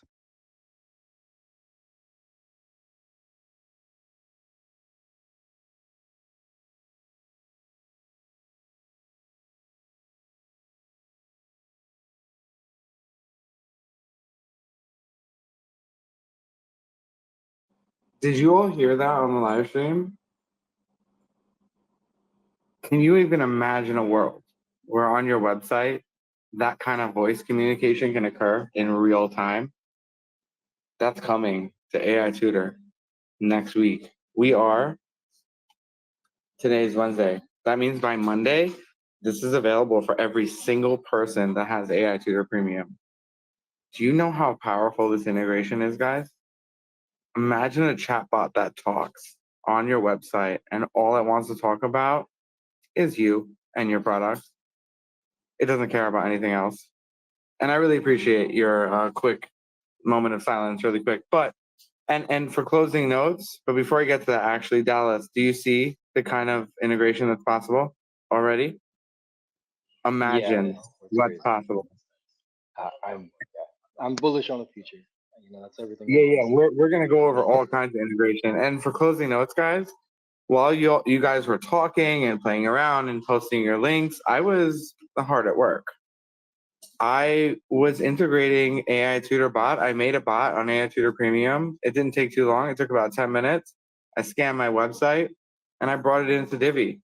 And I did it seamlessly. So seamless that if you go to the website right now, you can talk to it right now. But wait, the unreleased feature is live. Guess what? Refresh your page. Now it talks. And guess what? So cool. I didn't even do any code changes. I made one change on Botcraft Pro and it synced Wow. into the website. And now, for everyone in this room, there's a play button right now. Click my link and you will see it. And if you don't have my link, I will attempt to find it. I will find it. I did find it. It has been found. So now I shared it. If you go there right now on your phone, because it's unlike our demos in ITT, this is actually 100% mobile friendly. So once you click the bot, you are in a mobile friendly place. You can click play. It says, "What's up?" spaces. And you can say, "Tell me about AI Tutor." You do that, it's going to respond. Once it's done responding, guys, there's going to be a play button. You can actually click this play button, which is so cool. And it will actually talk to you. That's really cool. It's so cool, guys. Imagine your bot is just talking to your future users. I mean, Just you may not even imagine. need like any text on your website if it's a live conversational kind of thing. Yeah, like this is why we build, man. Like this is why we create what we create. This is why AI Tutor exists. The whole idea is to show people, specifically students by people, and by students, I mean literal students and students of the world like you all. You are all students. You are all forever learning.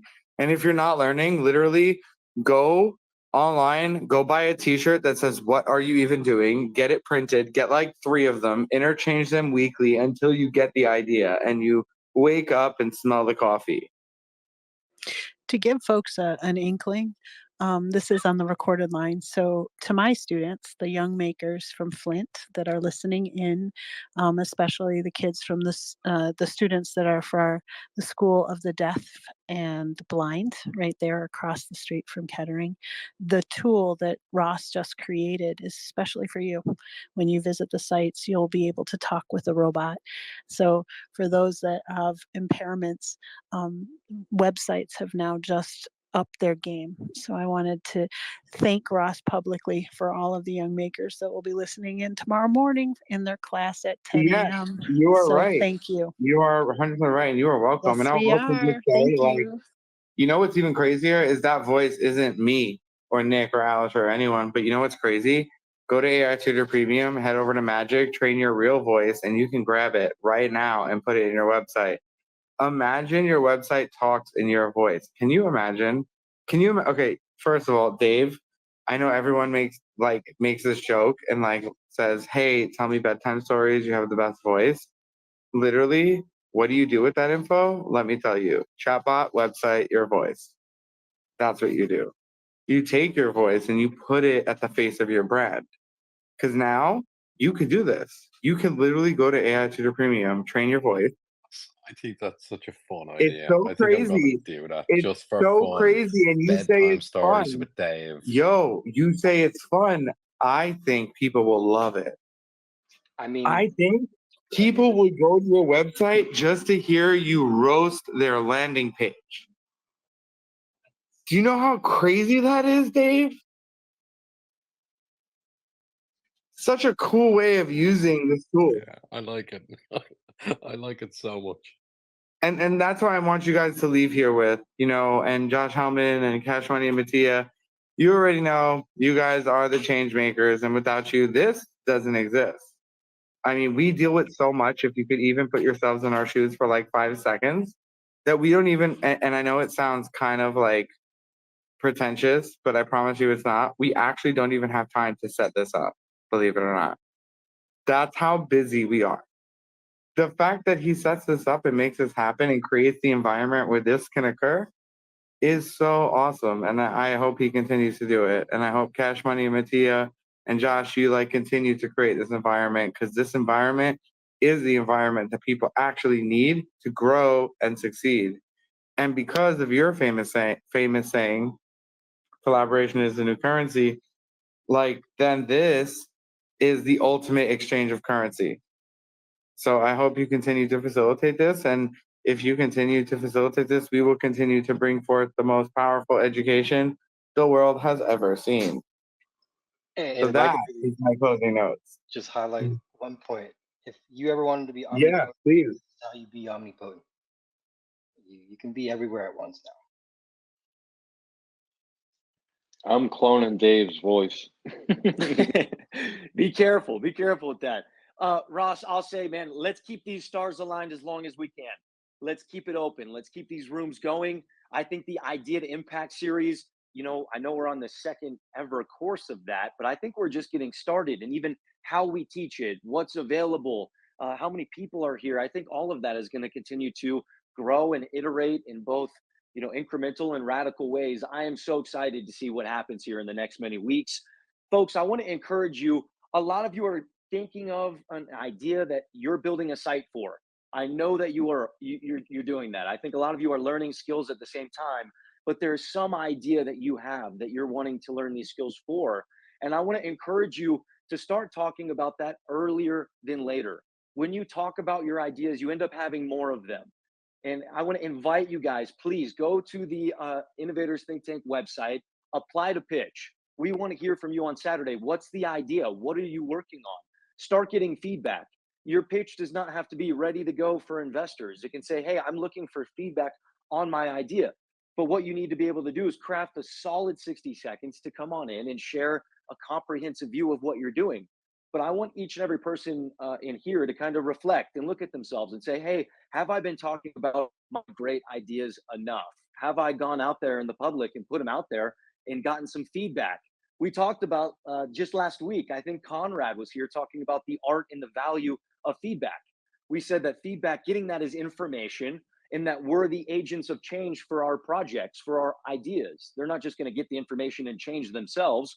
We're going to build them. So folks, seek that feedback, seek it here inside these sessions, seek it on Saturday. Absolutely. But my point is let's keep these stars aligned as long as we can. Sarah, I am so grateful for your commitment and your time that you've given to each and every one of these folks. It's beyond words. It is unbelievable.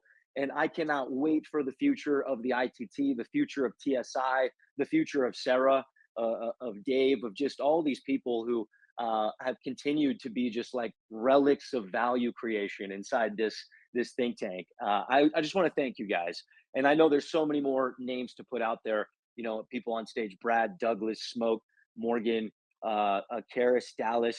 Those of you who are inside the tank right now, we appreciate you guys coming and being part of these Idea to Impact series, building a WordPress site. Week number 2, I think, is in the books. Don't forget to set your reminders for ITT number 55 this weekend. We're going to have some jam-packed fun. We're going to have, 6 to 8 to 10 hours of just one heck of a good time. So set your calendar reminders. If you're not already in the ITT ecosystem and you're on week 2 of building your Idea to Impact, folks, get over to the Think Tank website, get connected.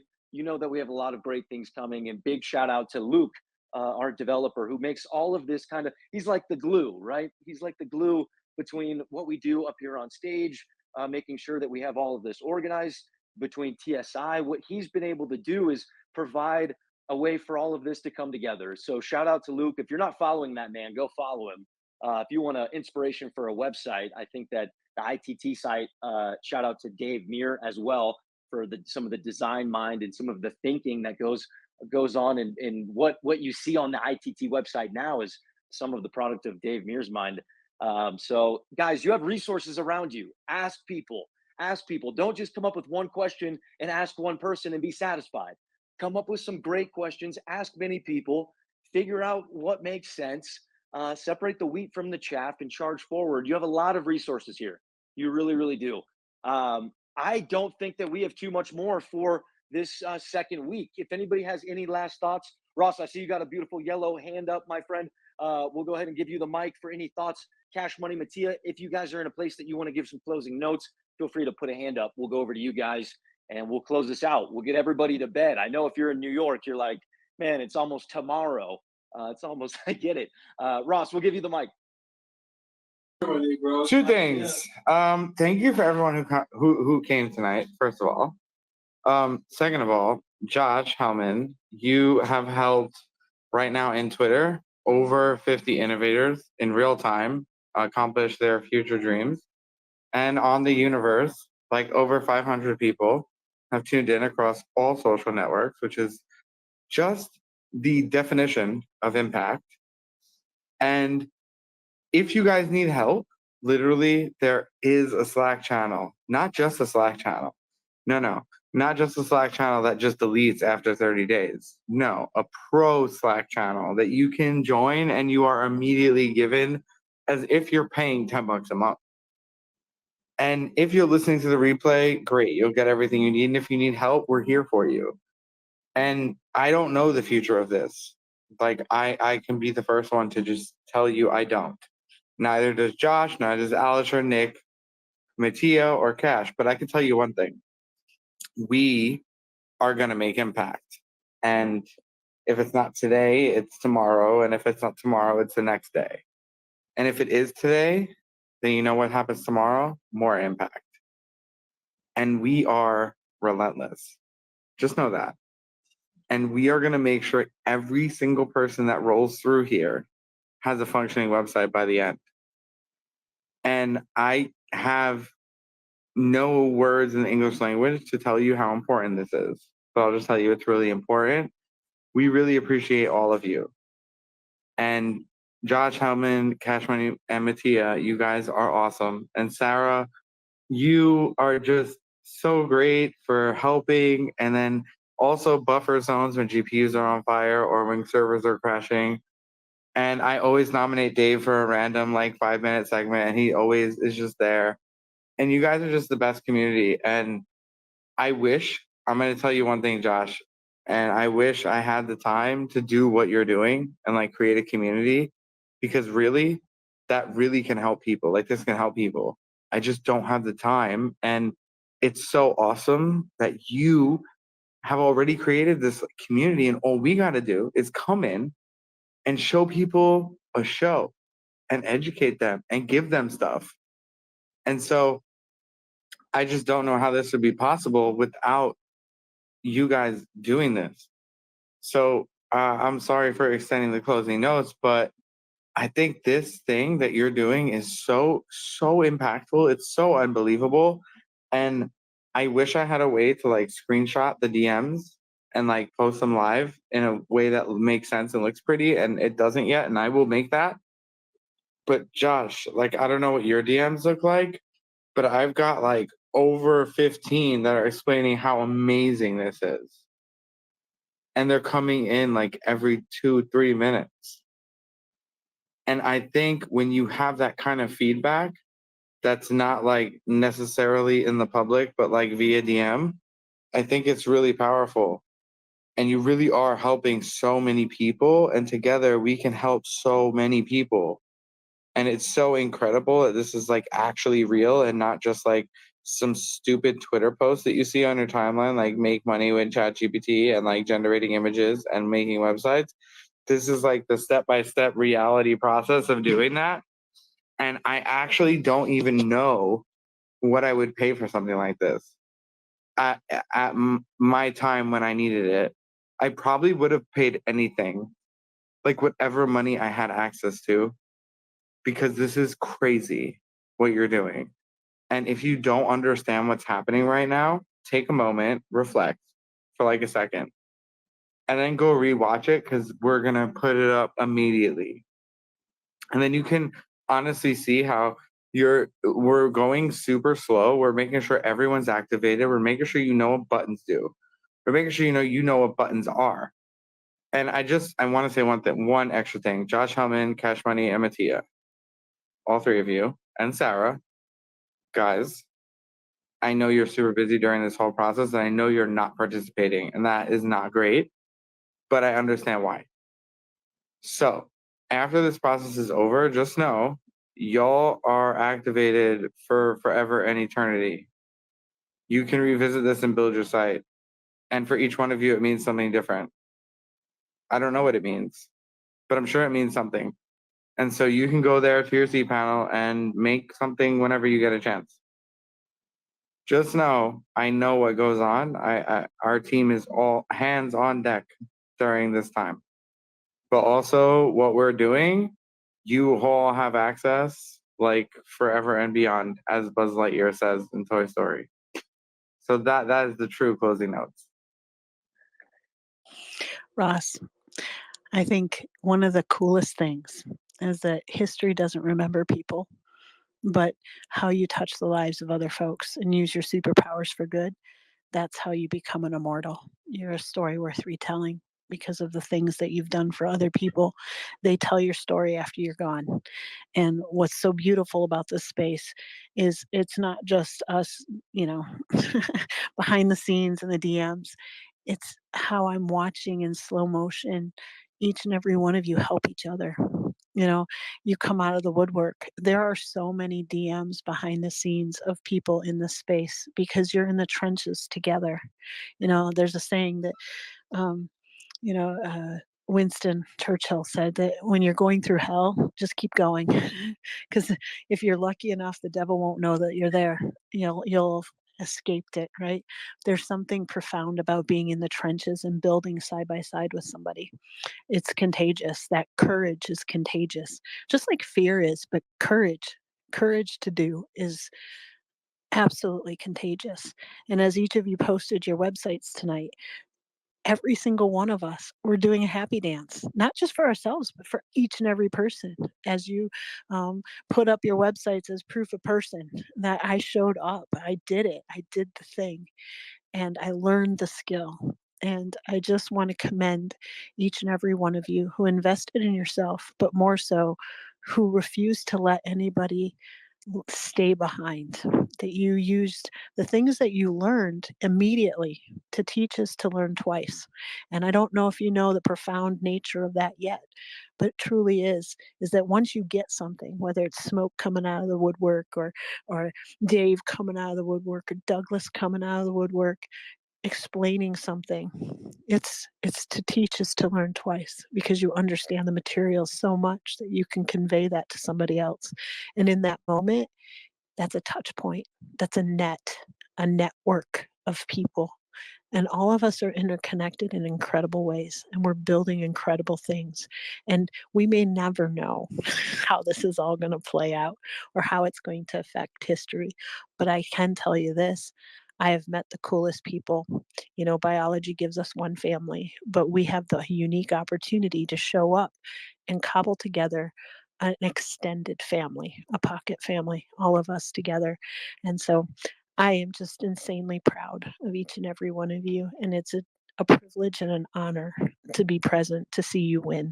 It is. It's one of the greatest joys of my life, is to see strangers, underdogs, folks that were not given a chance, people that were kept out by gatekeepers, decide to change their stars and do awesome. So I can't wait to see what you build. Nick, Alisher, oh, my dear Ross, I love you three more than you'll ever know. What you're doing for young kids in New York is incredible. Each person, I don't know if folks know, and maybe on the recording, when you do subscribe, a digital twin copy is given to a kid. And so it's changing the lives and multiplying that gift of learning. And so, you know, when you think about it in those terms, it's a little bit even more profound and humbling, that we're all learning together and making sure that the next generation is equipped with the right skills that they need and the right tools that they need. So I just want to thank each and every one of you for your time. You could have spent it anywhere, and you chose here, which is pretty damn special. So Josh, Cash Money, Matea, Luke, all four of you, I should say, keeping the lights on and making sure that everything was stable. All of the different streams, not just X, but all of the different streams, and all of you folks that are listening in on the recording after the fact. Go on to greatness. We'll see you tomorrow morning for the post mortem at 11 a.m. Eastern Standard Time. For those of you that are staying up all night, there will be a couple of us doing the same. If you need anything, you can DM, you can tag us on the timeline.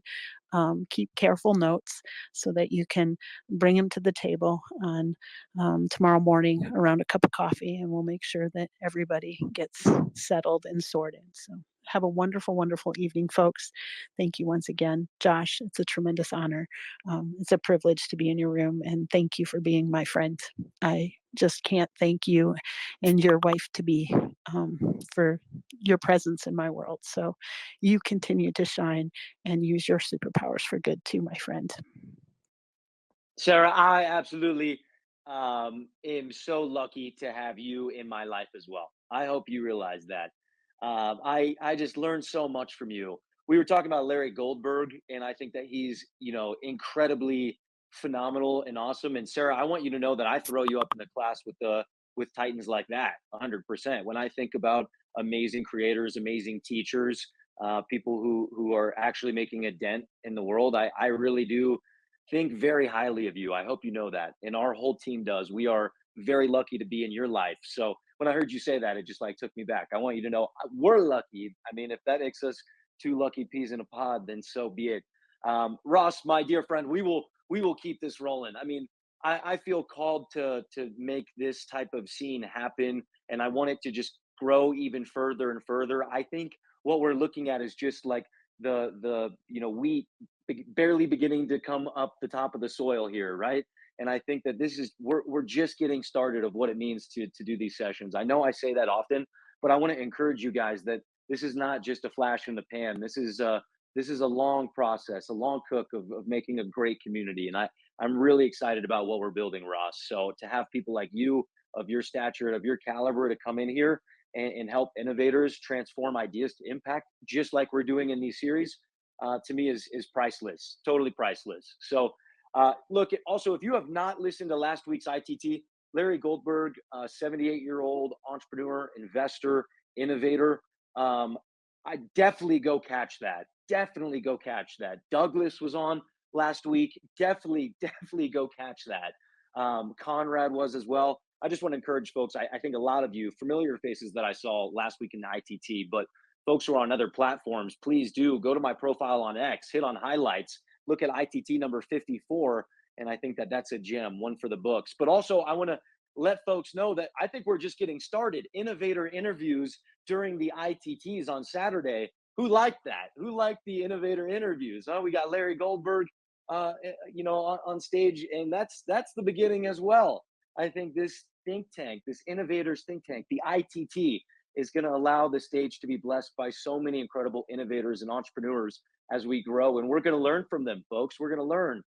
If you have questions that you want to ask, what I'm going to do is maybe the day before or 2 days before, if we have a big speaker inside the ITT hub over there, I'll put who's coming, and then you guys can put some questions, and that way our community can ask some stuff to these folks that are on the way. And let me tell you, there are some amazing heavy hitters that we're going to see in the ITT in the future. I'll tell you what. So, folks who have been here for the last couple hours, 4 hours and 35 minutes to put it exact, you guys are incredible. Go have a beautiful night. Well done learning tonight. Very, very well done. As Sarah said, as we notice, you could be anywhere, but you are here this evening. You're pushing yourself. Smoke was biking home at 60 miles an hour just to make it here. No helmet, just to make it here in time. We got Dave at other side of the pond up till the wee hours in the morning. It's incredibly cool to see the global community come and learn like this. Well done to each and every one of you. Pat yourselves on the back. Get some sleep. Have a beautiful